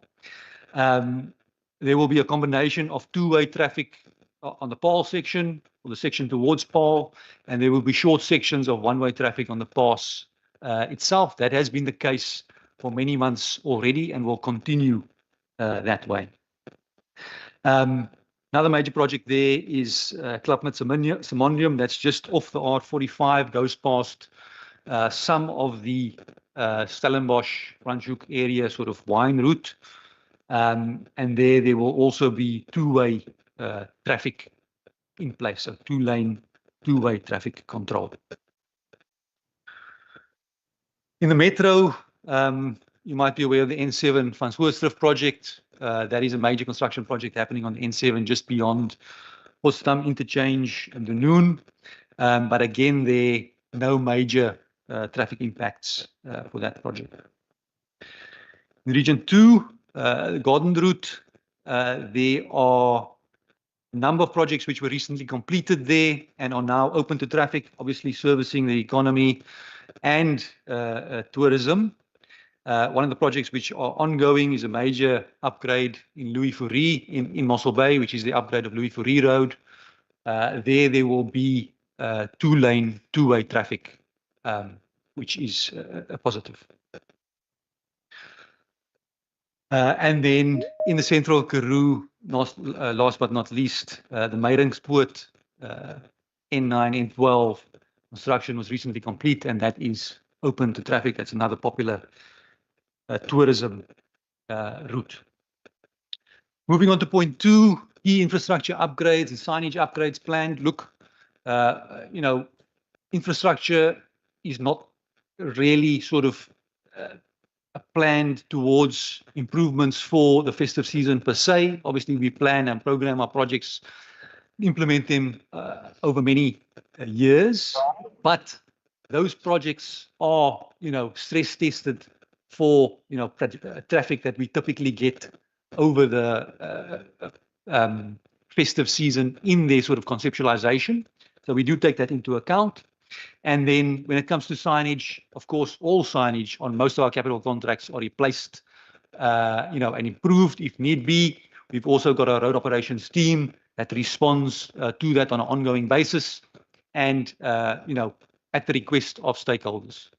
I think of particular interest to this standing committee would be probably tourism signs, which are the typical brown signs. Important to point out that those signs, the application process for those signs, there is an official application which goes through the regional tourism liaison committee, which is a DDAT committee. Of course, we sit and give input onto those committees, but only facilities that are officially approved through that committee have then allowance to install those signages themselves. So we actually don't do that as a department ourselves. And then important to note, of course, all road signage must be compliant with the South African Road Signs Traffic Manual. That is to say that only official road signage is allowed or permitted within the road reserve. The final point spoke to plans to enhance infrastructure resilience and capacity during periods of high visitor volumes. Again, as I mentioned, we don't design specifically or implement improvements specifically for the sort of holiday period. Infrastructure and roads have a finite capacity, like a pipe of water would have, a certain amount of water that it can let through. So too are roads. And once you reach that capacity, you get a gridlock. But of course, we do have mechanisms and partnerships in place to ensure that we maintain optimal operations across the network over the period. We work obviously with the Department of Mobility and Provincial Traffic Enforcement to ensure that bottlenecks are manned if need be. And then we've got the FMS, the Freeway Management System, on all the provincial freeway sections that are monitored on an ongoing basis 24/7. And it enables us obviously to respond to any emergencies, accidents, and that sort of thing, but also through the variable message boards that you would be aware of on the national routes, the sort of digital signages. We give proactive messaging around, congestion, expect delays, use alternative routes, that sort of thing. And that's how we sort of make sure that we are able to sweat our assets, so to speak. Of interest, from FMS, from a traffic volume perspective, the freeways are obviously our highest volume routes traffic-wise on our network. There is no sort of material increase in traffic on those freeways during the holiday period. It's just that the distribution of traffic over the day, instead of being concentrated, during a morning rush hour and afternoon rush hour, is distributed more evenly over the full sort of day. Thank you. Thank you, Mr. Hendricks. Are you done? That's very quick, a record time. Mobility, I hope you're much faster than infrastructure, because you're mobile. Over to you, sir. Thank you very much, Chair. I have two members in the chamber and then one member that is available online. And we will present our short presentation in three parts. So the first person that will go is Ricardo. He is in the chamber and he can proceed immediately. Thank you. Just for record, is that Maxine Bezuidenhout speaking? This is Godfrey Reed speaking. I'm the Chief Director for Regulation. And may I just apologize on behalf of my HOD. She's on leave. And so I am just coordinating on behalf of the HOD. Thank you. Thank you very much. Noted. You can go ahead, sir, with your presentation. Thank you very much, Chairperson. I see that my presentation is not in presentation mode on the screen, but it's showing presentation mode on my side. So just maybe I must just exit and then just try and go back in. Yeah, no, it's just,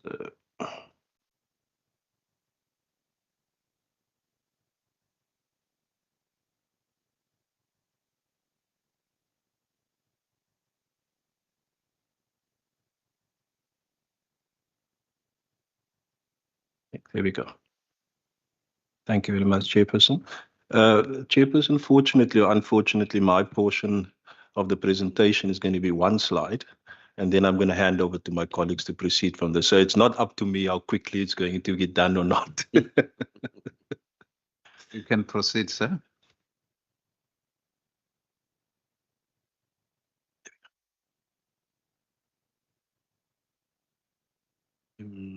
Just a delay. There we go.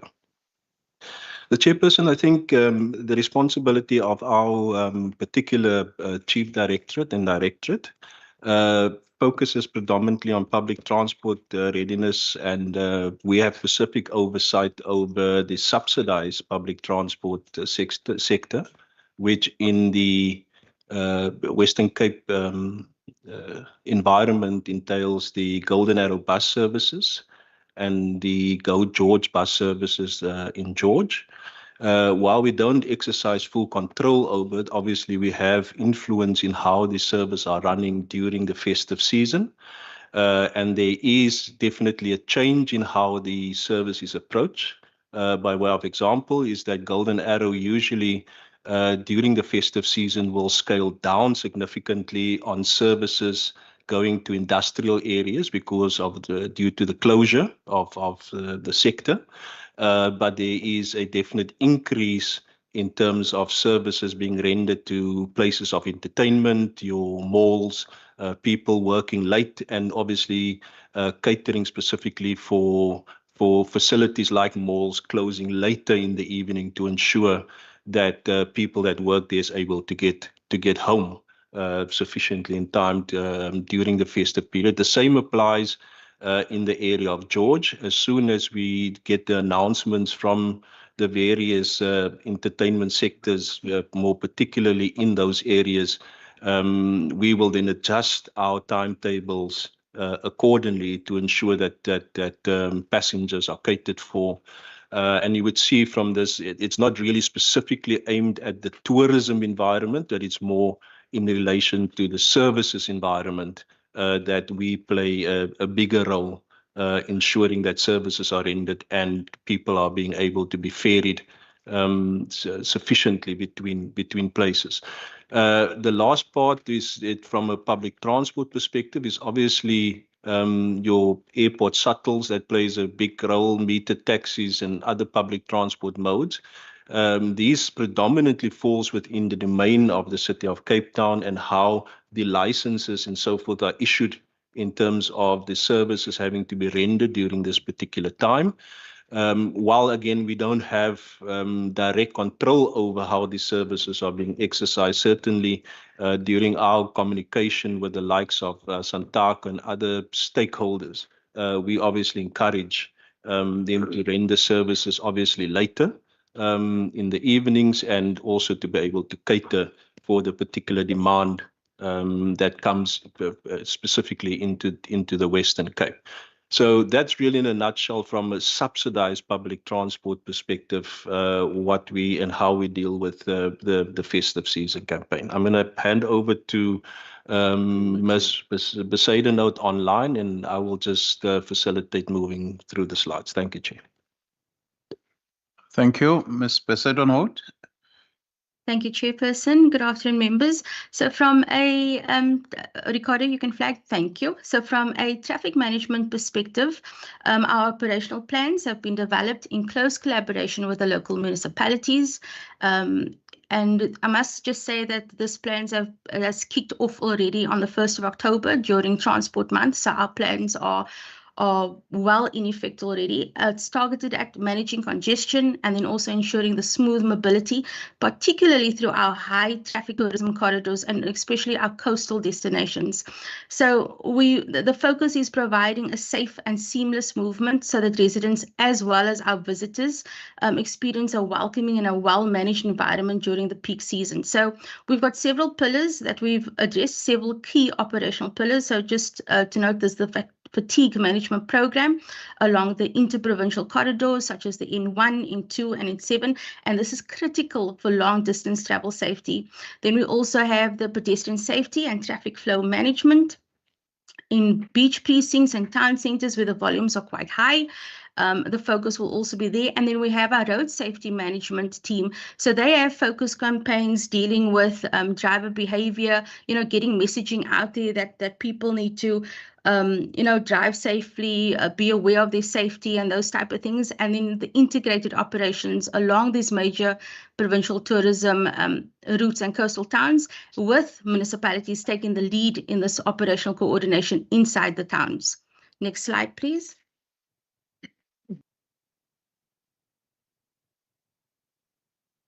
Thank you. So just the key focus areas, of course, will be high on our list is the alcohol enforcement and the random breath alcohol testing on all our major routes, fatigue management on the interprovincial corridors, such as the N1, N2, N7, the R27, and the R300 and secondary routes.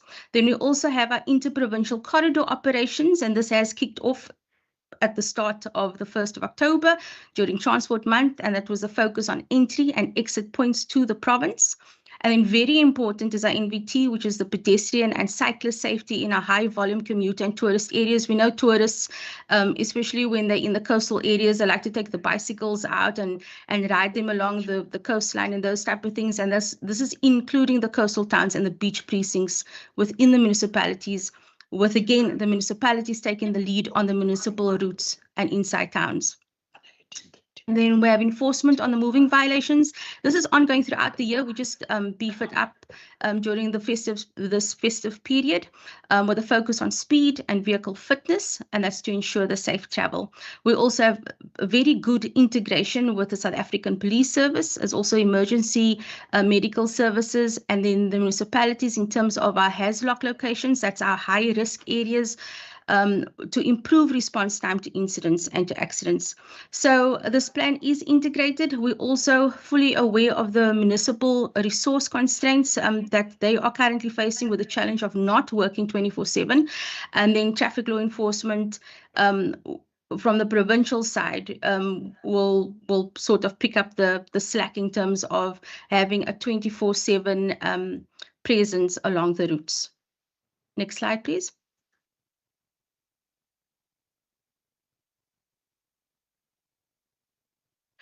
So like I said, the key focus areas will obviously be traffic flow and congestion that will be actively monitored and managed in major tourism and coastal routes like your Hermanus, your Knysna, your George, as well as the City of Cape Town, with the coordination of municipal traffic to address the bottlenecks. So we'll have officers to ensure that, vehicle movement at high volume intersections and access points, as well as event areas, that there's a free flow of traffic, that people don't sit too long in these along these roadways, causing frustration. And then the plan aims to provide a coordinated presence of visible law enforcement, and then ensuring effective integrated operations across, once again, the coastal towns and then our tourist hotspots to ensure road safety, and then also a welcoming experience for visitors and tourists alike across the Western Cape.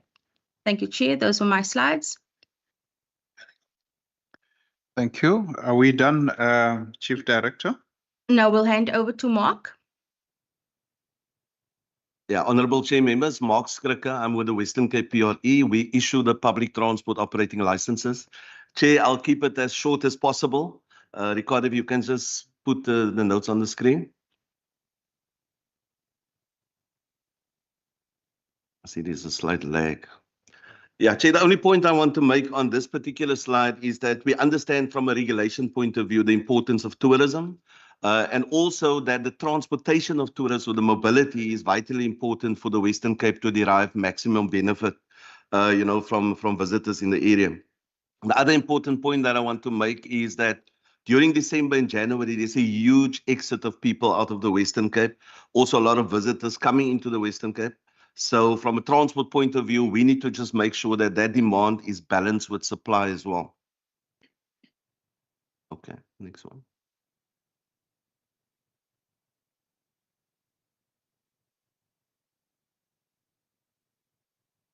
Mobility seems to be not as mobile. Yeah. So yeah, Chair and members, on this slide, I think the important point that I want to make is that the regulation of tourism transport is a national competence at the moment. So in terms of the National Land Transport Act, the National Public Transport Regulator must issue the operating licenses. I think the challenges with the NPTR is well documented. There's significant delays in the issuing of tourism operating licenses. And then just also to make the point that it is a system of accreditation. So they no longer issue or legalize or legalize the vehicle. It's actually the person that they're doing. Once that person is certified, they then issue the licenses. So with certification, they will determine the number and the classes of vehicles that you can operate. And the operating license process is a mere formality after that. Other important point is that up to 2016, Chair, we've been doing the issuing of operating licenses for tourism transport. So from 2016 onwards, it's been the National Public Transport Regulator. And like I've mentioned, there are some serious issues. There is provision in the law for regulatory entities to assist each other and to enter into a Section 26 agreement. We do have a Section 26 agreement with our national colleagues, but the involvement of the Western Cape PRE is limited. So we've written to them with the Department of Economic Development and Tourism. We've written to National to say, give us a greater role, because I think we do have the capacity to assist with the issuance of operating licenses. Okay.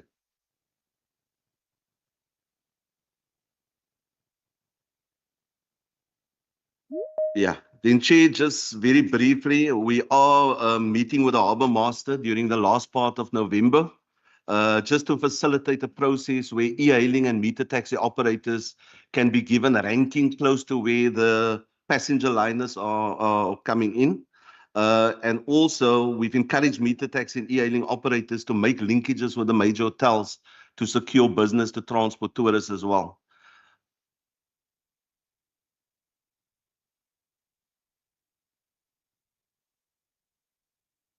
Yeah, from our perspective, Chair, the main task during December and January is to deal with long distance, because there's a lot of people going out to the Eastern Cape.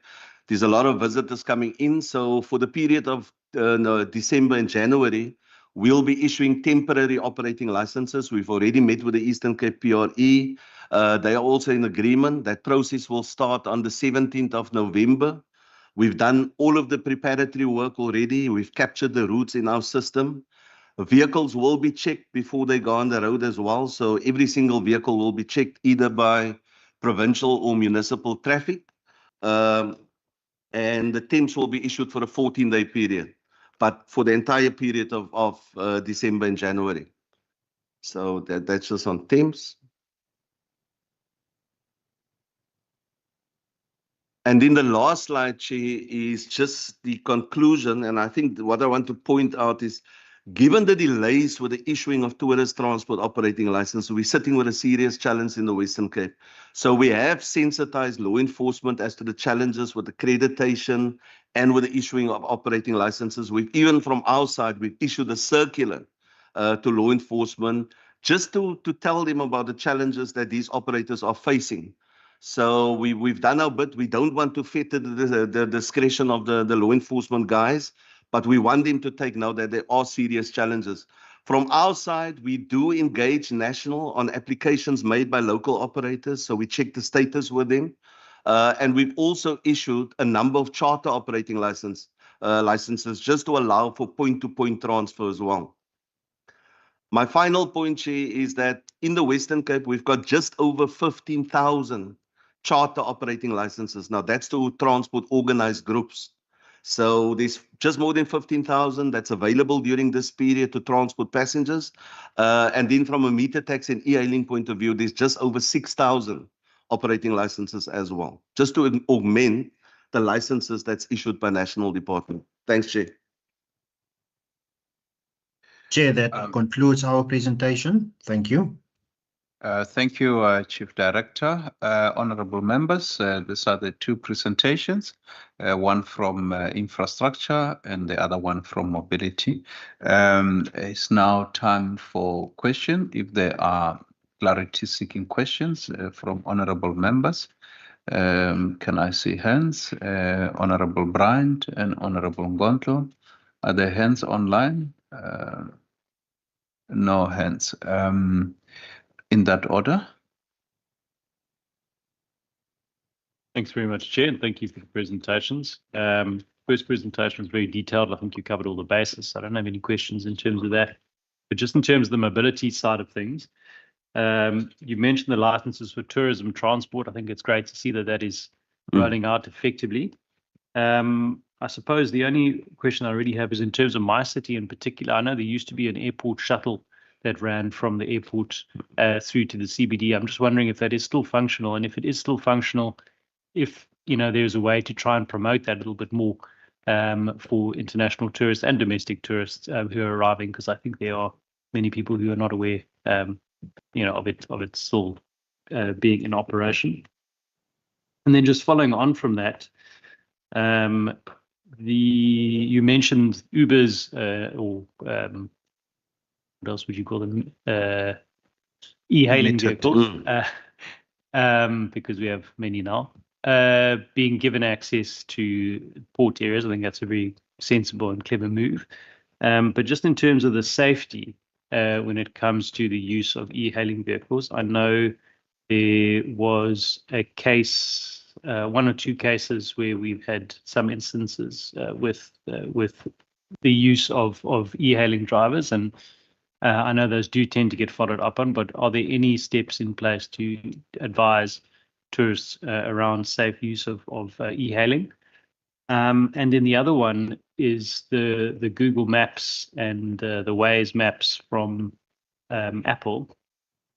I know there was that terrible incident where a gentleman got directed through an unsafe part of town on his way back from the airport and ended up getting murdered. He was in the middle of the taxi strikes. I know there was an appeal to change the routing to avoid quote-unquote unsafe areas. I just want to know if you have any update on that in light of tourism safety. Thank you. Thank you, Honorable Bryant. Over to you, Honorable Ngondlo. Thank you, Chair. I just want to get an understanding. Who is the authority responsible for licensing e-hailing? Is it yourselves as PRA or is it the city? And if so, how many e-hailing licenses are out there? And between the different companies, your Uber, InDrive, and others, what's the percentage? And I think this relates to the safety issue, which I think one asked in the morning between DDET and Westcron. Maybe you can better answer it. What type of safety provisions have been placed in these e-hailing licenses together with the companies, which most of the time those companies are not even local companies, they are international companies. Because a number of people, especially young people, have been either robbed, many stories that you find in the e-hailing safety businesses, especially your InDrive and the others. I think Uber still remains the most the safest. And also there's an issue about outstanding. Some of these drivers, if you use that service, you're always going to be finding some of them telling you how they do not have licenses. They've been waiting for months and others years. Perhaps you can take us through the e-hailing process if you are the authority. And then maybe help us to understand. I just want to understand what is the temporary operating license? Who qualifies for it? If you can just explain that. And what happens in there? I had, I think, also the chief director speaking more about George and City of Cape Town. What happens in the other regions in terms of transport safety during the tourism season? Thank you. Thank you, honorable members. Just maybe on the question of Honorable Ngondlo. You talk about the temporary licenses that you will be starting to issue from the 17th of November. But you also spoke about the alertness that you've provided to the City of Cape Town with regards to is it permits or temporary license? So I think the question really is there no way that no ways that you can really maybe provide them with either, is a temporary permit or temporary license, those that you say that you are still waiting for the national to really help. Is there no way that they can devolve some certain functions, maybe to just really help them in the interim, instead of really having to issue an alert which might be ignored, or it might also just bring some wrong elements into the industry or into the street, which we don't want. I think ultimately we want passengers or motorists, and obviously the commuters to be safe on the road. Yeah. So with that, over to you, Director Godfrey Reid. Those questions. Thank you very much, Chair. I will try to answer some of those questions myself, and then some of them I will refer to Mr. Mark Schreiker, who is in the chamber. Maybe I shall start with the questions asked by Member Nkondlo. So who is the authority responsible for the issuing of e-hailing licenses? That is, in fact, the PRE, the chairperson of which is Mr. Mark Schreiker. And he might want to elaborate on that, but yes, we issue those operating licenses. I might just want to alert you to the fact that up until the 12th of September, there was no such thing in law as an e-hailing operating license, only a metered taxi operating license. Since the amendment of the relevant legislation, we are now able to issue dedicated e-hailing operating licenses, but the metered taxis are also allowed to render the same service, the app being considered to be the e-hailing instrument. Then how many are out there? Mr. Mark Schreiker will respond to that if he has the number at hand. Also speaking to the split, which might be a more difficult answer to give right here. But we can commit to provide those answers in writing. Then in terms of safety provisions, we always, or let me put it this way, we regularly engage with the different app providers. Two were mentioned, that is InDrive and Uber, both of which I have personally met. And during those engagements, we often speak about safety or the lack of safety as often reported in mainstream media. And we then call on those app providers to actually improve on those aspects. The new regulations relating to e-hailing now bring in from a legislative point of view specific safety features and safety provisions. For example, panic buttons and things like that. So as the provision of e-hailing as a specific mode is going to go through this initial phase and mature, more and more safety features will in fact see the light of day. In terms of the number of outstanding licenses, Mr. Schreiker will also be able to speak to that. If he can't, then we commit to provide you with a number. Then the temporary operating license that we are talking of is a long distance operating license, allowing operators to travel mainly between the Western Cape and the Eastern Cape, and that temporary operating license is valid for 14 days.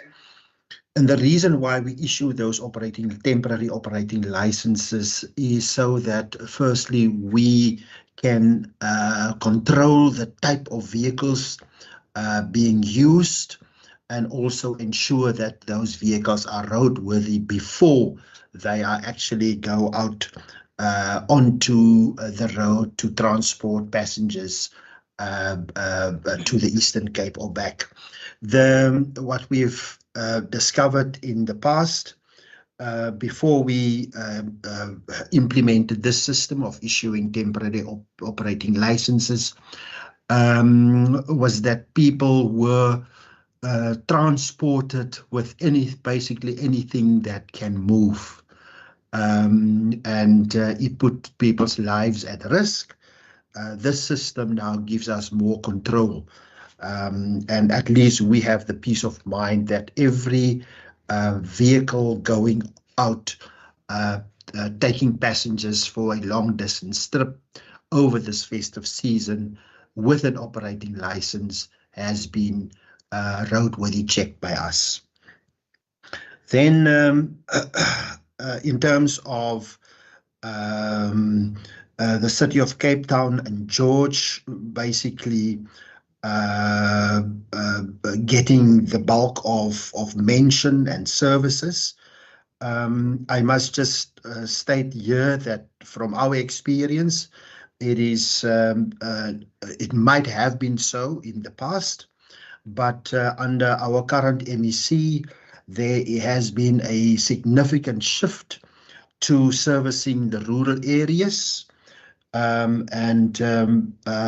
Maybe we are not at the level that we ideally would want to be, but I can ensure this committee that the rural areas feature prominently in how we roll out services from the Mobility Department. Then in terms of the possibility, Chairperson, that the City of Cape Town might issue some sort of authority to operators as an interim measure until such time as their e-hailing or other authorities that they apply for are processed and granted.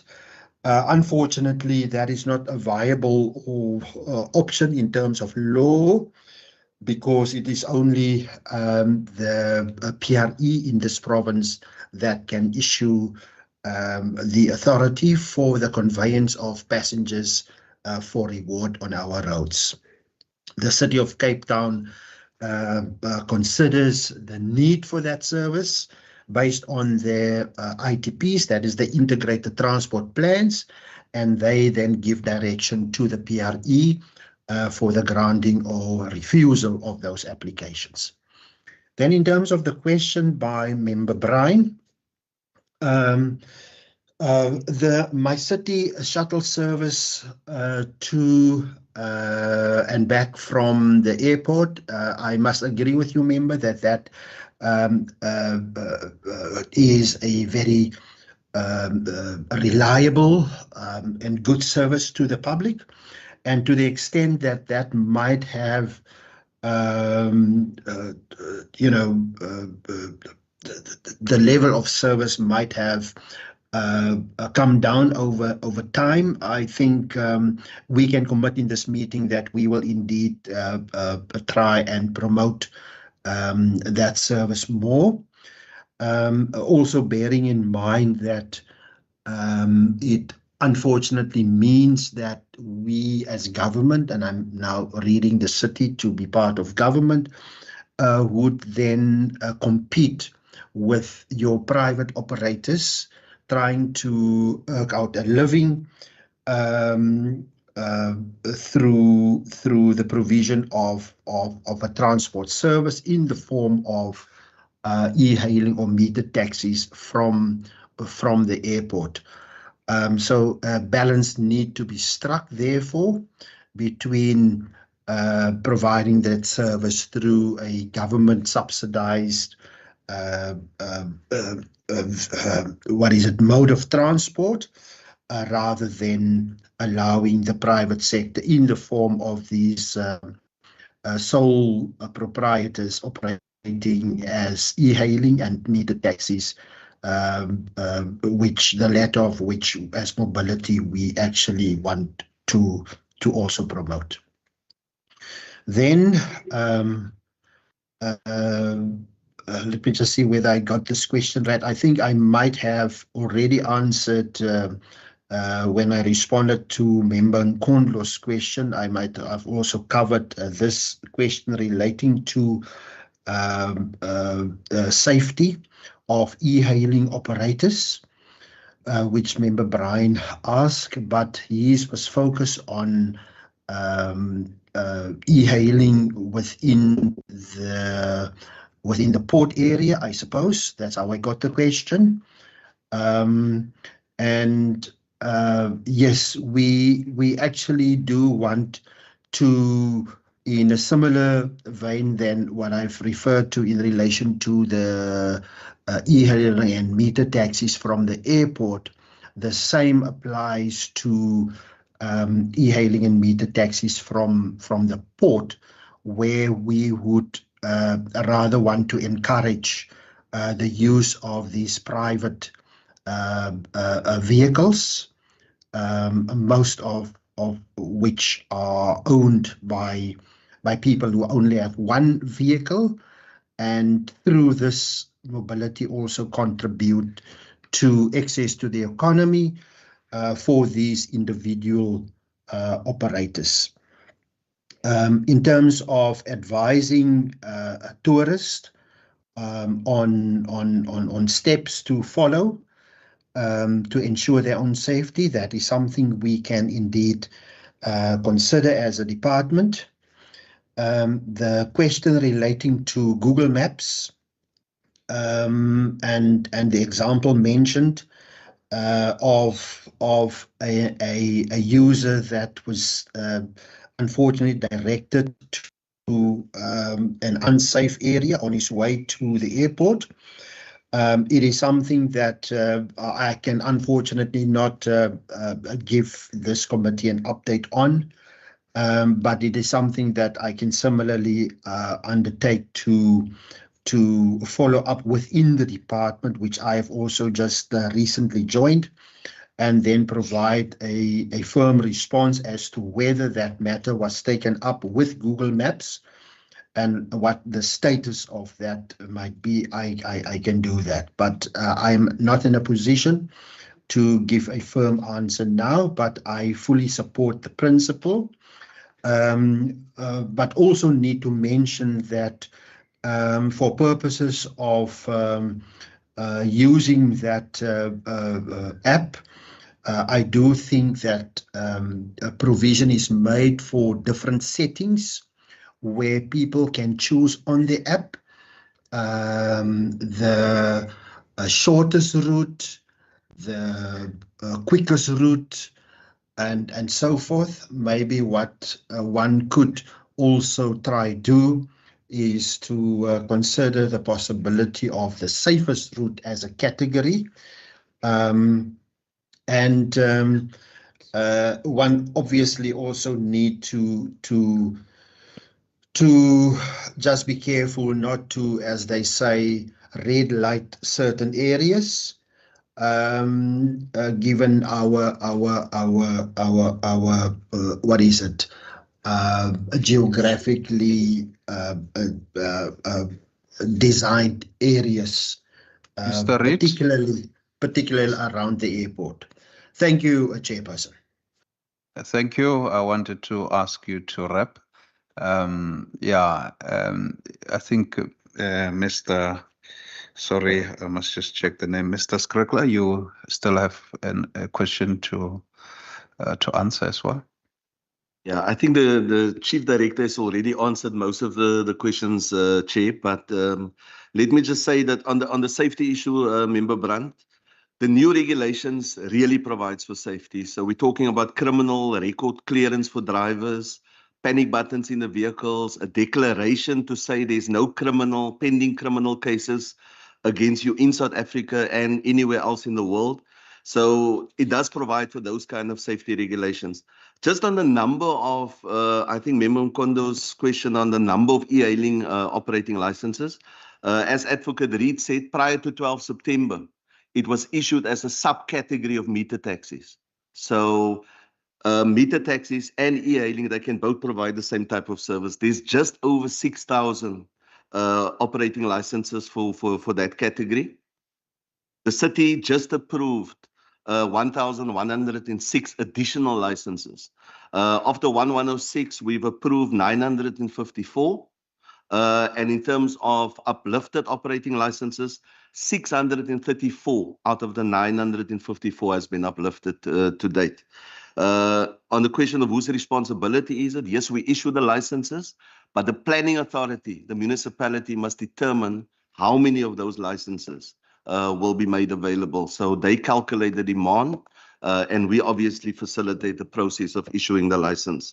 I think the chair asked, can we issue temporary licenses to tourists given the delays at national level? Unfortunately, the law does not allow us to do that. But what we've done, Chair, we have issued to many of the tour operators charter operating licenses. And that charter operating license allows them to take organized groups from point to point. They can't do tours with that particular license, so they apply to national, but at least the point-to-point transportation of tourists is covered by those licenses. What we've also done with traffic, I mentioned earlier, we don't want to fetter the discretion of the law enforcement officers. You mentioned it, Chair, we don't want the free-for-all as well, where everyone is just on the road. So our view is that where an operator has been accredited and is waiting for his license, that should be taken into consideration because the law provides for accreditation, and once you've been accredited, the license process should be a formality. Unfortunately, there's these significant delays at national level. So we have spoken to law enforcement about that. And then just in terms of the TEMS, I think Member Nkondo's question, who qualifies for the TEMS?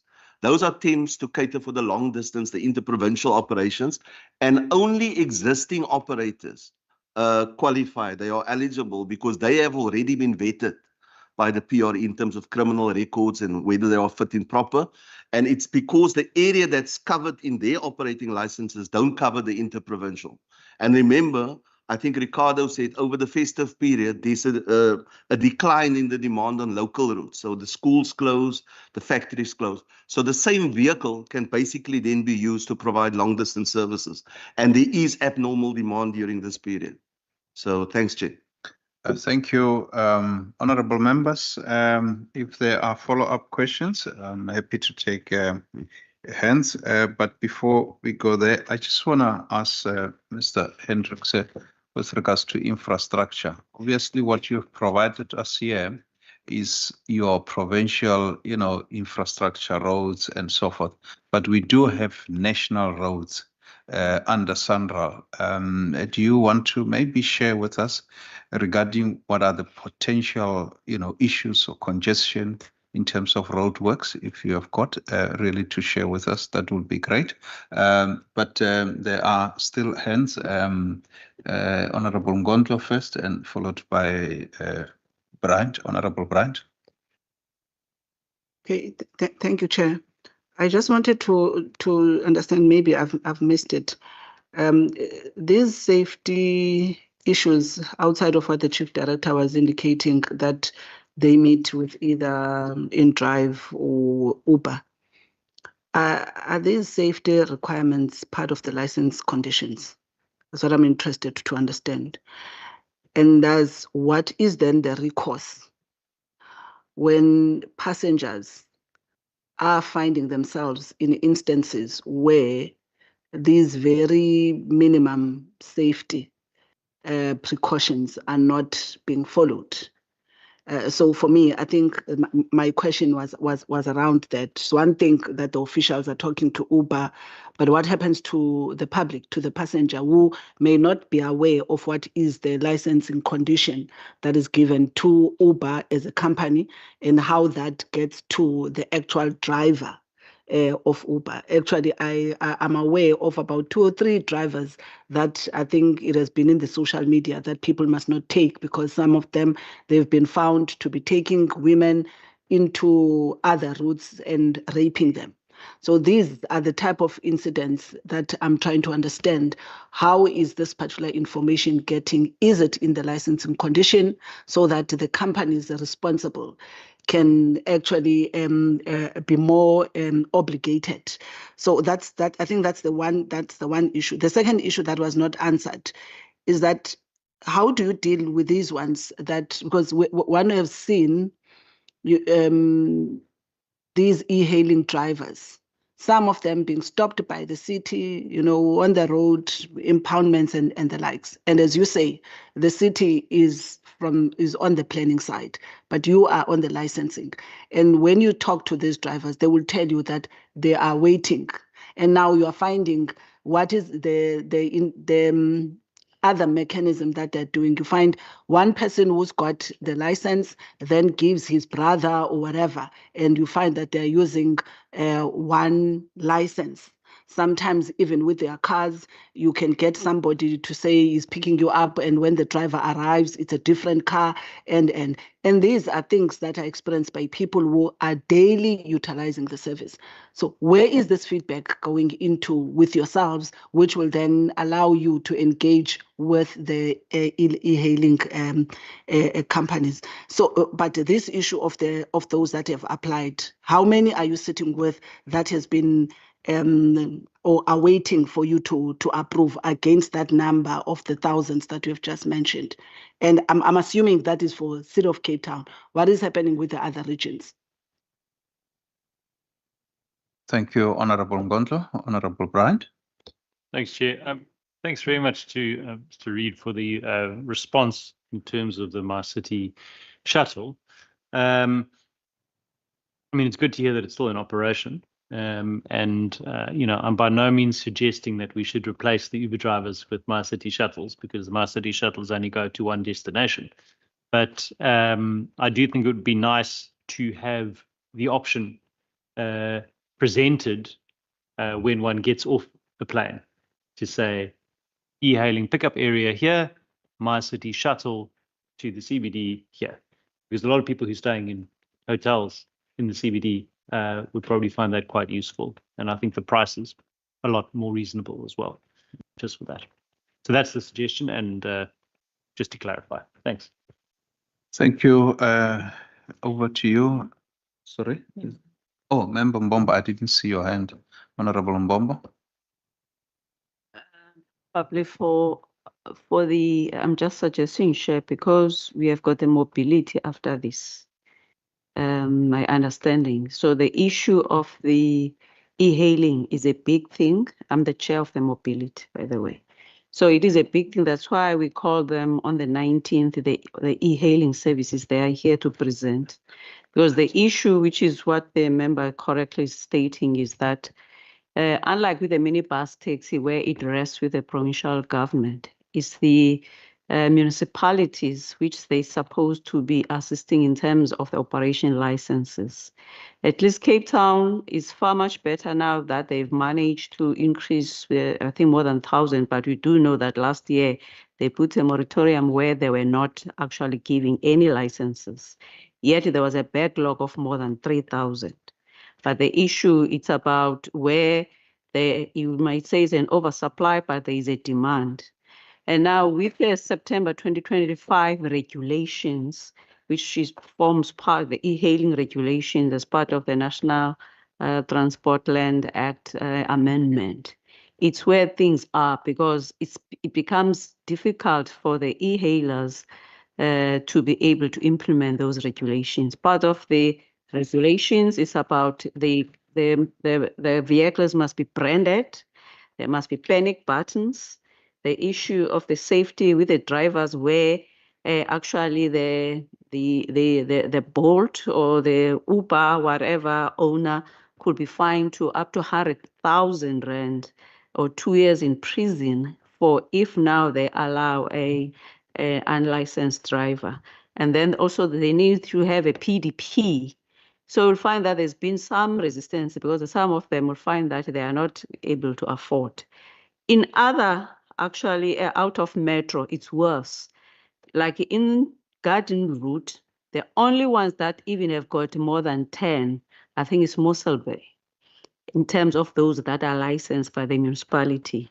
The rest, they are not. In George, you only got 6. There's only one actual that is operating. It's not even, it's a shuttle, not even necessary. All others of the Uber and whatever, they are all unlicensed throughout. So the point is about it is an issue, and also we have seen a lot of crime that is being committed because you'll be thinking that it's safer, but it's not. For me now, who uses quite well, it's about that, and it impacts also on the tourism, just like it impacts on us as South Africans.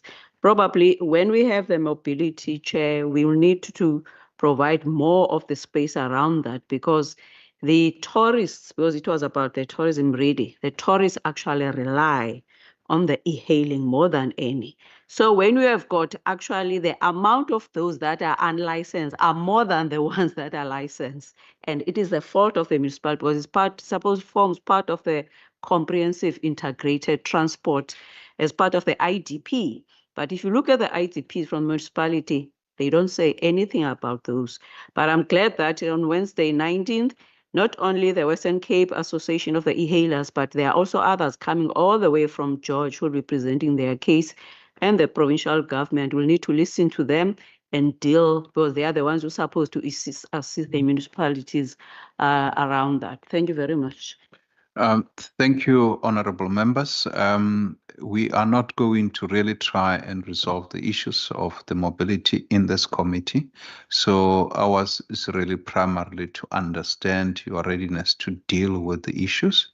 As the chair from the mobility indicated, I think is some of the issues that we'll deal with them at that particular committee, which I am also a member, but we would really like to hear your precise answer as to how you are going to address these issues that have been placed by members to say that this is a problem, it's endangering our tourists, it's endangering our users of these services, as to how are you going to solve it during this season, but also further as obviously we go on in the new year. I'm going to allow Mr. Hendrickson maybe to start first, and then we will obviously have the department giving feedback with regards to our questions. Thank you. Thank you, Chairperson. You asked about the interface with SANRAL on national roads. You're right that there is some complexity in the Cape Metro in that ourselves, the City of Cape Town and SANRAL all manage certain sections of the N1, N2 and N7 freeways. I previously, during my presentation, made reference to the FMS, that is the Freeway Management System within the Metro. That is a combined partnership project between ourselves, the city, and SANRAL, in which the TMC, which is a traffic management center, manages all sections or responds and surveils all sections of the N1 and N2 and N7 inside of the metro area. Beyond the metro area, we do work very closely with SANRAL and other road authorities around the coordination of contracts and projects. A recent example there was that I think there was a fire in the Huguenot Tunnel about a month ago. We had an ongoing contract on the Toyskloof Pass, which is the alternative route at that time, and the pass was closed. But within a matter of hours, we had put measures in place to open that pass up with traffic accommodation to allow SANRAL then to do the necessary assessments in the tunnel and eventually open that up. Look, I am also knowledgeable, or I know of contracts or current active construction contracts that SANRAL have on the N2 in the Garden Route, Kaimans, as well as on the N1 towards Beaufort West, and on the N7 in the sort of Cedarburg area. But of course, I think like us, they will need to speak to their own projects, and I'm sure we'll put out communications around traffic accommodation and impacts during the the festive season. Thank you. Over to you, Mobility. I note the hand of the Chief Director. Chief Thank Director. you very much. Thank you very much, Chair. I just need to clarify or correct something related to Member Brian's comment, that he's happy to know that the My City still operates to and from the airport, which is not a correct deduction.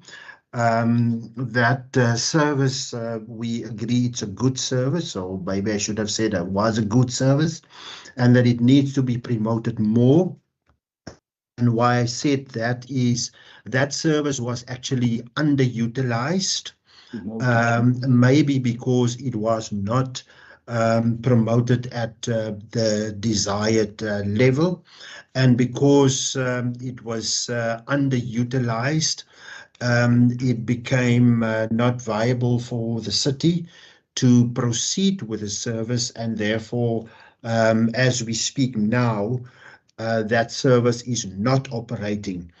Not to say that if a process could be commenced whereby the service is actually promoted, people become more aware, and the uptake of those vehicles can be increased, it might then become viable for the city to once again introduce that service from the airport. But then the other issue that I've mentioned relating to the competition with the single operators, that might also be a relevant factor to take into account going forward. Then the question relating to what and whether these safety considerations are part of the operating license conditions. I think Mr. Skryker might be able to give a definite yes or no to that. And then also the number of drivers or operators that are currently awaiting an outcome on their applications for operating license, that I have already undertaken to respond to in writing, should Mr. Skryker not be able to give you an off-the-cuff answer. Thank you. Thank you, Mr. Skryker. Yeah, Chair, I am in a position to answer that question. There's 320 member in condo still waiting on their licenses. But remember, we've issued the decision letters. So the ball is now in their court. They need to submit certain documents, the vehicle documents, the vehicle must be checked. Residency status in some cases must be checked. So the ball is in their court. We've already issued the licenses. And just to give you an indication, legally, we have to dispose of applications within 60 days. The Western Cape at the moment is the only PRE without an active backlog, and our turnaround times is way below 50 days. So there's nobody really waiting. We've already disposed of those applications. The ball is in their court as to when they will uplift it. The challenge, Member Nkondo, with many of those operators is that they're not on the e-hailing platform. So they've applied without being on the e-hailing platforms because it was that time issued as meter taxis. Now they're going to Uber and Bolt, and they're trying to get letters from those companies to give them access. And many of those companies are saying, but we've got other members that's already on the platform that don't have operating licenses. So I think that's the challenge with that. I want to agree with you that outside of the city of Cape Town, there's very little happening in terms of e-hailing. In fact, it was a market disruptor at some point. And a lot of the municipalities haven't included that in the integrated transport plans. The city of Cape Town has developed a model. They've asked Bolt and Uber for their data. It's been incorporated into that model. And they've now calculated the number of e-hailing and meter taxi vehicles that they need in the area. We are in talks with Stellenbosch and Drakenstein and even George. And we're using the city of Cape Town to assist those municipalities. So those talks are currently underway. Then in terms of the safety requirements, it's part of the submission requirements. So when they apply that criminal record check, the declaration to say there's no pending investigations, all of those things must be submitted together with the application. And your question, Member Mkondo, what can be done if one of the drivers transgress? In terms of the new regulations, obviously through the app, they can communicate with the platform provider. The platform provider now can suspend or cancel that access. And once that is done, within 48 hours, that operating license must be handed in with the PRE. If they complain directly to the PRE, we can also take remedial action against that particular operator, obviously in partnership with the e-hailing platform provider. And then just on the chair of our mobility standing committee, Honorable Mbombo, the challenge now with e-hailing is that we cannot take in any applications after the 12th of September. So those new regulations now require the platform provider and the app to be registered with the National Public Transport Regulator. The cost is 5,000 Rand per application. And even though they've been approached by Uber and Bolt and some of the other companies, that process wasn't ready at national level. We just met with them on Friday. They've now concluded the SOP. Those applications can now go in. They reckon it will take about 3 weeks to issue the registration certificate. And once they inform us that those companies have been registered, then we can accept applications for e-hailing operating licenses. So that's where we're standing at the moment. Thanks, Chair. Thank you. Honorable members, we come to the end of the Q&A. We're going to move now to the next presentation. But before we do that, I just want to say thank you to the Department of Infrastructure and Mobility for availing themselves to share with us with regards to their readiness for tourism season 2025-2026. Really, thank you very much. With that said, you are really allowed to leave. If you want to make a parting remark, you are welcome. But if there is none, then you are welcome to leave. Nothing from me. Thank you, Chair. Appreciate the opportunity. Thank you. Thank you, Honorable. Thank you, everyone. Goodbye. Bye. Thank you.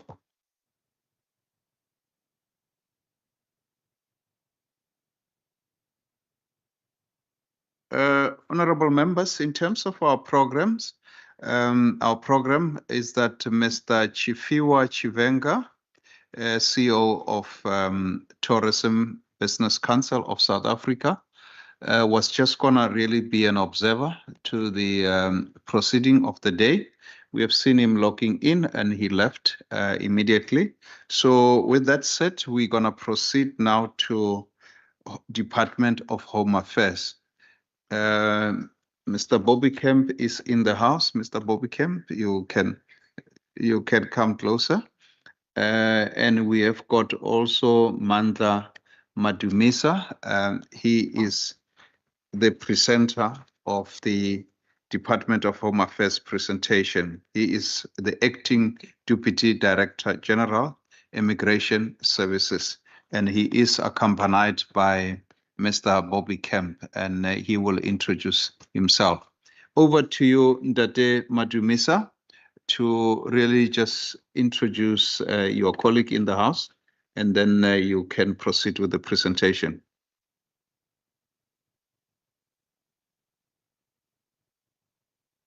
I note your hand is up.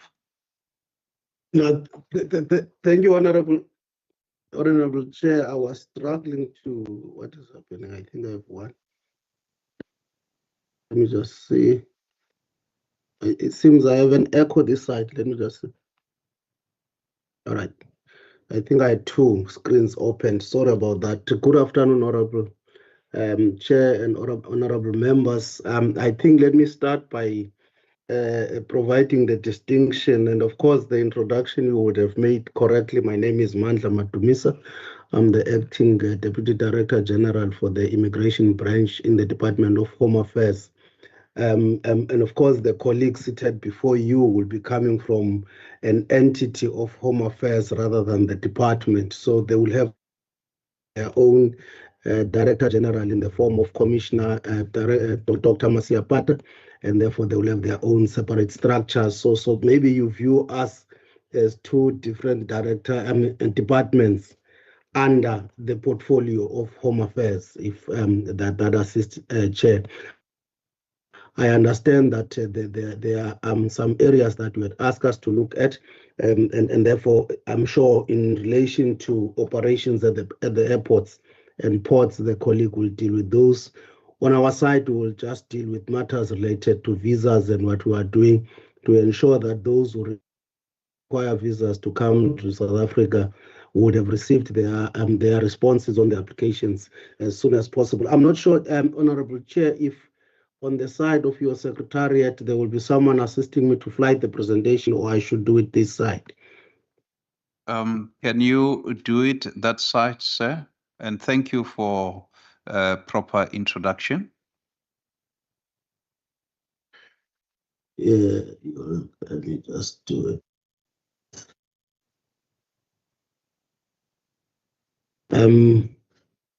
Is it visible, Honorable Chairperson and your members?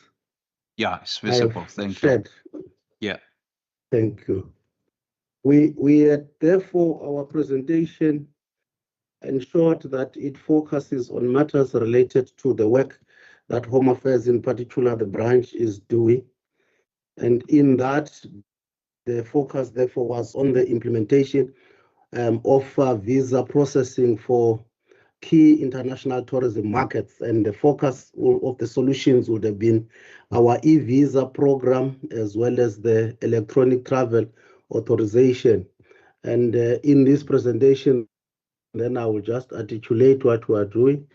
In this slide, the focus within the department had intensified its efforts to modernize the visa processing, particularly to support international tourism. And we had to do this because you will be aware, Chairperson, that the department has been struggling with backlogs that go as far back as 2014 on the processing of visas and other categories that include permanent residents. We then had to introduce some solutions around 2024-2025 financial year. We rolled out the e-visa system that was launched as a digital platform by the department in its portal to ensure that it assists travelers, especially those that are coming to visit South Africa, to be able to apply without visiting the embassies or visa centers, which is the VFS centers that we are using to assist the department, but also to be able to upload documents and make secure payments digitally, and also track the application status in real time at the comfort of their homes, but also receives visa approvals electronically. And then also we were improving our IT support to this solution, and it continues to have, of course, the challenges related to that. And then in 2024-2025 financial year, around May, come the 7th administration, and the department took a very bold direction in terms of introducing a comprehensive platform that will deal with all our solutions related to foreign nationals or migrants coming to South Africa. And in there, we then introduced what we call the South African Electronic Travel Authorization, which I will, in this presentation, call it ETA. And the department has since unveiled the ETA and is fully operational. Its intention is to replace the paper-based visa processing that creates backlogs and delays. It uses facial recognitions as well as your fingerprints, and it scans passport, which must be valid for a period of 6 months and after you have planned the travel times. And it enhances the electronic movement control system to ensure that we are able to track people who might have overstayed after they've came to South Africa for whatever purpose that would have granted the visa for. But also over the medium term, the department then intends to, and I think, Chairperson, as I'm seated here, I received an instruction to add more, which I'll talk to on the next slide, to add more visa categories on the new system and present it to the executive of the department, because we fully deployed the ETA early this month, early November, in the 3 airports, which is Cape Town International, Lanseria as well as OR Tambo, and I will talk to the reports and the success. But that success has made Minister to be bold to instruct that we proceed with this so that it also becomes an intervention during the festive season to make it easy, the experience of applying for a visa in South Africa. And documentation that you can keep in your phone, you can keep it in your laptop, therefore in a form of an e-wallet. South Africa's ETA system is a new digital authorization process for travelers from visa-required countries designed to replace the traditional paperwork and streamline entries. It uses artificial intelligence and facial recognition for automated application review and border checks, aiming to reduce processing times, enhance security, and eliminate fraud. And you will see when we talk to it that it's able to provide the outcome, which is the service standard that we had introduced in it, that we expect that the automated artificial processing of the application should be able to take between an hour as well as 24 hours, and the outcome is issued. And in that process, there will be no human interference for adjudication.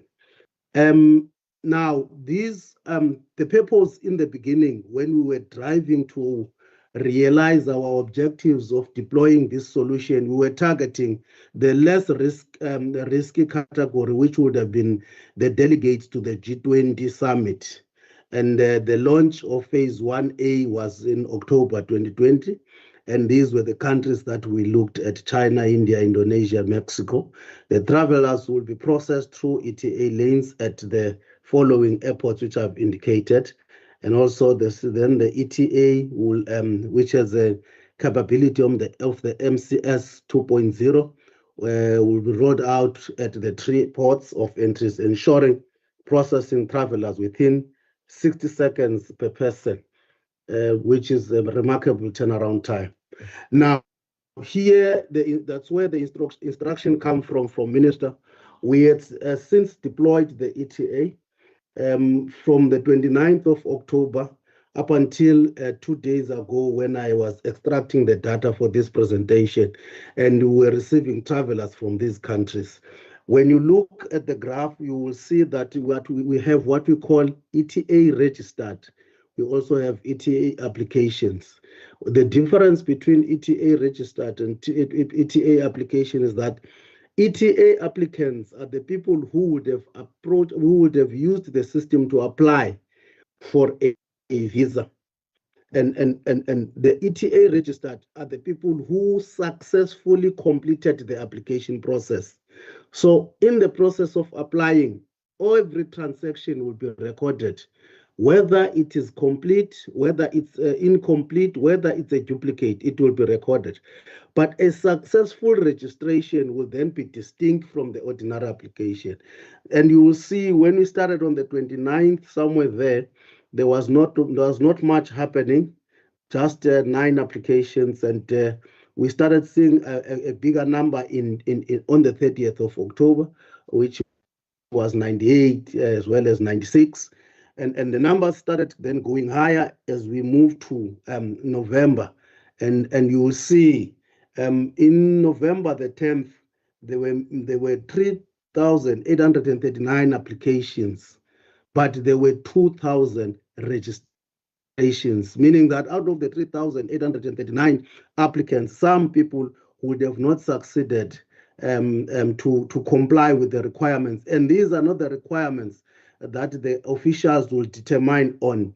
These are the requirements that are expected by the system.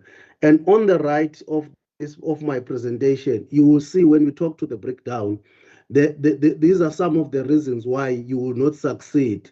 You will say sometimes you would have already in possession of a visa, whether through e-visa or TTO, or you have your selfie and passport portraits did not match. So, or else the reason for rejection would have been you have failed the threshold of the ACAIO standard, which is the international standard for taking pictures, and also the travel document that will be in your possession. Now, having said that, 97% of the applicants are coming from India, while merely 34, which is 0.3%, is from Mexico, and you will have China sitting at number 2 with 2.3%. And you will see just below where you see the graphs and application status per country, you will see there's approval, rejection, invalid, and in progress. So the in progress is yellow, and you will see that India has 829 that is in progress, as well as 586 that is invalid. These are the applications that would have been kicked out by the system, no human interference, no official involved, by merely failing to comply with the expectation of the system to say, take your picture. Those that are using the apps to transact with the banks, the bank will want to verify your face and expected to look at the camera in a particular way. If you don't, that verification fails. So those are some of the examples that I am bringing in here to demonstrate that there, in those decisions and the approval that we are showing in this slide, where 5% was rejected and 95% was approved. These were rejected by the artificial intelligence that has been built into the system, and this would have been done within a 24-hour period, and that will then make sure that those that are applying are able to get their outcomes. And you will see Indonesians would have complied 100% together with the Mexicans, and of course the numbers for both Indonesia and Mexico are less, whilst and you will have then Chinese at 77% and 96% of the overall population in this period would have been approved within 24 hours. I think that's what we are trying to demonstrate there, that the turnaround time, we comply with it at that high rate of 95%. Over and above the ETA that I had indicated, that we are moving to expand it for the festive season and open up for more travelers, especially for the tourism sector, which is something that our minister, once you complete the paperwork and the requirements, I'm sure moving to the end of the month, he will make the necessary pronouncements. But also you will note, if you travel to Cape Town International, you will see ETA branding in there.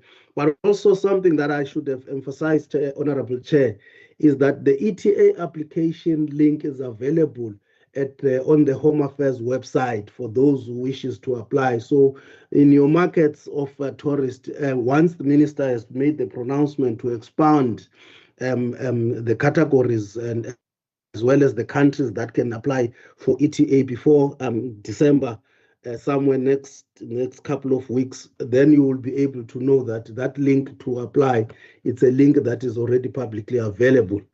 We also, in trying to boost tourism, while we were waiting for ETA, we introduced the trusted tour operator scheme. And this scheme was introduced in February. And as I said, the development was underway for ETA. But once ETA is now, as it's fully operational, it's going to take over these categories. They will continue, but they will continue on the ETA platform. So currently, this scheme is still operational. We have over 40,000 applications that we have received here.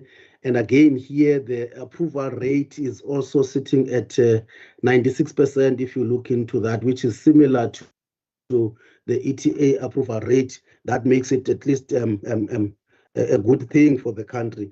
It also allows approved tour operators currently from China and India to submit visa application on behalf of their groups, replacing the previous manual and paper-based process where each person will have to apply for himself. So an accredited tour operator will apply for all the people that would have registered with them to travel to South Africa, and on behalf of those people, then the approval will be granted according to the list that we have received.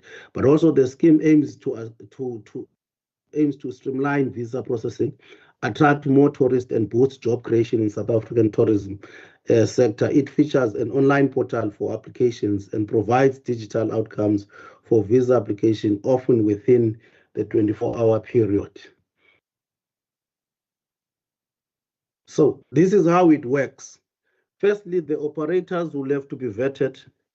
The scheme partners with tour operators who have undergone a thorough vetting and screening process by multiple government departments. It also, including the Department of Tourism, it also is an online application portal. The entire process from application submission to receiving visa outcome is managed through a secure online portal. Expedited processing, the digital system significantly reduced processing times, allowing the digital visa outcome to be issued quickly, sometimes within 24-hour group, which is hour for a group, which is something very significantly different from how we have been in the past processing. Approved operators can submit applications for entire group, eliminating the need for individual applications. Also, therefore, the advantage is it reduces the burden to the clients and also improve the client experience coming to South Africa. The goals and the impact for it is to boost tourism, create jobs, enhance efficiencies, and attract high-value tourists into the Republic. And I think that is self-explanatory, Chairperson. And below is some comparative overview of South Africa's e-visa system alongside other leading countries with advanced electronic visa platforms in 2025. And we're now not talking the TTOS, we are just showing how our ETA is measured across other countries. And we'll see the eligibility for South Africa is 30 countries, and the day it takes days. And of course, once we take the e-visa, which is what we are doing now, moving it to ETA, it will then be replacing e-visa. But also it is limited in terms of the ports of entry that it goes to. While India would have been introduced in 2014, it has over 160 countries and it takes nearly 72 hours, and you get your biometrics on that are integrated with other systems to curb some challenges related to people that are in the country that might have been people who have been here for other reasons before, and we have no sight of that. It's integrated and the fingerprints are taken on arrival, and it is done in almost all the ports. UAE, it would have been introduced in 2015, and it takes between 24 and 48 hours. And of course, it takes biometrics, and it's all airports. Kenya, which is an African country, when I jumped Singapore, because Singapore is similar to India. Kenya we have been introduced last year, and it's for all travelers, and it takes 48 hours. And also it takes biometrics, including facial recognition, and it's in all ports, and it's scaling up, of course, as we are also doing similar. So we're not that far-fetched from Kenya, except we're still relying on a couple of days than a couple of hours, but I'm sure are a work in progress. And in here, Chairperson, is just in closing our presentation, we were suggesting some of the messages that we usually share with our travelers to just alert them that they need to carry the necessary document, and you may be stopped or delayed if the document is missing.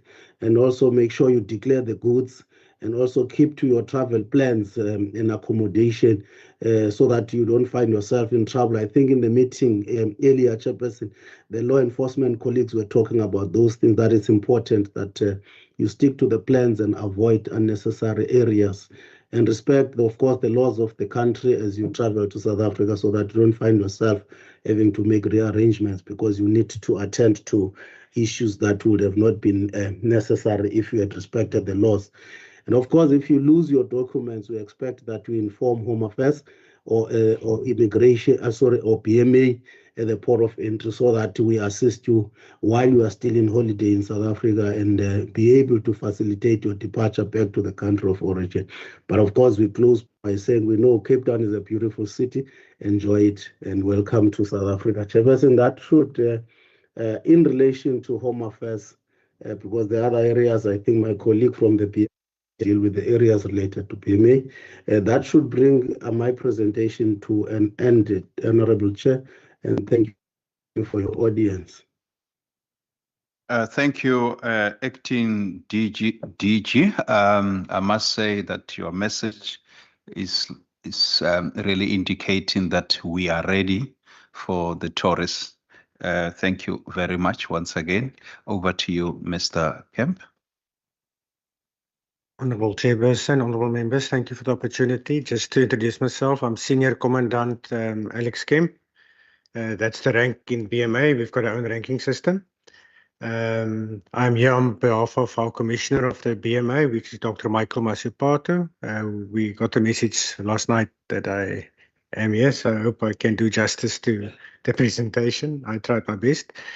I just want to put the presentation on, if you don't mind. Yes, you can go ahead. Thank you.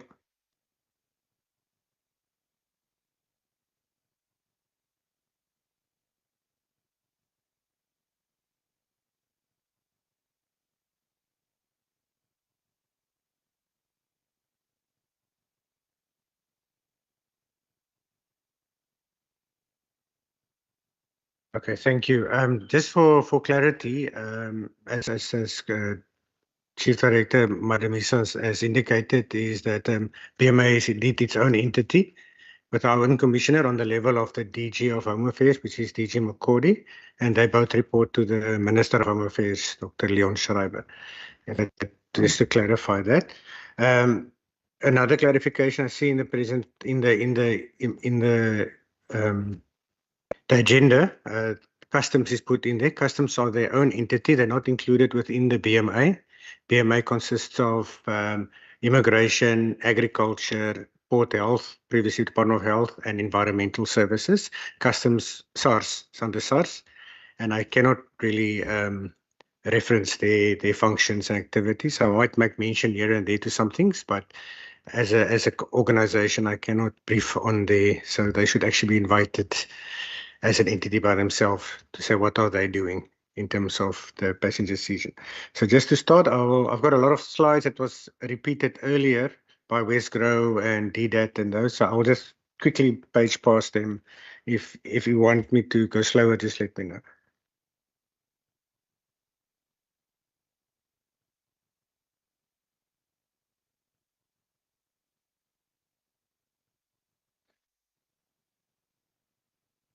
Okay, this is just the purpose is to brief the committee on our readiness. So I'm going to speak about CTIA on its own. We have got 4 ports of entry in the Western Cape. One is Cape Town International Airport, the only aviation port, and then we've got 3 maritime ports, which is Port of Cape Town is the biggest maritime port, and then we've got Saldanha Bay and Mossel Bay. All BMA ports of entries as well, which has got border services, border police, customs, and BMA services. So the mandate of BMA, just quickly, one is the facilitation and management of legitimate movement of persons through the border law enforcement areas and ports of entry.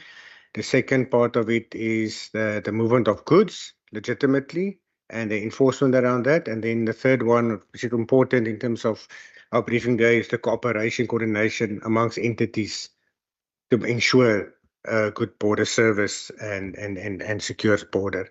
And that is in terms of Section 5 of the Border Management Act, which is available online. And then in Section 4, it just emphasizes that border law and functions can only be performed by border management officers. Okay, just some pictures, just the layout of the port. You will see to the left side of your something is wrong. Okay, I was too quick.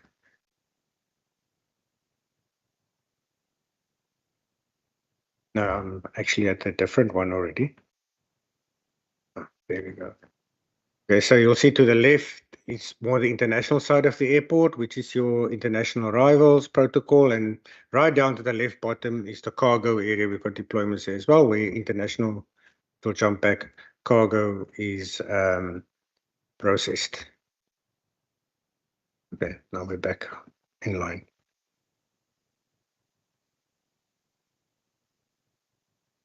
So while that one is changing, we've got key stakeholders at the airport.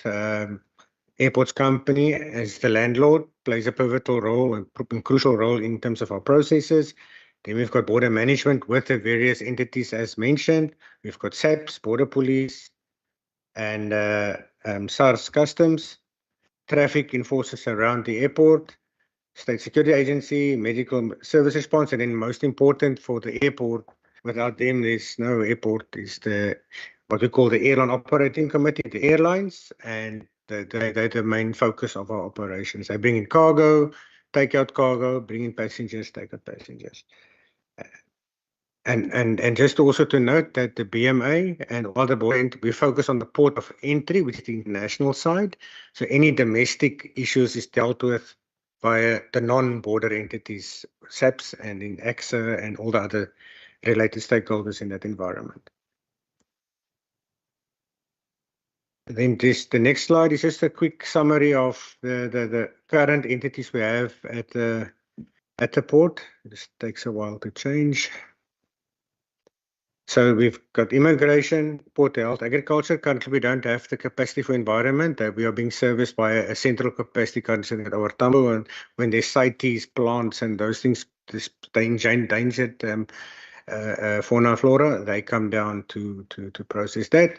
And I think the important part for this meeting is the immigration. We inspect and process the travel documents. We make decisions on admission or refusal of entry due to entry requirements. We look at also asylum seekers that might come and apply for asylum into our country when they come to the port and declare as such. We look at the detention of illegal foreigners and hand over to SAPS if there's a need to.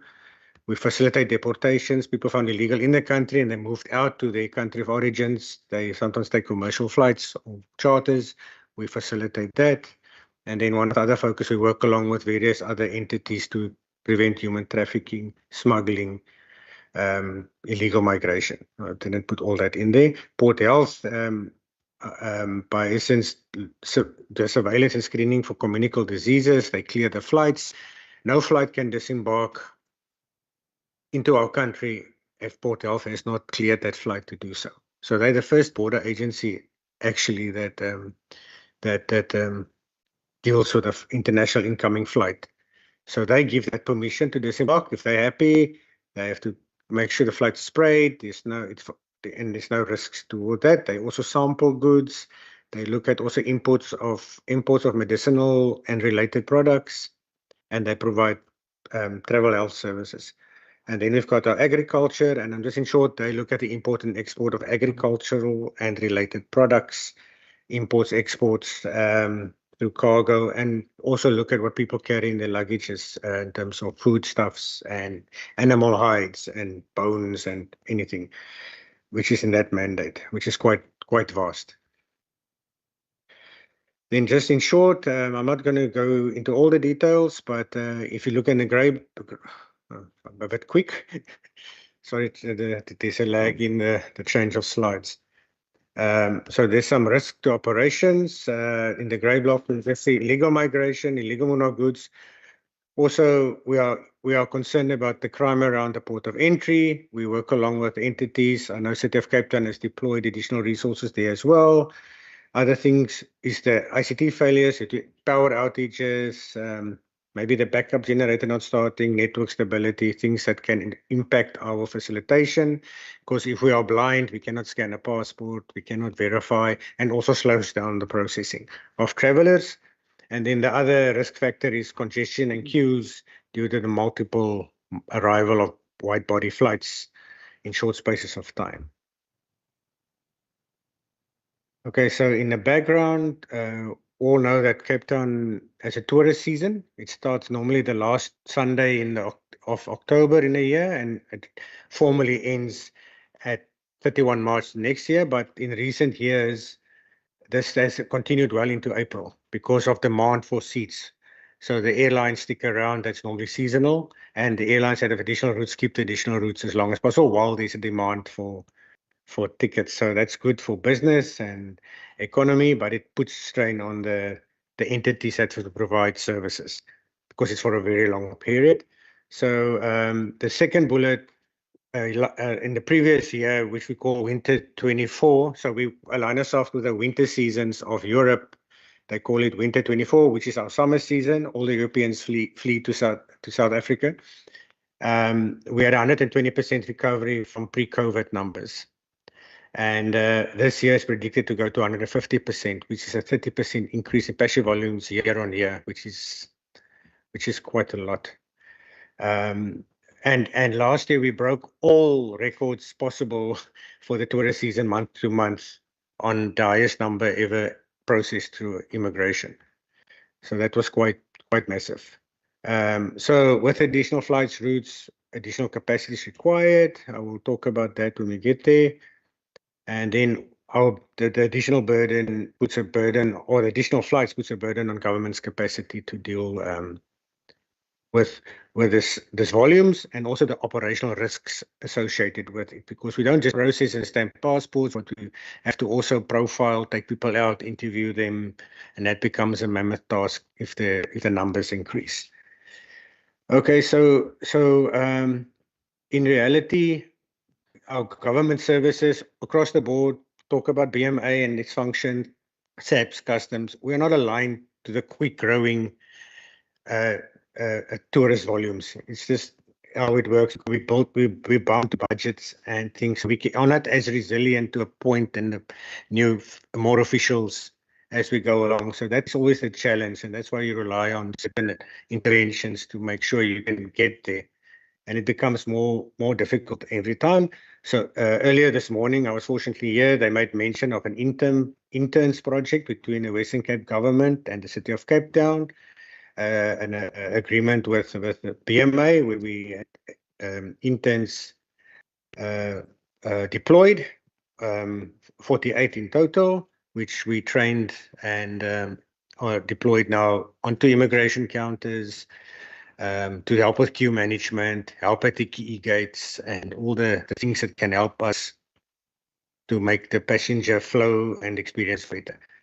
Mr. Bobby, I say Mr. Bobby Kemp. Mr. Kemp, remember you've got 10 minutes. Oh, okay. Yeah. I'll move swiftly along. So, and we've got e-gates, which is intermittently on and off, but it does add value. So startup phase, I mentioned, the escalation phase is at the end of March. I have to move quickly, so. Okay, this is the next slide. It will come up. Technology is not as fast as I want to speak. It's the competitive stats. It's difficult to see, but the orange part is the part that will just show it's exceeding all previous numbers of clearances. At the bottom, the second bullet, overall capacity, the real capacity of immigration has actually gone down by more than 22%. Agriculture was also, because of austerity measures in the previous departments, 50%, and Port Health was always under strain. That next one is just a graph I borrowed from the airport company. So I asked them permission. Just shows the growth, and you will see that expected in winter 25, which is this current tourist season, looks like about 400,000 more international travelers that we expect to come in and out of the country than the previous tourist season, which is a lot.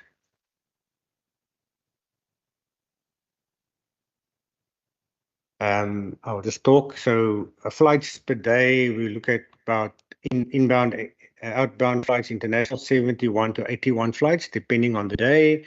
Tuesdays, Thursdays, Sundays is generally the most busiest days, but it's all around. We're exceeding 13,000 passengers a day mostly, which is the demand. I'm just going to skip over. The flight schedule was flighted this morning, or then the flight routes.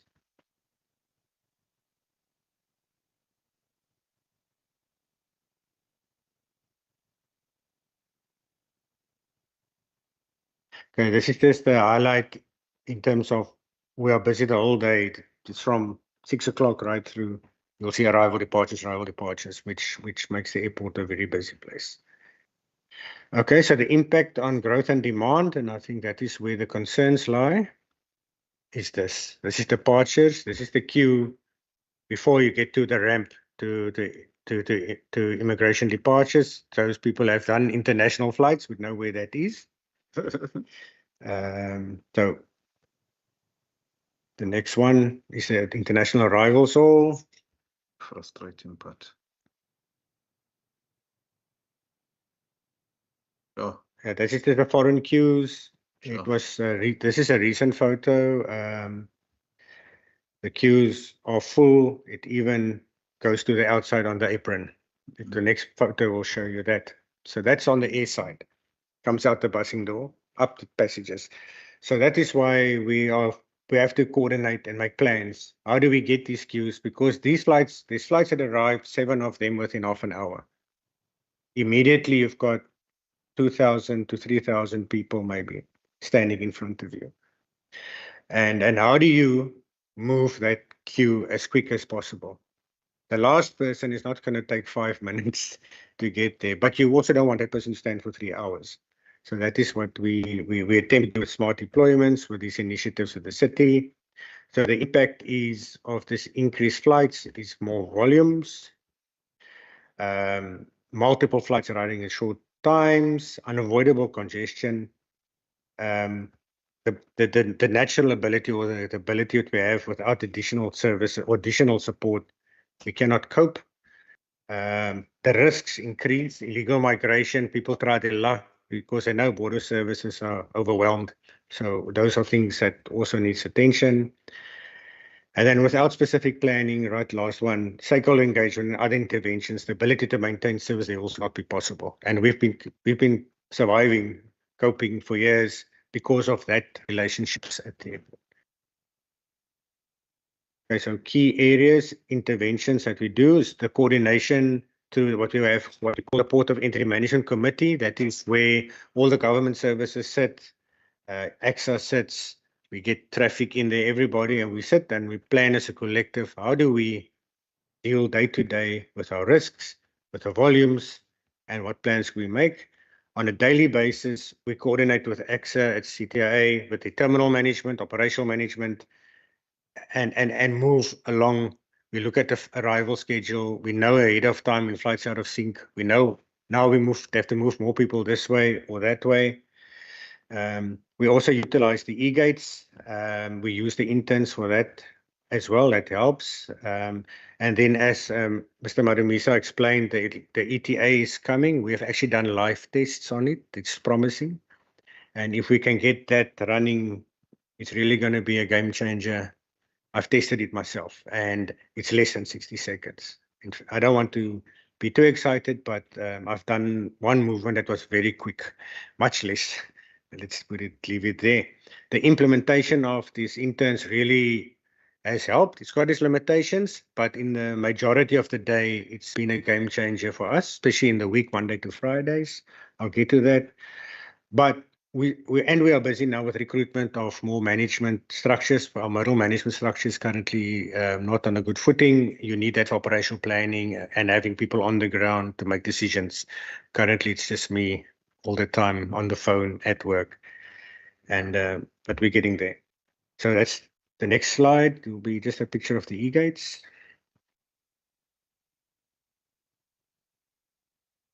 $60 seconds. That's the e-gate. So those one only for South Africans. The ETA is at a counter. South Africans, if it's on song, takes 30 seconds for them. But we want those gates at some point to be converted into all nationalities. Then it's self-help. And that's on the cards coming in the next few months.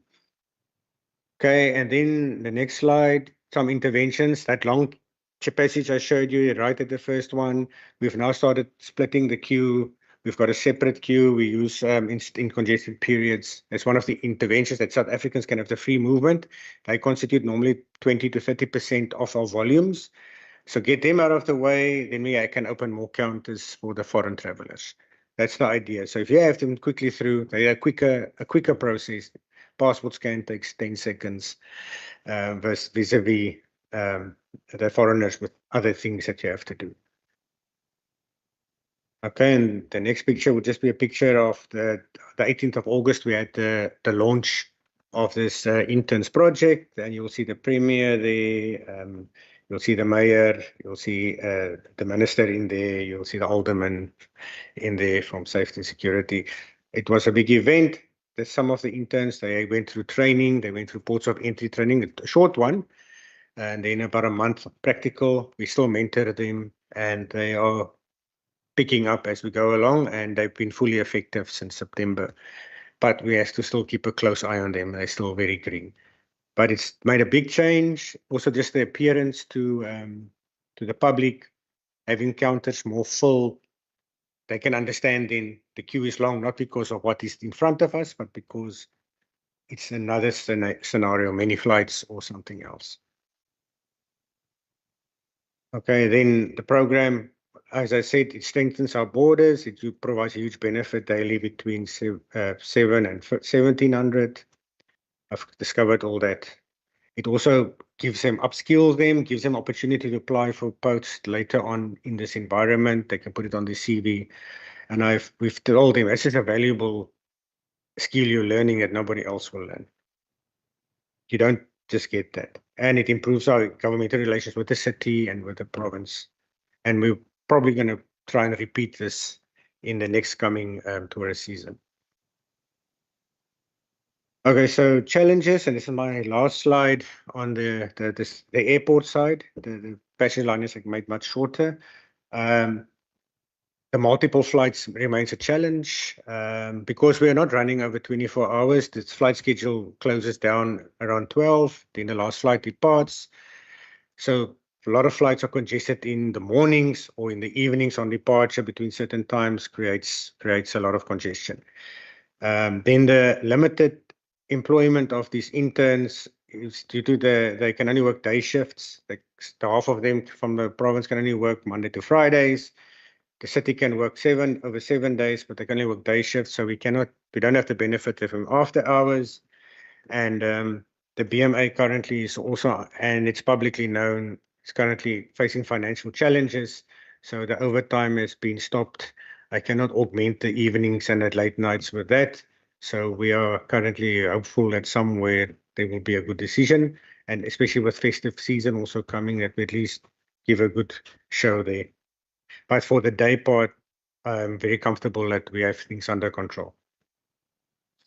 Okay, that is from the airport. So I purposefully broke it up because the harbors work differently. So they talk about cruise liner season.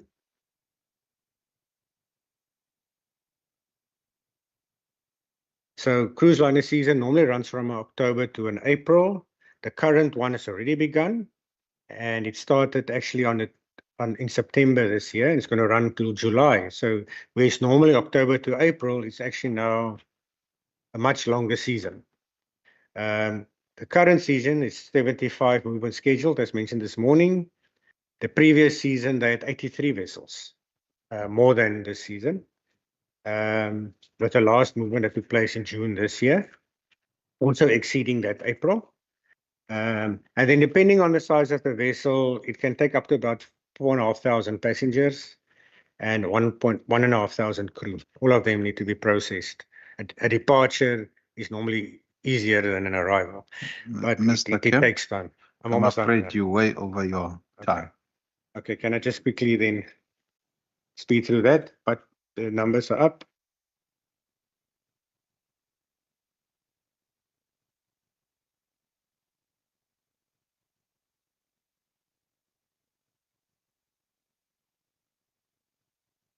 I'll just talk. So comparative stats show there was a continuous growth. In terms of coordination in the harbour, there's always a pre-planning before a vessel. BMA, Immigration, Agriculture, Port Health, SAPS, Customs, SNDF, Specific Defence Intelligence, Transport National Ports Authority, VNA Waterfront, the relevant agent of the cruise liner company, and also the company handling excursions for that vessel. All of them sit in a pre-plan, and each vessel gets properly planned to be processed. Also, things that can affect processing is adverse weather, multiple vessels booked, 2 to 3 vessels booked on a day, and if they have 4,500 packs on board, it's a challenge. The smaller harbors and ports are normally coastal movements, so the official international entry is at Cape Town Harbour, and then it's a coastal movement, domestic, like taking a domestic flight. Your next port of entry or exit would then be in Geberga or East London.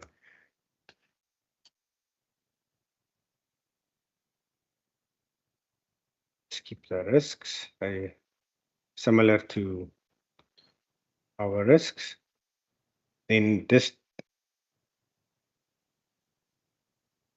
let's get to the challenges. Challenges is this then the overtime, as mentioned, and then recruitment cannot currently take place due to the austerity measures. The double bookings, triple bookings, whether if you cannot dock alongside and the vessel has to dock remotely, they call it the off-port limits, then you need to look at launches that takes long to get passengers down to the shore. Especially in the smaller ports where it's coastal, it's not a BMA or issue, it's then a harbour issue, TNPA issue with them people to get them ashore to go into Hermanus and those things, which will take long. And that launches, and if the sea conditions are bad, you can't actually put the people on the launches. Thank you very much. I'm done. Thank you, Mr. Kemp, and the DDG, acting DDG, Mr. Mandla Madumisa. Honorable members, there's the presentation from BMA and Department of Home Affairs. I see the hand of Honorable Bryant and the hand of Honorable Gondlo in that order. Thanks, Chair. I mean, I just want to say thank you to Mr. Kemp, firstly, for sitting here from the beginning of the meeting. I'm sure you've learned a lot about our portfolio committee as well, planning committee, and there has been some good discussion. So I hope we've managed to keep you entertained during this time. But Chair, I think Mr. Kemp has provided a lot of really, really good information.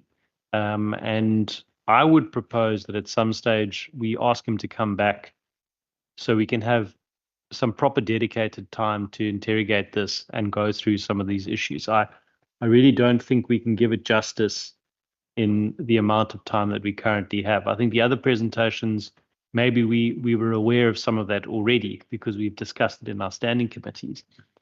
Whereas this is a lot of new information, but it's information that I think is really, really important and really pertinent. In particular, those stats around arrivals and how things work. And I was looking and trying to sort of get it in, but it's quite a lot of information. So I don't know, maybe if Mr. Kemp would be able to share that presentation with us so we can go through it, and maybe at another stage ask him if he'd like to come back so we can really interrogate this matter properly, because I don't think we can do it justice. No, that's my input. I don't want to go and ask a whole lot of questions right now. Thanks.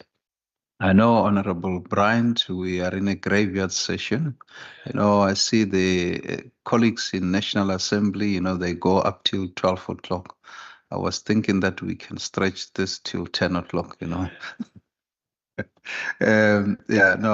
Jokes aside, I think it's a good idea that really we request Mr. Kemp really to come back.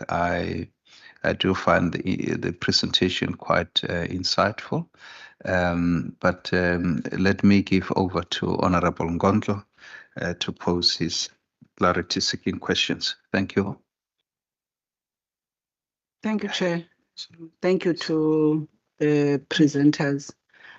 I must say, one with the minimum travels, because I won't say I'm a traveler. But I think in the few instances that I have, I think indeed there's a lot of improvement that has happened in our border control.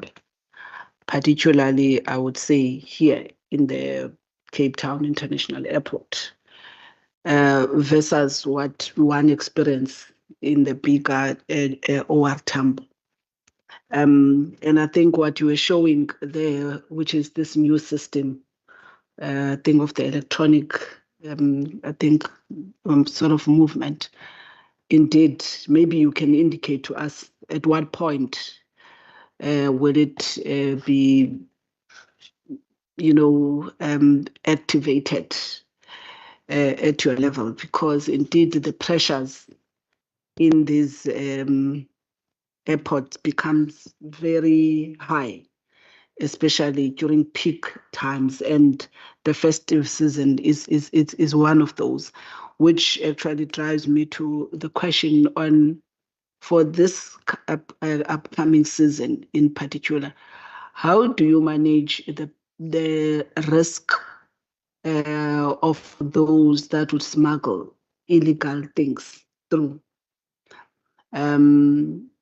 Because one's experience, and I'm just using my experience, I wouldn't say this necessarily says it is the general sort of practice that at most, especially where people must declare, one observes that without a visible luggage, at most one can just get away, with walking through. At most, I think it relies on the sight of the official at the time to see and determine. If you say, I've got nothing to declare, perhaps the one would think, okay, let me check something. Isn't that an area, perhaps, if there is no conversation around how technology can be utilized to actually pick up some of those things? So I think it's that second question over and above what in the coming, how do you manage, trying to curb potential smugglers through the borders. So for me, I think that would be something that's interesting. The other one, Mr. Kemp, is that as you were mentioning, the various stakeholders, it's like what we see, and I think we listened to in the morning with the various different departments and entities within the criminal justice system where you have joint operations. There becomes too many people and entities, for coordination. And I understand that part of BMA is to coordinate those services of border control. I would hope perhaps in coming back, maybe you would advise if there's only conversation of trying to streamline those many processes with different entities. Because one thing that we've experienced with the state is that once you have too many chiefs that are managing the port and there's less followers, the problem that we now call red tape chips in, because everybody with whatever their own processes, regulations, authorities actually becomes the problem that creates the blockages. So I'm wondering at how much, the conversation of streamlining all the different elements that must come into that border control services. And maybe to the DDG in terms of immigration. I think it was interesting to see, I think, the different countries and how they as immigration are able to tell us at this point, what are the percentages, that are found. And I'm interested to know whether, as now we are going to be going into the festive season, does the data then helps us to already know which tourists from which country we can already anticipate, let's say, based on the approvals that have been done from the immigration point of view, it means, we'll be getting this number of tourists from this particular country. So I'm just trying to understand whether also that is what the data available from immigration helps, both tourism departments like the province nationally and also tourism agencies. And is that data also shared with them so that they are able to sort of plan around? Thank you, Chair. Thank you, honorable members. DGG and Mr. Kemp, over to you. Thank you, Honorable Chair, and also thank you to Honorable Nkondlo for, I think it was one input related to Home Affairs. Indeed, what we do in anticipation of the busy first season for tourists that will be applying for different visa products to come to South Africa is to use the baseline of the previous financial year or the previous festive season to determine what were the numbers and also the lessons learned on how we responded to those numbers. For example, last year over this time, we had additional hands in terms of the overtime officials that were processing the clients. We had followed that similar route in anticipation of, I think Mr. Camp had indicated that the usual visitors will mainly come from Europe, but we will also have Asia and China in the midst, as well as some from the continent. But what we will then do is to use the additional hands of officials, understanding that there are people who want to go for festive season as well and take leave in the department. So we then invite more officials to join in over time to process applications beyond the working hours as well as a Saturday. But also we entering into partnership with the private sector to provide us with necessary resources and support where we need to introduce artificial intelligence and other equipment like laptops and equipment that will assist us to adjudicate even quicker, as well as assist us with the verification of certain documents that require verification. And I think the cherry on top is what I was saying, that Minister had proposed that over and above those preparations and plans to be able to be responsive to the clients over this period, that we will use the wisdom of the ETA that we have developed to fast track some of the categories that are a low risk or no risk to South Africa, who are coming to the country for purely purposes related to tourism. So those interventions, I think, Chairperson, they assist us to be able to remain on top of the applications that are applying to come to South Africa. Of course, where we have challenges, we are available as management for escalations, interventions and prioritization of travel, so that people don't cancel their intended travel to South Africa because the Home Affairs was not responsive.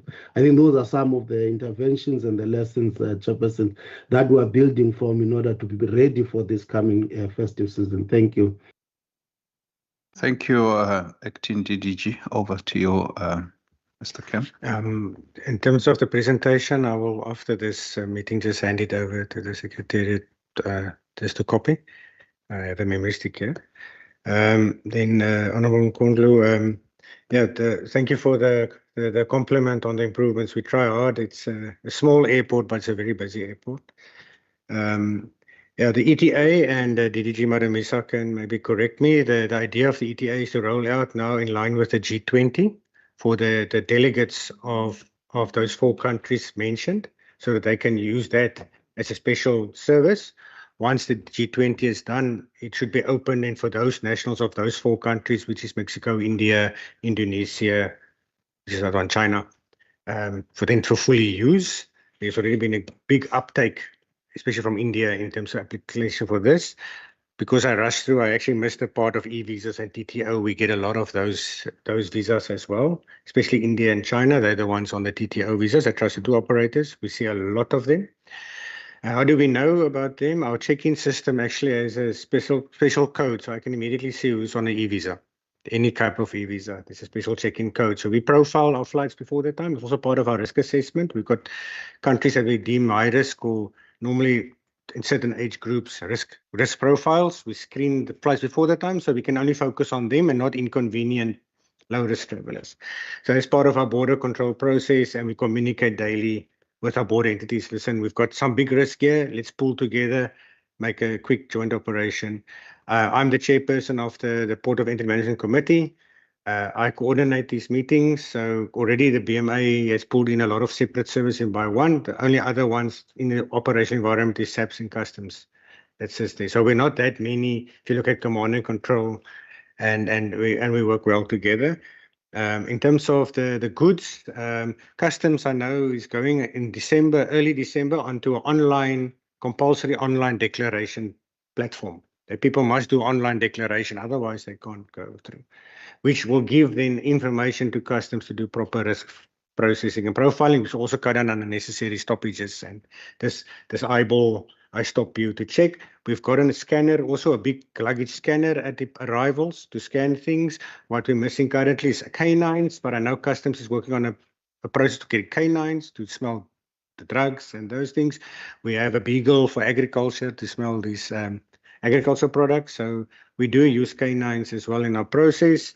But yes, it still remains a challenge and technology needs to pick up in that environment. And BMA, once funding is there, will invest in that smart solutions as well.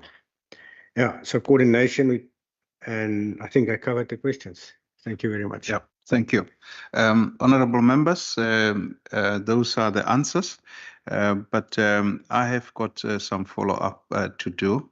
The 5%, obviously, call it decline rate is really very low. And I think it just shows that you're doing something right in terms of your communication in that regard. So, which I think is brilliant. Congratulations to you on that. But the one point that I want to just flag at DDG is that the increased private sector involvement in terms of this kind of work. Aren't you also afraid of data manipulation? While there are definitely obviously benefits, but I think the question is, ensuring that, your data is not really compromised, of your visitors or those tourists that are using the app. And I must say that it really, from your presentation, is that your department is quite tourist responsive, which is fantastic. The other point that I just want to really establish, as far as agricultural products is concerned, is that they will be in OR Tambo for quarantine. If I'm correct, we not quarantine any agricultural products in the Western Cape or in the Cape Town International. If you can just clarify that. Yeah. Sorry, but the last point that I just want to make, I know it's not part of this conversation, but we have had an engagement with agricultural stakeholders, and one of the issues that they have raised was that we've got documents of foreign nationals that are saying they are legal in the country, and sometimes we do not know, we accept them, the documents as they are. But sometimes we are being accused of really having illegal immigrants working on our farms. I think the question really is that what is the work that you have been doing with the Department of, not the Department of Agriculture, but the Agriculture Organization in order to address that particular issue? We did write to the minister to just inform him about, the issues that we have picked up when we were having our stakeholder engagements. Over to you, DDG and Mr. Kemp. Thank you, Honorable Chair. I think, yeah, and also thanks for the questions as posed. Let me start with the last one because this is the recent development. We early last week met with Agri-SA, represented across provinces. And I'm trying to recollect if there was a representative from the Western Cape, which I think there was. I just don't recall the name now.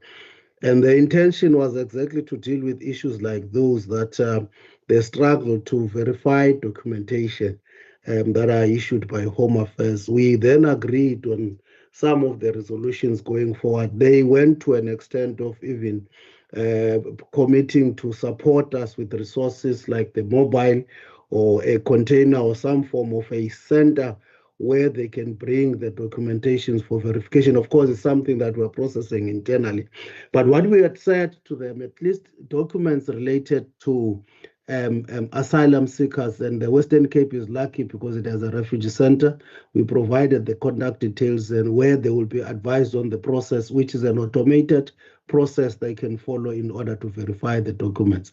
It's also available, that email address that is on the permit for asylum and refugees on the below the in the bottom of the permit.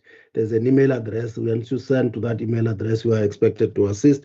So we're given those contact details, and if them for some reason they were not part of that meeting, please feel free to share my contact details, my email address with them, so that we can also find ways to assist them. In the meantime, while we're building the verification platform for the visas, because the system that we're using for visas and permanent residents under the Immigration Act did not have the capability to verify So we have brought in that verification platform in the ETA, which will be the verification into the future once we have migrated all the categories. In the meantime, it will be a manual verification process, and again here through the office of the provincial manager, Yusuf Simon, as well as the immigration officials in the offices across the province, we should be able to provide the contact details of those relevant officials where they can assist to receive the request for verification, so that that verification takes place. And I think that for us, it's important so that employers are not found wanting because the department was not responsive or was not supporting the efforts of, because at the end of the day, we need to make sure that our agricultural sector is supported when they are increasing capacity to be able to deal with harvest as well as the necessary work that is done in respective farms.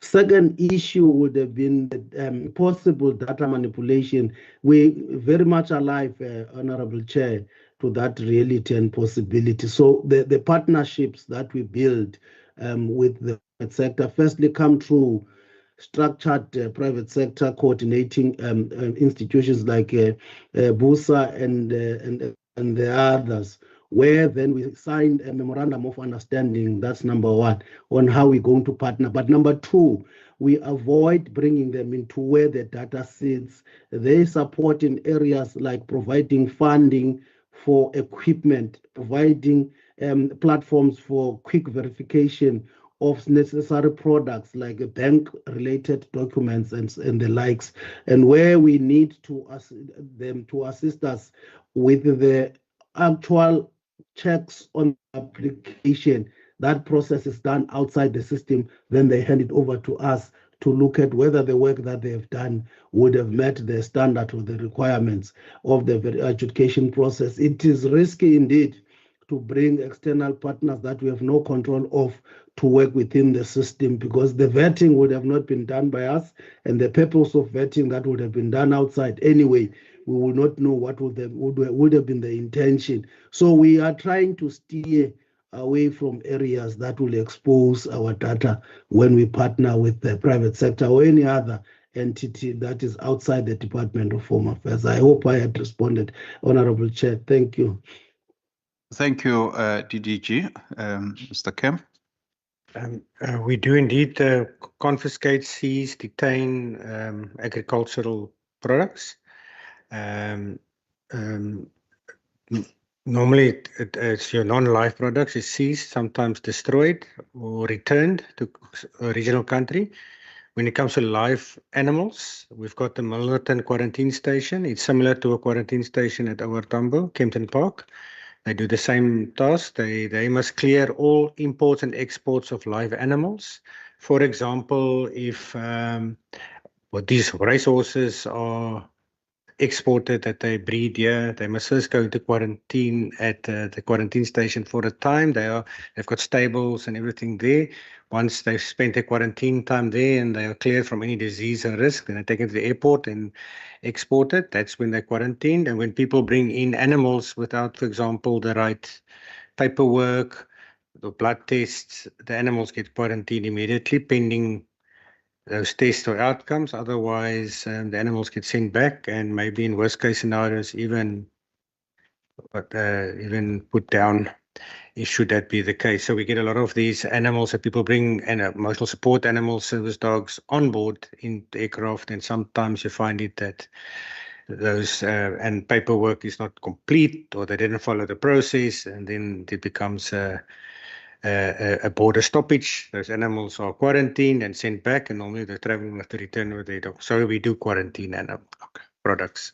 In short, thank you. Honorable members, this brings us to the end of the deliberation and the engagement with our Department of Home Affairs and BMA.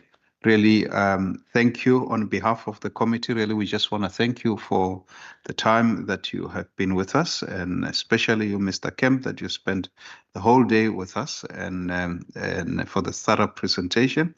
although you wanted to go even much more, we will definitely be asking you to really come and appear before us and help us to just really understand more of your business and how really it impacts on the G4J strategy as well. DDG, thank you very much. I don't know if you have got some parting shots before I release you. I think on my side, Honorable Chair and Honorable Members, on behalf of the department, I think when we received the invitation, we're excited because we want to share our products with as many of our sister department and spheres of government as possible, so that the information on what we do and how it can benefit all of us, and also how we can spread the information to the clients that might be knocking in the Western Cape, needing our products as Home Affairs, because Home Affairs sphere remains a national sphere. So we are able to have these kinds of partnerships. Of course, the Department of Tourism is coming at a national level immediately after you requesting the similar presentation on what to do. That shows that we really need these partnerships.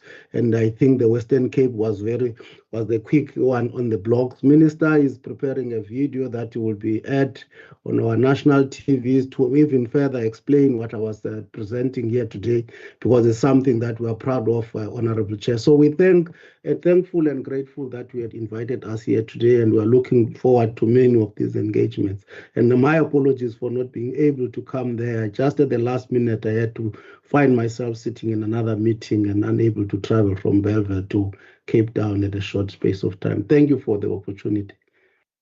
Thank you, Acting DDG. Yeah, you must just please share with us your presentation. We'll really appreciate as well, because there are definitely very, very valuable information there that we do need. Thank you. You are dismissed. Honorable members, I think we're just gonna go directly to the resolutions. Can I maybe request that we provide in writing to Shireen the resolutions? And I really just want to thank you, honorable members, for making your time to spend the whole day interrogating these presentations, but also to thank Honorable Vessel for allocating the slot, so we can all blame it on him, the chairperson of infrastructure, allocating us the slot to be here the whole day. If he said no, then we will not be here today. But really, thank you very much. Honorable members, I just want to ask us to... Ask if I could have the resolutions by Friday. Can I ask maybe to also just consider the adoption of the report? I see the hand of Honorable Bryant. Yeah, Chair, I think it's going to be difficult for us to go through the resolutions for every single one of these presentations. So I'll commit to send those to you by email. Okay. Yeah. Okay. So by Friday, we will have Shireen receive all the resolutions. Yeah, I think it was a marathon meeting. Maybe, for future planning, we can just quickly do the resolution after every presentation to just make sure that we don't lose some of the points. Yeah. So before us are the minutes of the 30th, and I must just get my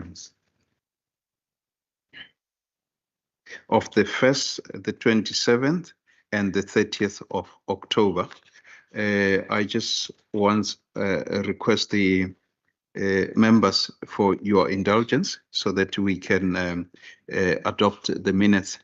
You have all received the minutes already. So starting with the report on the annual report discussion of the Department of Agriculture and Casitra for 2024-2025 financial year. Can I have a proposal for the adoption of the report? Honorable Bryant, seconder. Honorable Vessel, in that order. The next one will be the report on annual report discussion of the Department of Economic Development, Tourism, Westgro, Atlantis Special Economic Zone, Freeport Saldanha Industrial Development Zone for 24-25 financial year. Can I see? Thank you, Honorable Bryant. Thank you, Honorable Vessel. The last one will be the minutes of the 30th October 2025 with resolutions. Can I see hands for adoption? Honorable Bryant, Honorable Vessel. Honorable members, really thank you. Yeah, I see. 27. I have the, oh yeah, so apologies. Yes, we have got the minutes of the 27th of October as well, which was looking at the report of the Department of Economic Development, Tourism, Westgro, and Saldanha Freeport. Thank you, Honorable Vessel. Thank you, Honorable. Sorry, Chair, a minor correction. I remain a member of the African National Congress. I'm not sure if there's a new party that has been sworn in African National. I'm not a member of that party. So, look, it's graveyard session. I'm trying to look as well, but the last time I looked, I didn't see anything. Let me. Oh, African. Oh no, come on, African National Congress. There's so much agriculture in you that you know. Put it No, on I record, think my I think that should become your new agri, concept, or yeah, venturing into agriculture, African National Congress. No, sincere apology on behalf of the procedural officer. Minutes of 1st of October. Yes, we did minutes of 1st of October. We did. Did we? Yeah. Honorable Vessel and Bryant. Yeah. Okay. Honorable members, really, thank you very much. I don't see any hands online as well. So really, thank you, Honorable Constable, who is the only member, or Honorable Khalid Brenkes as well. Thank you very much. Oh, I'm just reminded that we have got a tracking document that you have asked us to look at. I'll come to you, Honorable Constable. We did look at the tracking document. We made the necessary adjustment that were required. We will share with you via email so that you can make your comment, and then we can finalize that in terms of making sure that we adopt it the next sitting. It says no. Okay. So if you are happy with the changes that we've made, then it will be the way that we will be following up in terms of our resolution to ensure that we conduct our oversight effectively. Honorable members, really thank you very much for your indulgence. Some of you have made RSVP to go to Touch. So we will meet with ATNS at Touch Hotel in the next, how long is the? I think it's at 5 o'clock. It's at 5 o'clock, yeah. Thank you really very much. The meeting is adjourned.